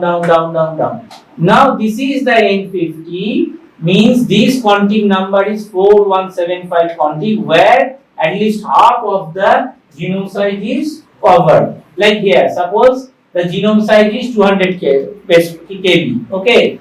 Now for this 200 kb you have these contigs. Okay. Now see, it is 1, 2, 3, 4, 5. These 5 contigs are required to reach at least 100 kb, half of the genome. Okay. So this is the N50 value. Okay. So by looking at the N50 value, higher the N50 value means you have good quality genome. Lower the N50 value, you have kind of bad quality genome. A higher N50 indicates better resolution of the genes and the flanking regulatory regions, better resolution of the transposomes, better resolution of chromosomal organization, better sequence for all downstream analysis. So, whenever you will be doing the comparative genome analysis, whenever you are taking the draft genomes, for the complete genomes you get the complete genome, but most of the time you have to work the draft genomes. In the draft genomes you will get the different contigs. There you need to look for the N50 values. A certain threshold you should consider for the good quality draft genomes. Okay. So there is another kind of parameter which is called L50, is defined as the smallest number of contigs whose length sum makes up half of the genome size. Okay, like here 1, 2, 3, 4, 5. 5 contigs are required to reach at least at the half of the genome size. Clear? So now after the genome assembly, what we do, we just go for the annotation, and the process of genome annotation can be divided into 3 main categories mostly. First, the annotation of nucleotides. That means like RNA, repeat elements, etc. present at the location of the genes. So in any genome, we generally start a location called it origin. Okay, in bacterial genome we call it origin, where in general the replication starts. Okay, so origin at the clockwise we just start the numbering. First base nucleotide 1, 2, 3, 4 in that way, in the clockwise way. Okay, and we go in circular way. Okay, so this is the coordinates. Now a particular gene is located, say I am taking from base pair 10 to base pair 100. So this is a particular location where a particular gene is located. Whenever I say the gene is located in 90 to 10, that means it is located in the the reverse strand. Okay, the minus strand. Okay, there are plus strand, there is minus strand. So in plus strand, the number will be lesser to higher.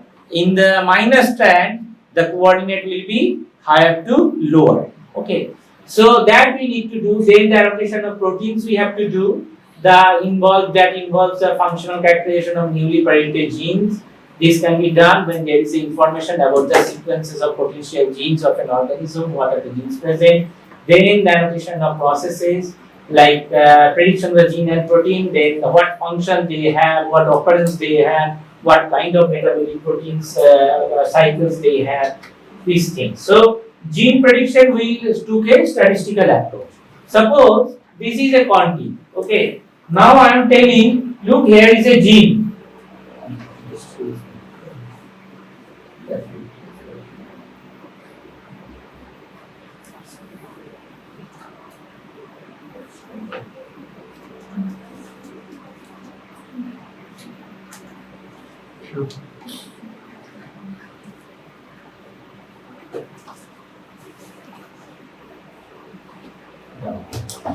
Sorry. So this is a kind of contig. Now see, the genes is here. Okay, it is starting from ATG and ending at TAA, the stop codon. Okay, ATG is the start codon. But I have marked it. That's why you can identify. But our challenge is we will be giving this particular. I can give you this contig to you and tell you find the gene potential gene present here. How to do it? So what will the approach first? So you can start reading it from here, or you can start reading it from here. Okay, how to proceed this thing? So the way is scanning of these nucleotides. Okay, so you heard about the 6 reading frames. Yes. Okay. So you can start it from here. Go 3, 3, 3, 3, or you can start it from here. You can go 3, 3, 3, 3, or you can start it from here. 3, 3. Or you can go from here, here, and here. These are 6 frames, reading frames. Now, in each frame, you go in that way, in triplets, and look whether a sequence is starting from ATG or not. Okay. Whenever there is a starting ATG, you put a kind of flag here. Then you are going 3, 3, 3, 3, 3, 3, and looking where it is stopping with a stop codon. Whenever it stops, you are now measuring the length. If the length is say more than 50 or 100, then you just point it as a potential open reading frame. You are calling it an open reading frame. So that program we always use. Okay. So these approaches, two types of approaches are there. One is extrinsic approach to identify the potential protein coding region. That's pretty easy. You identify the overlap and go to the blast and search against the database. If you get the similar proteins present in the database, then you say, okay, this is this protein. Okay, amylase or whatever. And if in database it is not present, then we took the intrinsic approach. What is intrinsic approach? So these methods take advantage of the statistical properties of the coding sequences. Okay, like what are the statistical properties? Like GC content, the third position of each codon is a higher bias, highly biased towards G and C. A predicted WRF is considered to represent a bona fide gene. If the WRF has the typical GC content, WRF is preceded by the ribosome binding site, the WRF is preceded by a typical promoter. In bacteria, if you see, okay, so you know the CPG islands, okay, the regulatory regions, and also it has been found that in codons, the silent, the synonymous sites, the third codon site is tend to be richer in G and C. This is called the codon usage bias. Okay. And also every gene will be preceded by a ribosome binding site. Okay, this regulatory signal should be there. Okay, and also there is a typical promoter should be there at the upstream of the gene. So now if you get this kind of quantity, what you will get, you will first identify the ORF, then you will scan this site and look for whether any promoter binding site is there or not, ribosome binding site is there or not. So if these things are present there, then you can mark it as a potential gene. So genes are characteristic strings. If you think programmatic way, so genes are characteristic strings embedded in much larger strings called the genome. Genes are composed of ordered elements associated with fundamental genetic processes including transcription, splicing, and transcription. So these signals are already embedded in the genome. Okay, based upon that, you can identify the genes. Okay, so these are the different types of genes, protein coding genes, most of the genes, and there are RNA genes, RNA, tRNA, small nuclear RNA, small nuclear RNA. So these genes are there. So we look for the most of the genes like mRNA genes. Okay, so what the things we look for? Signals or features, content, composition, and similarity to known genes. What are the signals and features? Okay, a sequence pattern with functional significance like splice donor acceptor site in case of exon intron, in case of eukaryotes. We very well know GA and this particular splice donor and acceptor sites are there. So based upon the sequence similarity, we can easily identify which is the exon, which is the intron. Okay.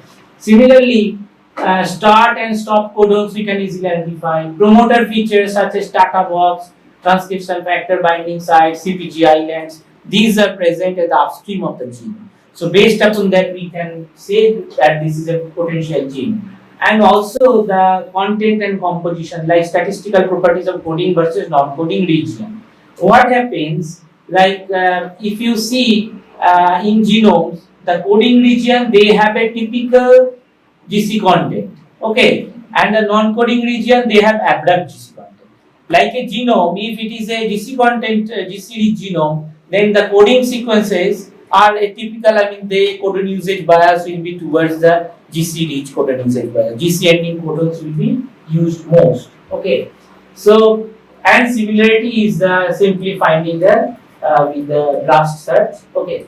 So, in bacteria, it is easy to identify the genes because bacteria genome is pretty dense genome.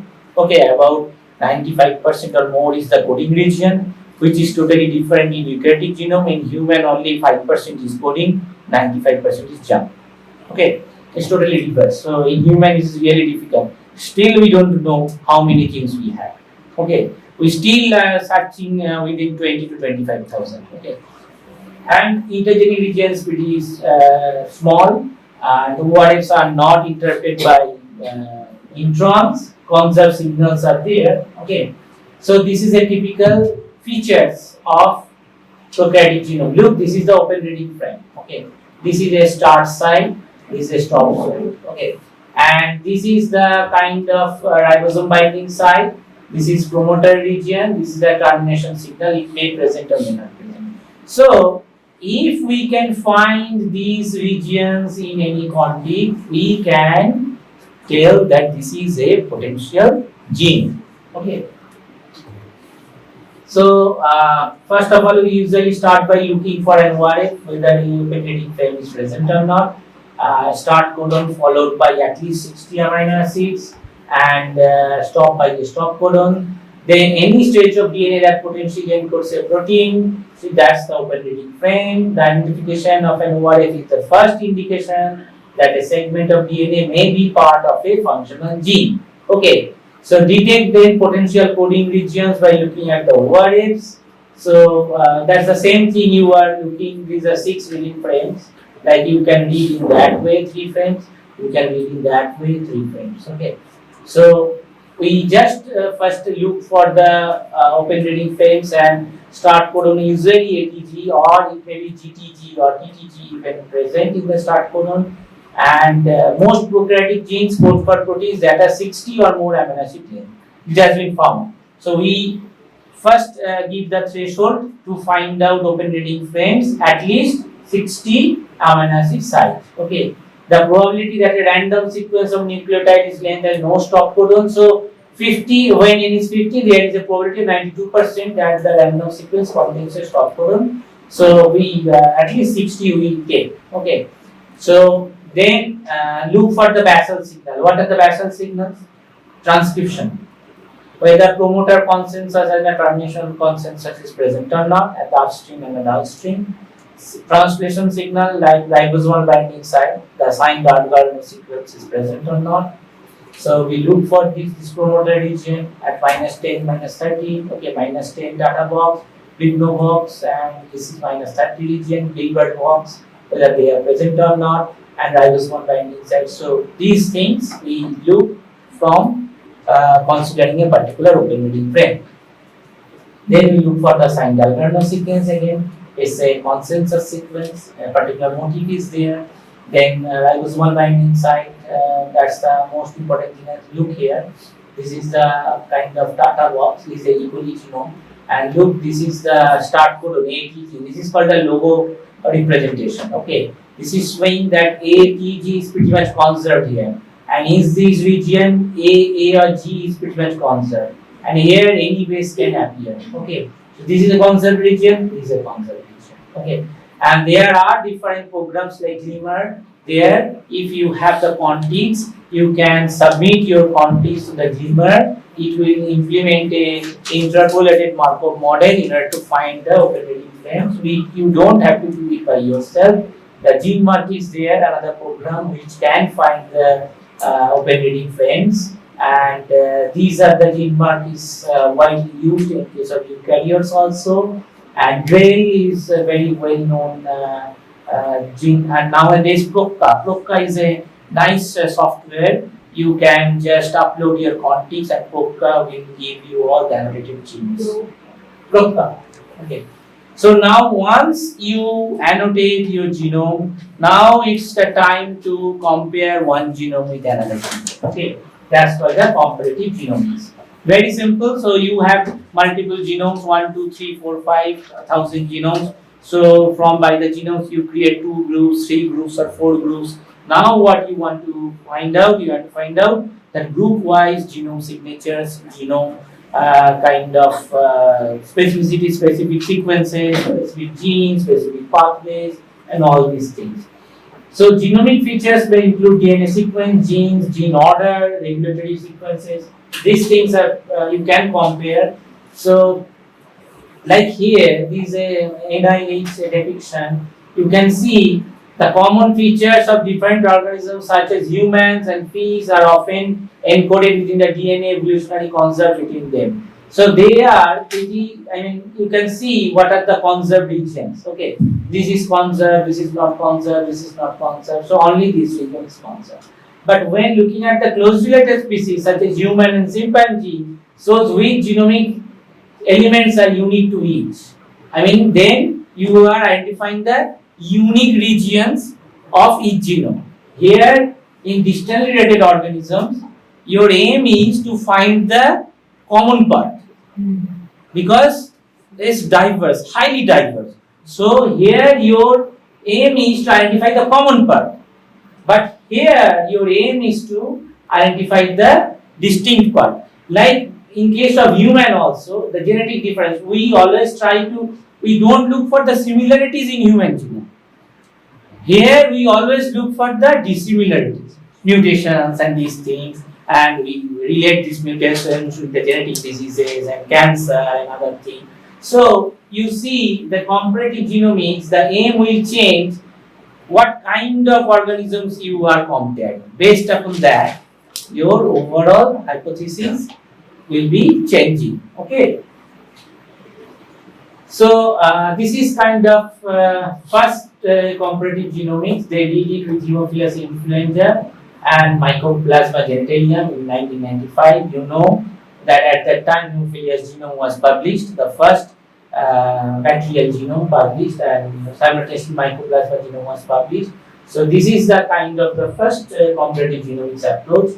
So in comparative genomics, what you can do, you kind relatedness among the strains that could be clonal, source of outbreak. Like what we did in case of here, we did this for the COVID sequences. Okay, we took the COVID sequences from different regions. Okay, from Italy, and these are the Indian COVID genomes isolated. Okay, and this is the origin. Okay, and you can see this is a one cluster is there. Here is a one cluster, you can see, and then here is another cluster. This is primitive cluster, and there is a diverse cluster. Okay, so what interestingly see, this is the Chinese Yuan strain, and this is the Kerala isolate, first Kerala isolate, and that is quite close to China strain. Okay, then I think these are pretty close to. This is Munich strains. Okay, this is also China strains. Okay, and this is kind of European strains. So these genomes, COVID genome, they actually came India from European origin. Okay, because from China some people travels to Europe, and from Europe some some COVID came in India from Europe, some came from China, and here we developed Delta. Okay, which is another very huge actually pathogenic potential. And looking into this sequencing, you can see this is the COVID time. Yeah, this is the 28, the first strain. Then this is the alpha. This is the delta wave. Okay, from 2021 June, the delta wave started. It was too huge. Then the relief came at 2020 November, the Omicron. Okay, it is kind of virulent now. And it is, if you can see nowadays, it's totally orange. Okay, no delta is there almost, it's vanished out of it. So you can see, you can just by the genome sequencing, you can see the evolution of the strains of the COVID-19. You can easily see. Right? These waves, this is going down, this is going down, and delta emerged and it took over all the territory. Then Omicron came and took the other. So in comparative genomics, what we used to do, we used to metabolic reconstruction, we used to do the genome sequences, then predicted proteome, then try to build the phylogenetic tree in order to know how the strains are evolving from one form to another form. Okay, so some of the key applications are comparative genomics also provide a powerful tool for studying the evolution, and is finding wider application in agriculture nowadays, biotechnology and zoology. Most of the people actually in metagenomics, what we are doing, you are comparing the gut with right palm, left palm, that's a kind of comparative metagenomics. Unless until you compare with one group with another group, you cannot get the differential features. and those differential genomic features you can correlate with the differential phenotypic features. Okay. So before going into another comparative genomics, one of the major important thing is just concept of homologs and paralogs. Okay, I think all of you know homologs and paralogs. Orthologs. What is ortholog? That is, if the genes are originate from a single ancestor, that's called ortholog. And what is paralogs? If the gene originating from via duplication event, then it is called paralogs. So in BLAST, actually we try to identify homologous sequences. That's the aim of the BLAST. Okay, if the sequences matches to each other, then we say yes, it's either homologous or not. But if someone say that it is 50% homologous, it is 80% homologous, that is totally wrong. You cannot tell. Either two sequences are homologous to each other or not.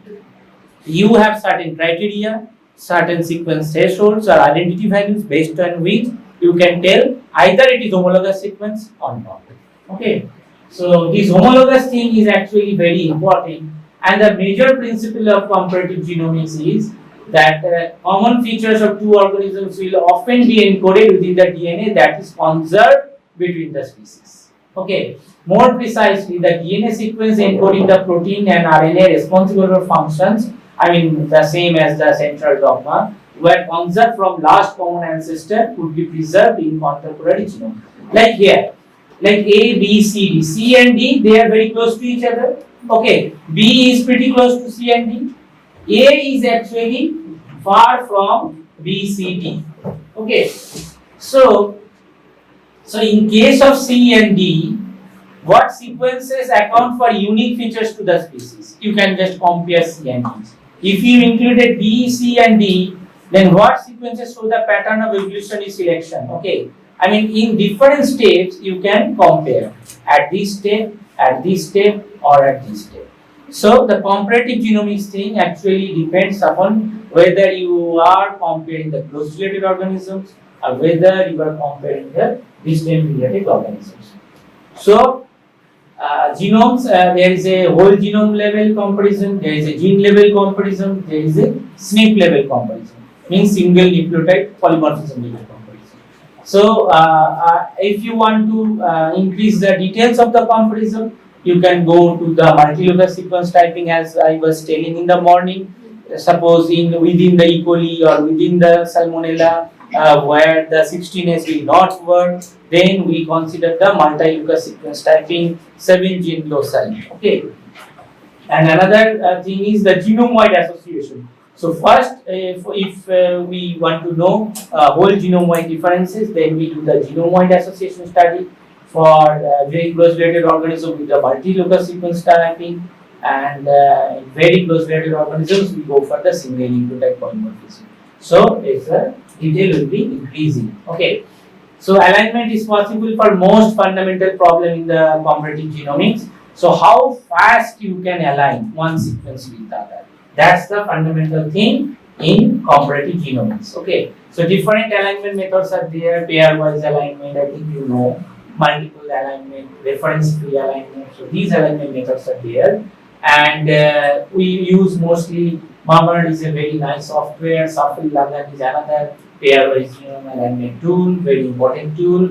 And these are multiple genome alignment tools, TPA, MUXI, Multeach, and MOF. We use this MOF today. Okay. So it will find maximal unique matches present in every input sequences, then attempts to remove small matches that cause rearrangement, that is the collinearity. So this is the thing. Suppose this MOF is freely available again, you can download it, you need the Java. So here this is the genome 1, this is genome 2, genome 3. Now you see the red region is almost conserved in these 3 genomes. Look here, the green region is almost conserved except from this region. But look at this blue region, it is inverted here. And some new thing actually came here. This is horizontal gene transfer. And look here, this is continuous, this is again new thing came here. So, and overall look, this genome size increased.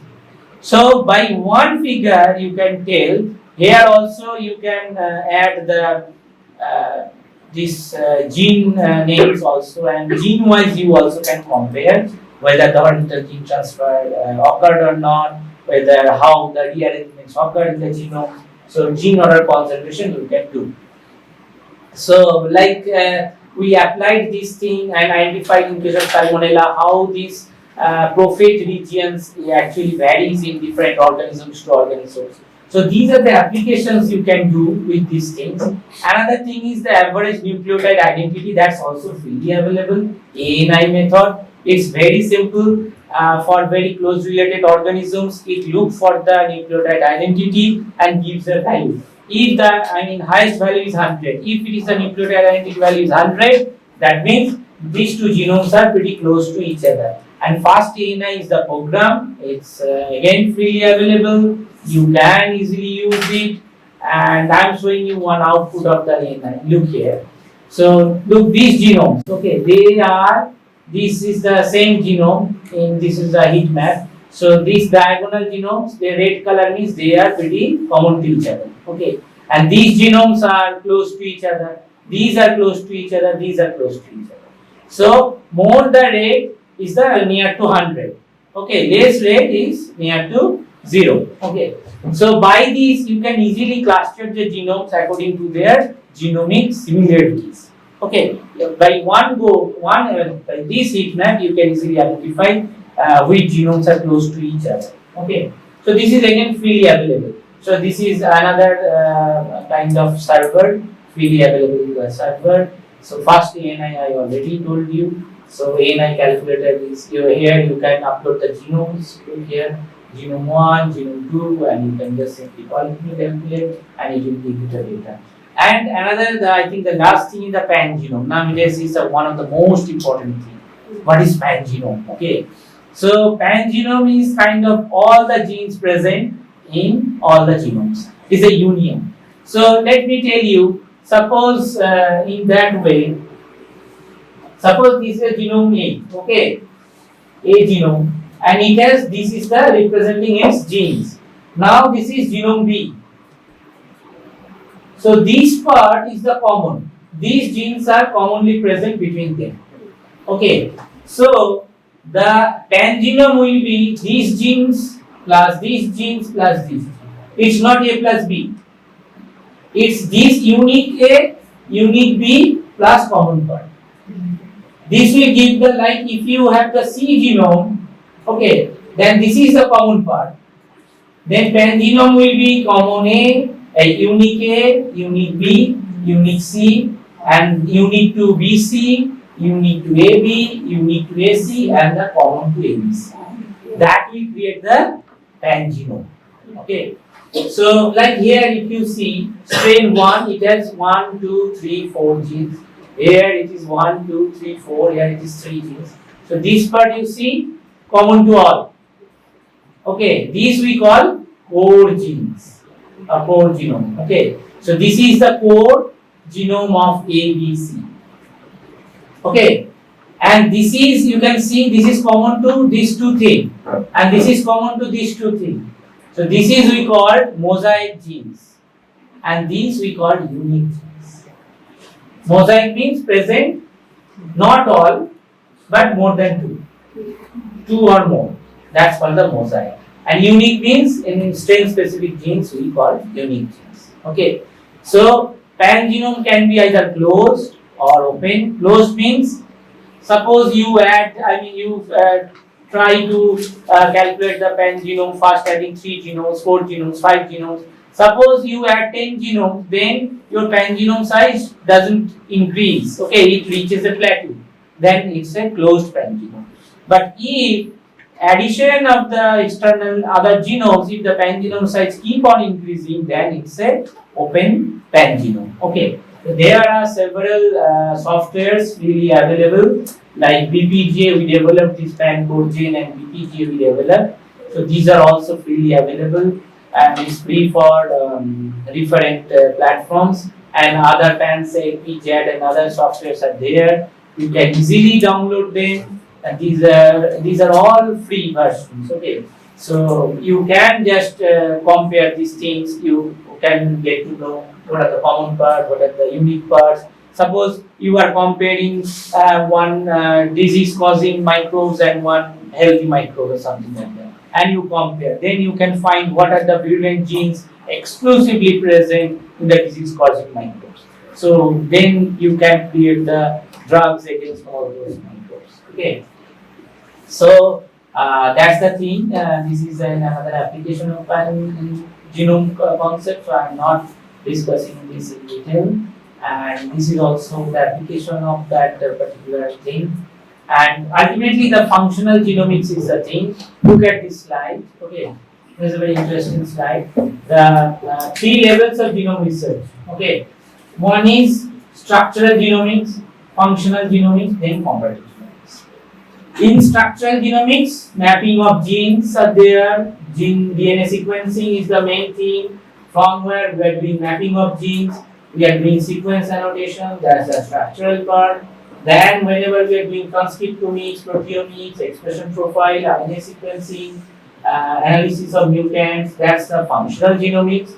And whenever we are comparing these things between different genomes, that's called the comparative genomics. So these three levels of genomics nowadays are, this comparative genomics is one of the most important thing, and this is for the mostly for the a similar thing will also be applicable for the metagenomics also, that you call the comparative metagenomics. Okay, the structural metagenomics, the functional metagenomics, where you will do the lipidomics, proteomics, okay, transcriptomics, and then the comparative metagenomics that we little bit deep to. Okay, so that's all. You can go to the MOB. Okay.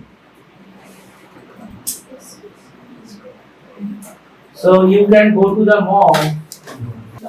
Oh, the download From installation, go to the MOB download site, and you can download this version, Windows version. Yeah. now download. You are Yes, taking- yes, sir. Yes. Now download. For Windows, you can. No, it's Windows, sir. it's not.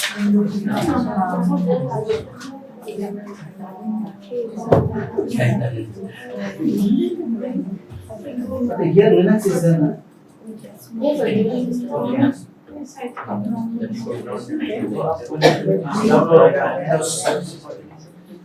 No, they can download Windows or Yeah, Windows. Windows. Yeah. Windows. So here is MOB. It's pretty easy. Install.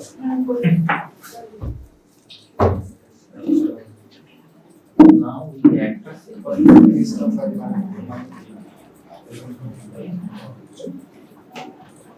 System not working. Not working, sir. In this system, it is not working, sir. It's Java generate type. Java is there, right? Yeah. Java is asking for Java. But Java is. Java is so important, you see. Java is there. It's saying 64-bit not detected.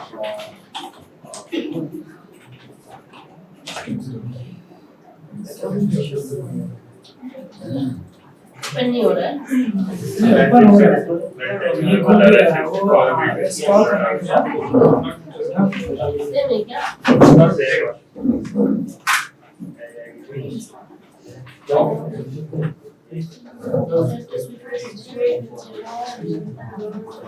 लेकिन वो जावा जो है 64 वो नहीं है, फिर से जावा एक बार देख 64 वाला विंडोज के लिए कल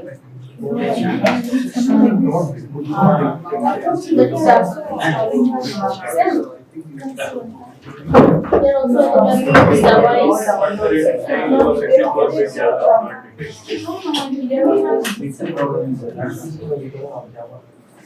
This is what we get. 64 bits. 64 sir. 64. They couldn't detect Oh, you have downloaded Java Yes. 64? या अपडेट कर दो ना।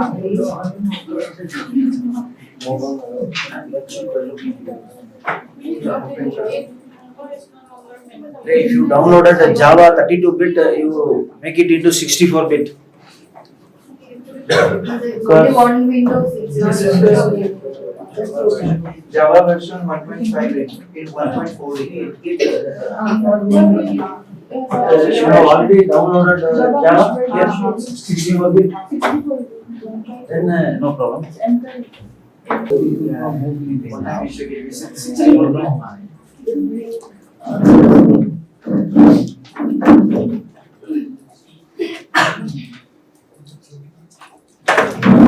हो गया दीदी 64 bit कर दो Okay, here done. Yes, sir. Okay.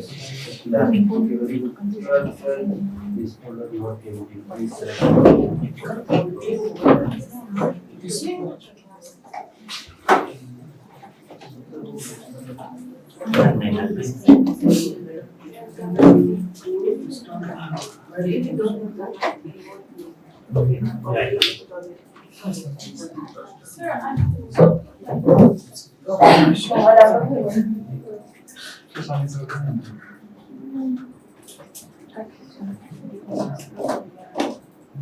Where is more?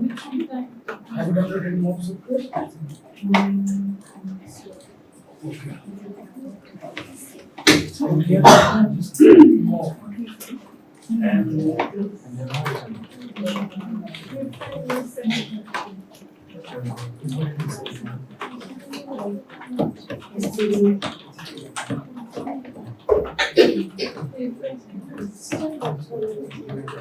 So those who are all finished, you go to NCBI and type E. coli complete genome.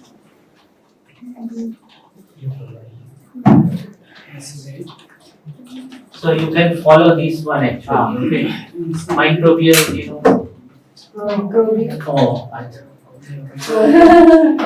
so you just type the NCBI microbial genome. Oh, NCBI microbial genome here. Not don't go for NCBI.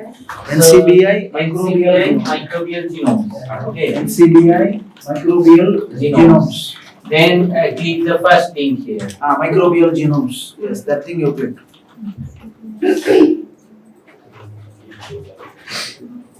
Microbial genomes. Yes. Microbial genomes. Yes. All yes. Where you type Then you go for the browse microbial genomes here. Yeah, left hand side. Left hand side you see browse microbial genomes. Left side. Yeah. So now here this is a nice portal. I mean you can just type any organism name Okay. and you can get genomes of those organisms only. Okay. Those microbes only. You see viruses are there, plasmids are there, organisms are there, even eukaryotes are there. Okay, so all the genomes in total look 76,813 genomes are deposited now in NCBI. Oh, that's good. It's really huge.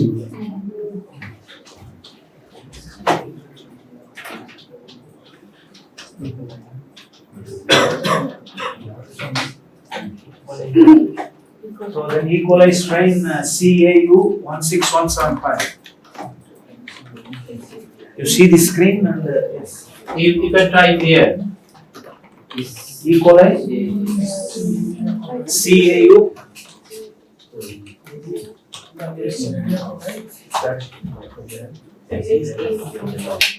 Now you can actually download this first genome. One genome with 4.64 MB size, another with 6 MB size, another with 5.3 size. So these genomes you can Anyone there? Yeah. any genomes, 4 or 5 genomes with different sizes. Okay. Because we are going to do comparative part. So we need minimum 4. You can download and you can store it in Notepad, sir.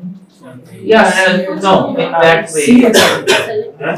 So what you can do, you can just click onto this chromosome and see, right click and opening new links, and then go for the FASTA and then send to FASTA in file format and save in a folder. Right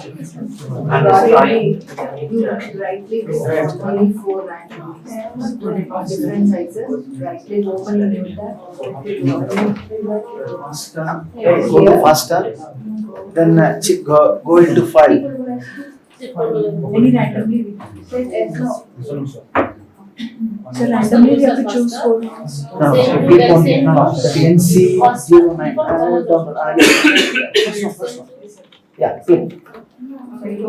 Yes. Chromosome, then the blue part, click on there, and then Once it is there, first up, send you send to no, the upside, right side, upside send to option is there. send to That's a very nice option to This right save side, the, right yeah. side up, right side up. Otherwise, you have to open the notepad and copy and paste. Don't do it. You just in the same tool, just click on the complete record in the file, and the format will be faster. Then click on the create file, and it will give you the option to no, save you have the to go to file. faster format. Faster. Yeah, faster format. Faster format. Yes. Now go to send to. Now you There is option of create file and you will name it. Just name it MG1.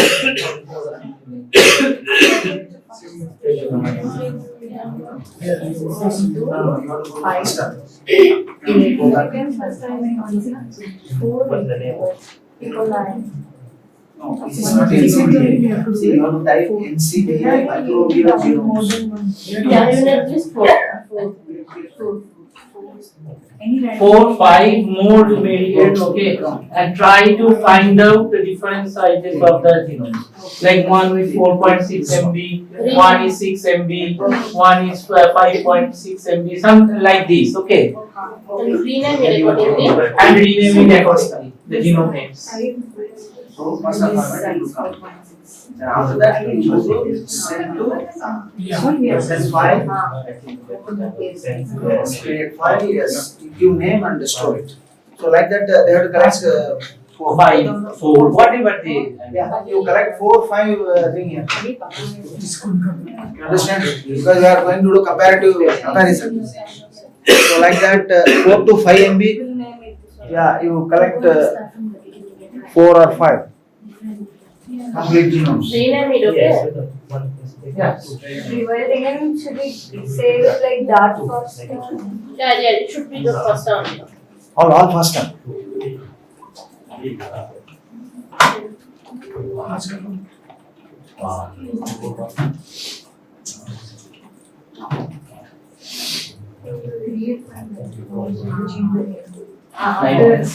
First download. This thing you can't do for our insects, you can do. Yeah. Sequence. Now you can see here, this particular part here is in a positive stand, that is inverted. Look, it's just inverted here. And this part is also inverted. And these are the new regions, okay, which is only present in gene stage. Look, these are torrent transfer. It's a nice way of representation, isn't it? And in one go, you can have a clear idea what is going on. We are having complete genome of 7, 8 Lamhan duplicates. Okay. So then I can do analysis. You can this thing, and if the genome size is big, there is another software where you can create the circular maps. Okay.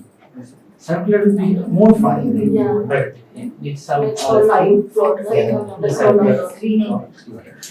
1, 2, 3, So different view, different color schemes are there. Okay. You can see the outlines. Okay, you have downloaded, huh? Now download at least 4, 5, whatever you want. Downloading, yeah. Yes. How many? 5. Okay, very good. Where are the genomes? You didn't do it properly. Put it in a particular folder and name according to the strains. Okay. So then later on you can easily get to know which strain has been used. Put all those sequences in a folder. Who are all finished? This is mega. Yes. Right click onto it. Right click. What do you want to do? Let's just see. So you already saved it. Okay. Now name them according to their strain names. Okay. Just click on the just click Name as just per that. another click. No. Okay. Not in that way. Okay. Just click then F2. F2 will give you the rename option.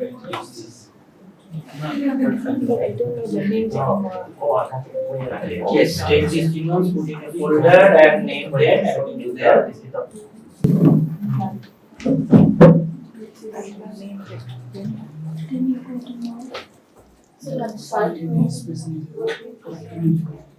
Go to the alignment progressive mode.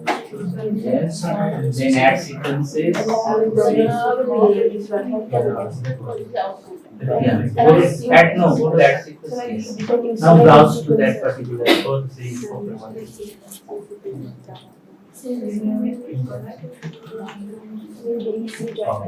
Select all of them. Yes. Open. Now go to the output. Yes. Yeah. Right in the output. Third one. Yeah.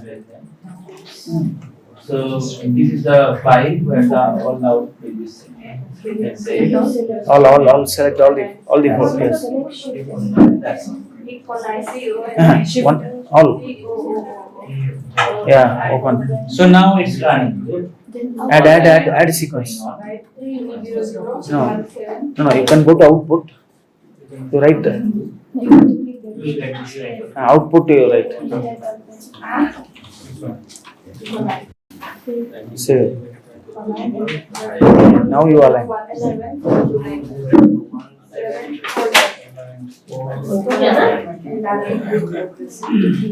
So look, it is doing the recursive alignment. Okay, taking one genome at a time and doing the alignment.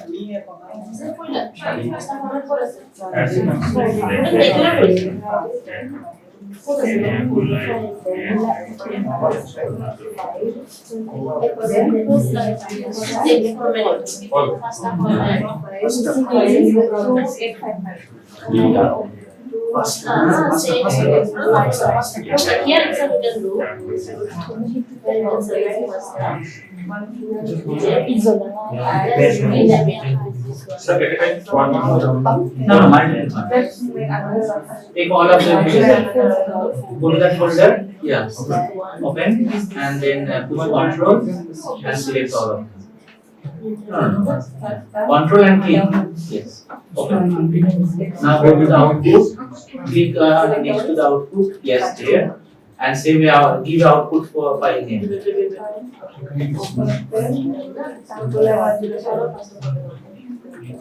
Equalize output, alignment output. Same. Now alignment. So you choose the progressive mode. Just progressive mode is fast. This is a very useful tool and easy to make the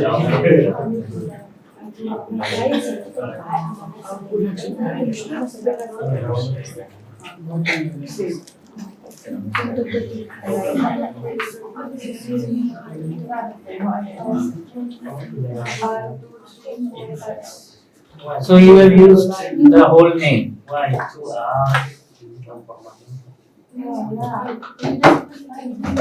Okay, no problem. This is try.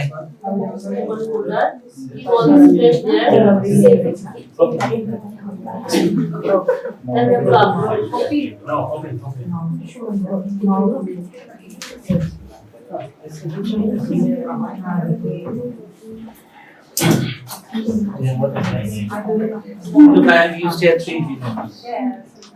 And you can see the difference in the genomes. Upper strand is a positive strand, lower is a negative strand. And see the inversions and other things. Block wise you can easily see. Okay, for your genomes you can see whatever changes is happening. Like the below genome is the longest genome. See? And the upper genome is the shortest genome. And in these 2 genomes, many genome insertions have happened. Genomic islands have entered. You can apply it to any genome, okay, any chromosome also.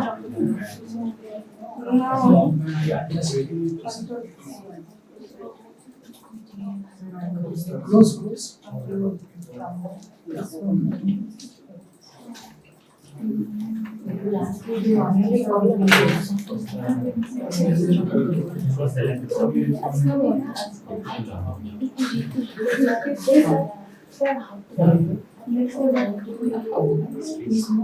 So you, okay, then across it. Okay, now go to the file and align it progressive mode. Third one, yeah, progressive mode. Now go to the add sequences. Now go to that particular folder.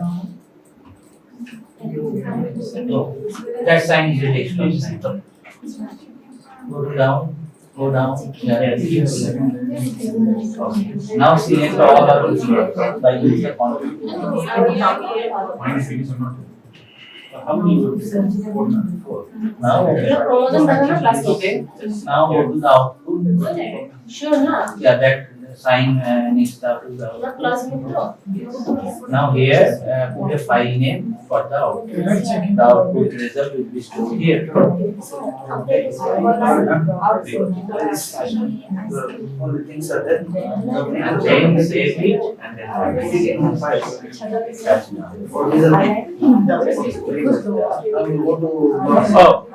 now you got the data. Wow, so many rearrangements.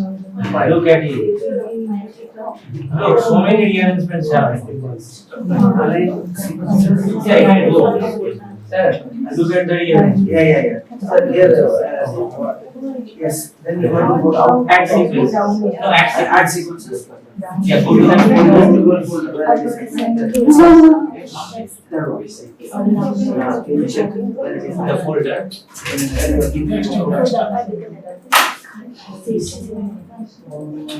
Next up you have set, no? No, here.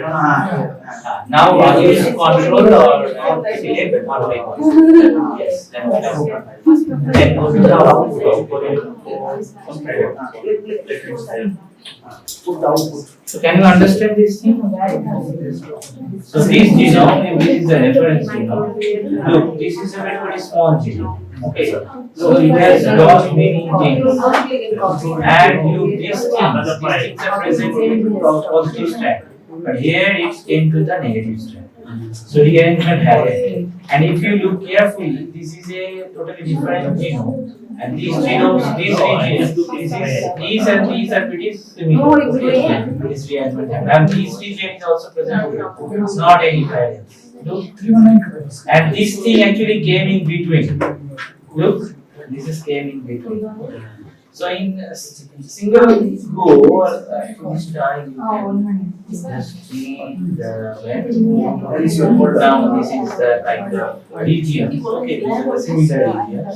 You can see this region is present here, is present here, is present. Now this region is present here. So if you look at the gene order, so order wise, so yellow is there, then red is there, then this one is there. So it is ordered on all four regions. My sister running. Change the order. All these things change here. Now you can see in another way the plus sign here.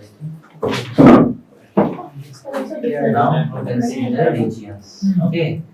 Now there is another option. You can put the genes here also. From the gene, you can go for the plus sign. In detail you can see how the things are changing. Yeah, it's still running. You can maximize it. So look, this is look the third genome is the smallest genome, and the rearrangements you can see. Okay, and regions are similar. Like these regions are very similar. There. It's downstream here. It is downstream here. It's up. These two genomes are somehow similar in that. It's a comparison. Yeah. Can you understand these things?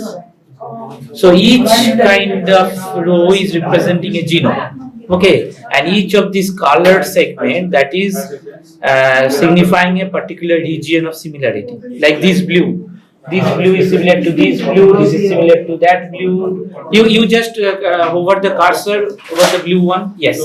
Now you see the similar regions in different genomes. You understand that? Okay. Wherever say, no, you go Exactly. you go to the yellow, yeah, see, Yeah. these are all the same region. These are all the same regions. So you can easily see how the regions are actually changing in different genomes, and you can do it for any genomes. You can just magnify it. You can go to a more resolute level. You can see at the gene level also. Can we say for different species? Yeah, obviously you can do it. You can do it for anything actually. Just you need to give this FNA file. FNA. What we did actually, the FASTA file actually. That you have to. How to go in depth? So the plus sign is there up. Yeah, that one. No, next to that. Next to that. No, that left one. Yes, that's a zoom one. Oh, when zoom in, then we can see. You can see the particular Can we say region. what are the genes it is encoding? So for this, you have to upload the GFF files. That's another thing. So GFF file is kind of annotated file.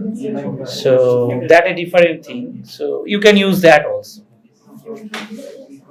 The GFF file from So this is mostly for the multiple genome alignment. So without the GFF files, but for a particular region, you can take that region and look for the genes. Another software is there. So gene-wise, you can mark the region and the genes, and you can mark how the genes are rearranged gene. That you can mark. the GFF file from which we can From NCBI itself. So they have in the FTP. Yes, sir. This is what type of gene now I can find out from here. From here, you just look at the coordinate. The coordinate is given. So whenever you are hovering, the coordinate will be given there at the below. Look, the number is that number will be changing. Look, that number will be changing. Okay. So by this you You can have to note down all the thing and accordingly in GFF file, annotation file, you.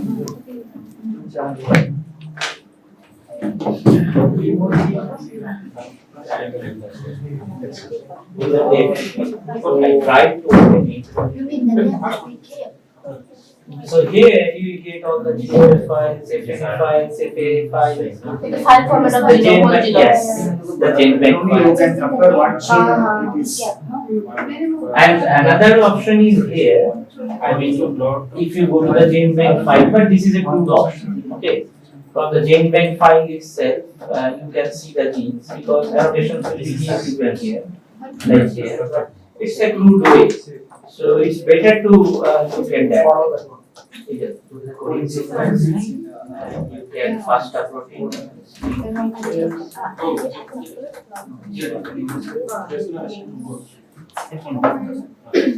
GenBank full you can download or featured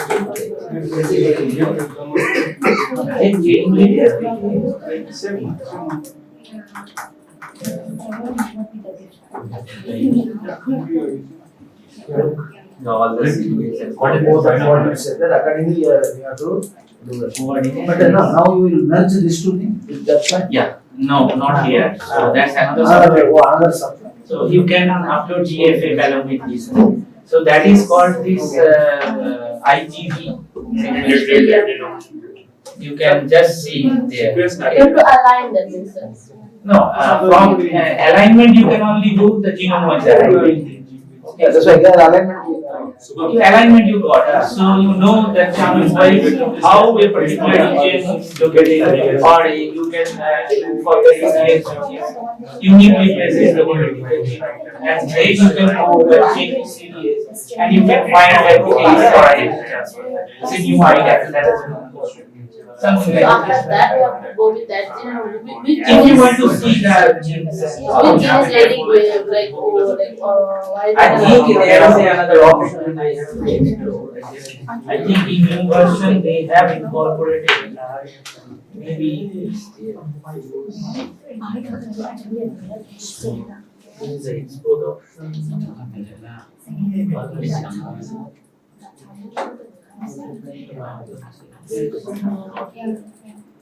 Annotated features. So I think annotated features will be there. Look, the nucleotide is given.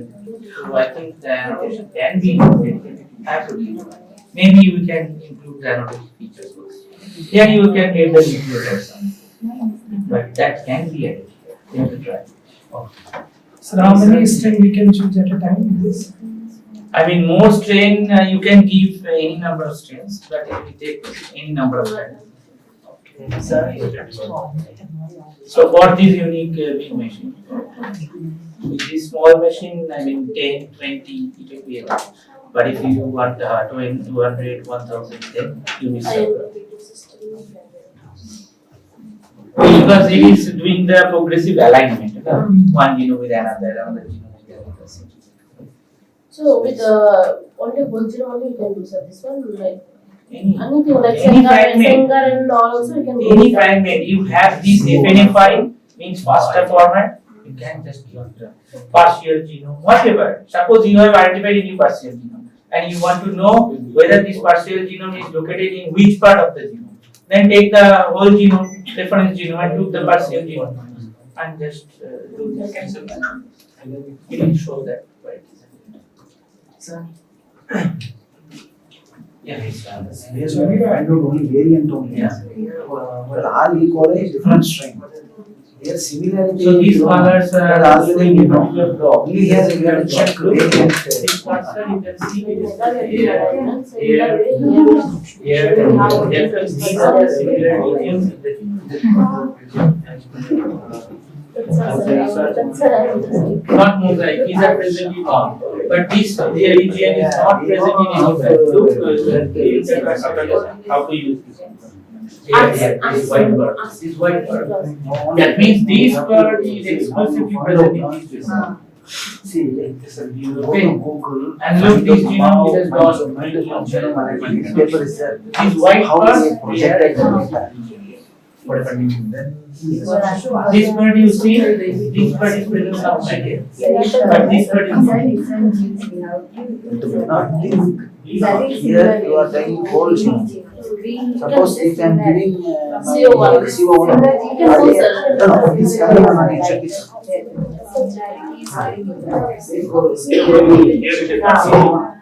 It is coming on.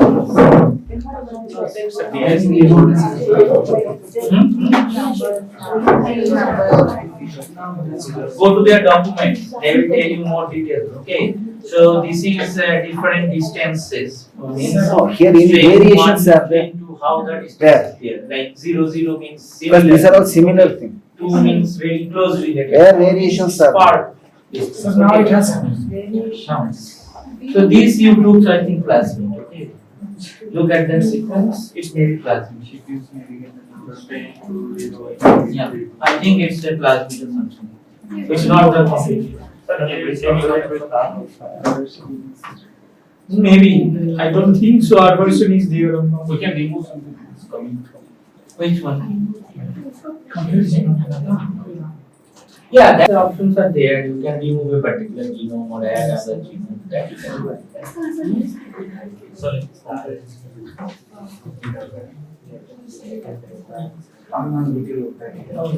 Sir,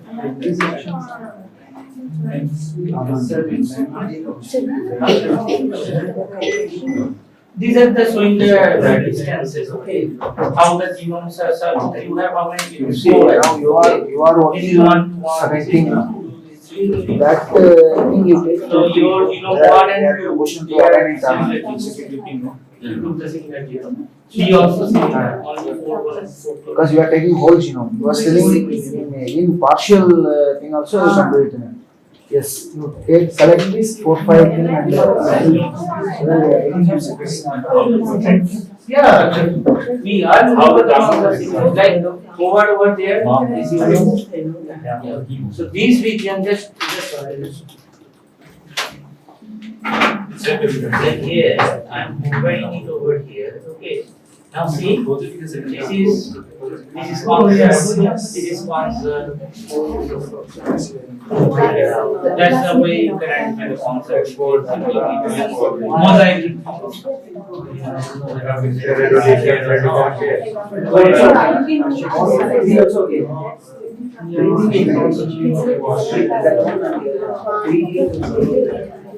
Automatically go to file.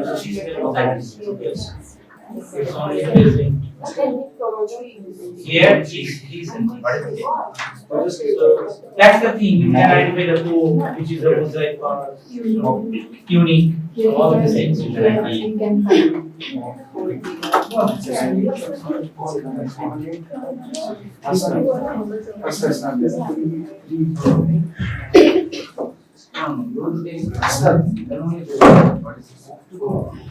Output भी आ गया है।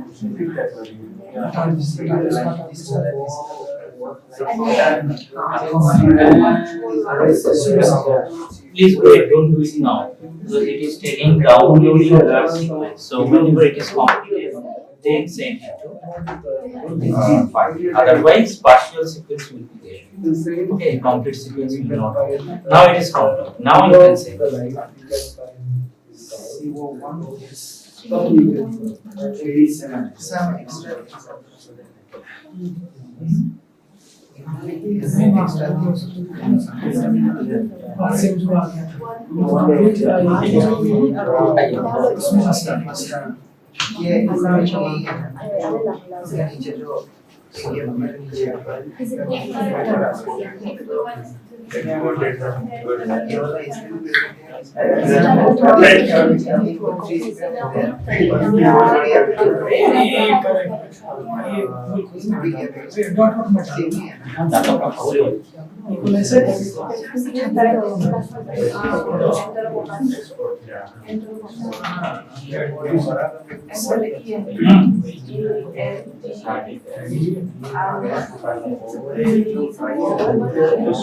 We have to take only complete this complete genome. Partial example. That time we had taken. I have just for example, I have It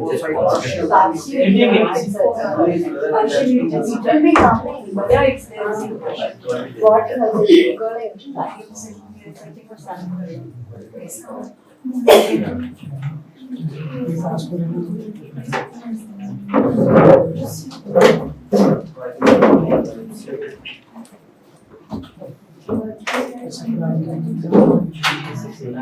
So this your picture showing what similarities are there. That's it.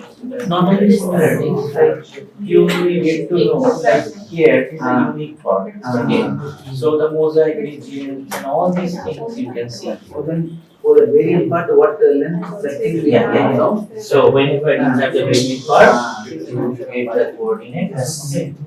So that coordinate like you will change the MC number. So we have to mention that one. So this is one-time visualization. Then you will dig into it. You look into it very carefully. But in one go, you will get to know how much variations are there. now you just do a nice picture of this and you tell okay this thing like this nucleotides they have this region this like these organisms. These are totally new part is there. It's not present anywhere. This is a totally new thing. Here also is a totally new thing.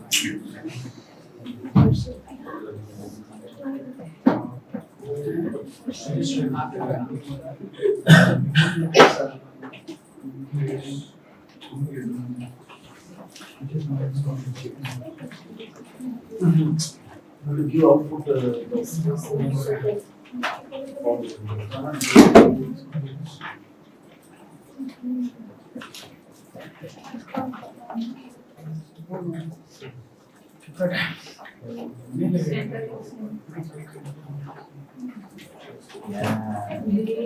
No, don't do it now. Okay.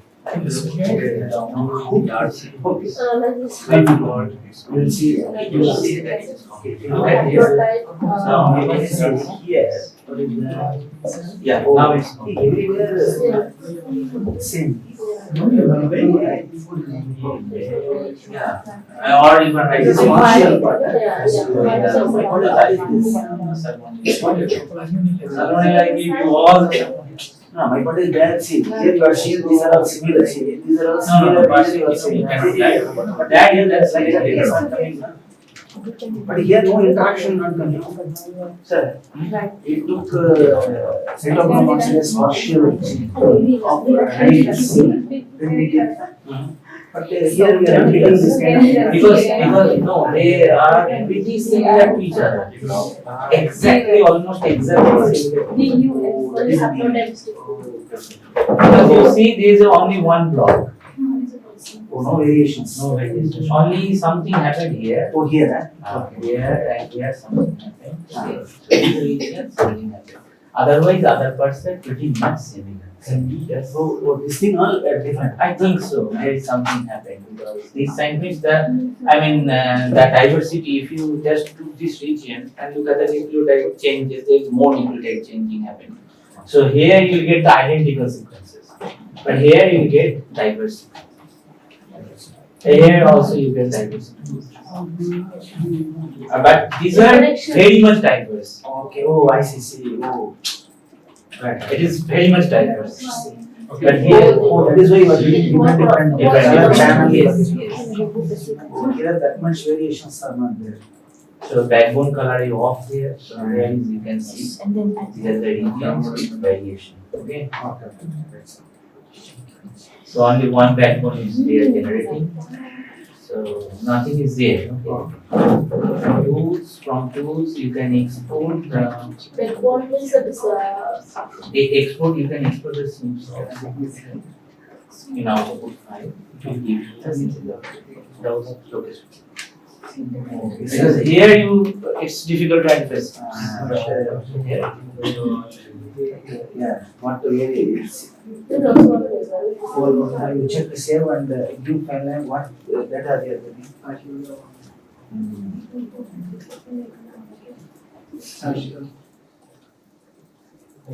Oh.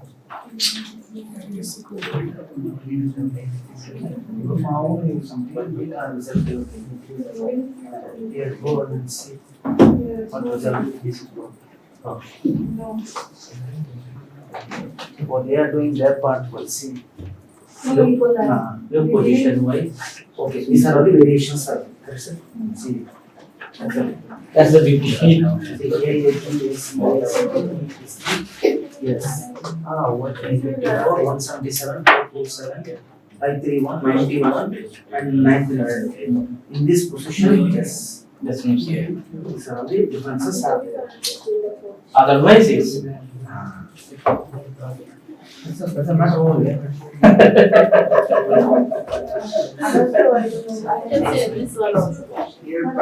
My mind is here you will get jeopardize all the things. Because yes, insertion deletions happening and other here also you can just make it happen. don't get Yes. here also. You get This is what Daniel. sir, I think she also did the same thing in her organism. Zebra fish. See, here also we didn't get in. because they are similar. Any variations are on red line is there. I think that's a kind of sneak one. You go to tools. Look. Export. SNP. So many things are there. It's very difficult to understand. Give the file. Where you want to So save. ideal way is how can we So you will know that what variations are there. That's all. You can use it. So with respect to your thing, what variations are there?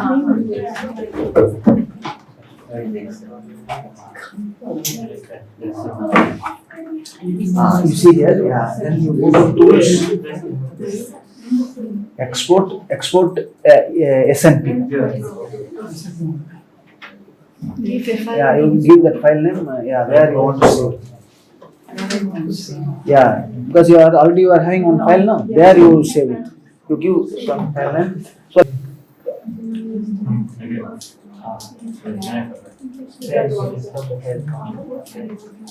We just need to describe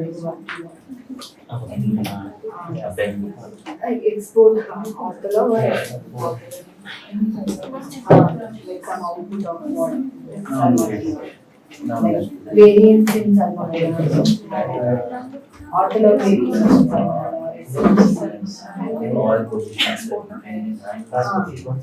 This thing you will make it that Promise, you have just to finish it.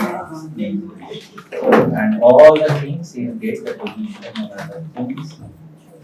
Sequence code quantities. But here you will hardly find anything. I mean, it's so much. here how to export to Excel. So you can just right click open it. Or go to Excel then open it. Sorry.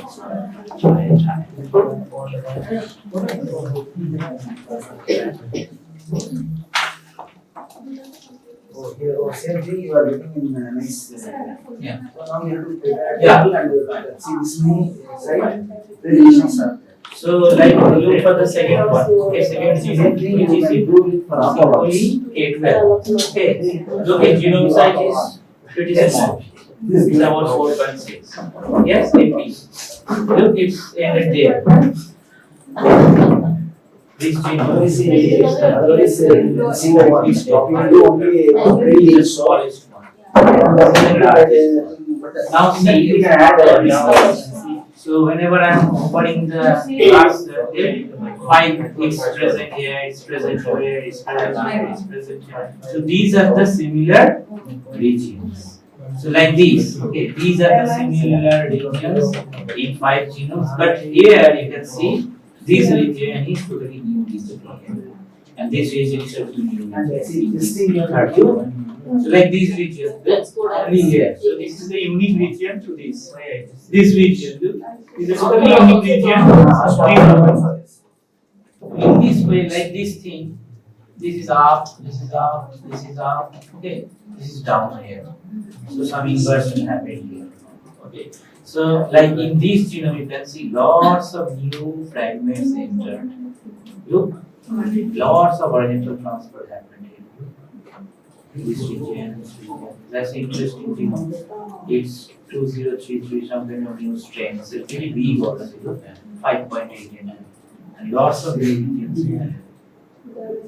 So in one go, you can get to know all the different things, like what is going on. I mean, whether the genome size. I mean, like for these genomes, it is a new thing, and this part, this purple part, it is code to all of us. Like new. Yes, so it's present here, here, here, and here.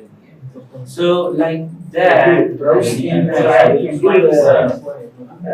Desktop, correct. mosaic. You save this thing in desktop. This is Easy unique way part. you can It's only present here. Mosaic Mosaic is present, not all, but more than 2. Sir எனக்கு ஒரு doubt என்னோடதுல வந்து நான் வந்து எப்படி அந்த resistance develop ஆகுதுன்ற pattern upload பண்ணேன். இப்போ அதுல இது எதுவும் இன்கார்பரேட் பண்ணேன். ஸ்டார்டிங்ல எப்படி அதோட இருக்குது ஓவர் பீரியட் ஆஃப் டைம் அந்த ஆன்டிபயோட்டிக் எக்ஸ்போஸ் ஆகுறப்ப மைக்ரோ எக்ஸ்போஸ் ஆகுறப்ப அதோட ஜீன் சேஞ்ச் ஆகும். You have to go for All these words are present. Glimmer, Gene, Mark, Oscar. There you will get All these words is present. Like this part. This whole part is here and here. Okay. But here it is look is also not present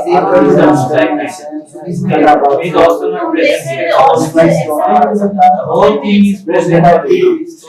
collect and you have to Here it is truncated. This is the kind of get some papers. that's the idea. Yeah, what they have done.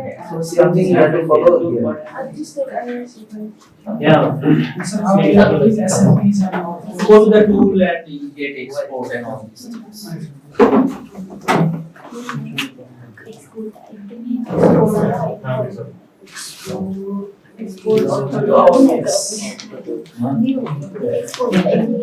I got interest. Export come up with yeah, export now still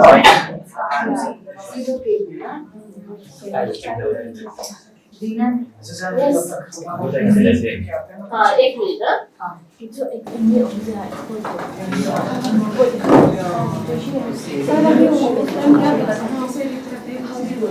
हाँ नहीं ये तो यहाँ से जैसे इसके बाद जैसे इसमें हम कर रहे हैं यहाँ देखो यहाँ भी आता है यहाँ भी आता है यहाँ भी मतलब ये कंसेप्ट है इसमें भी है इसमें भी है इसमें भी है ना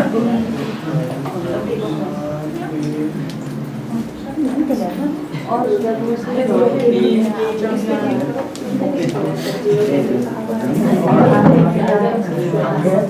यहाँ पे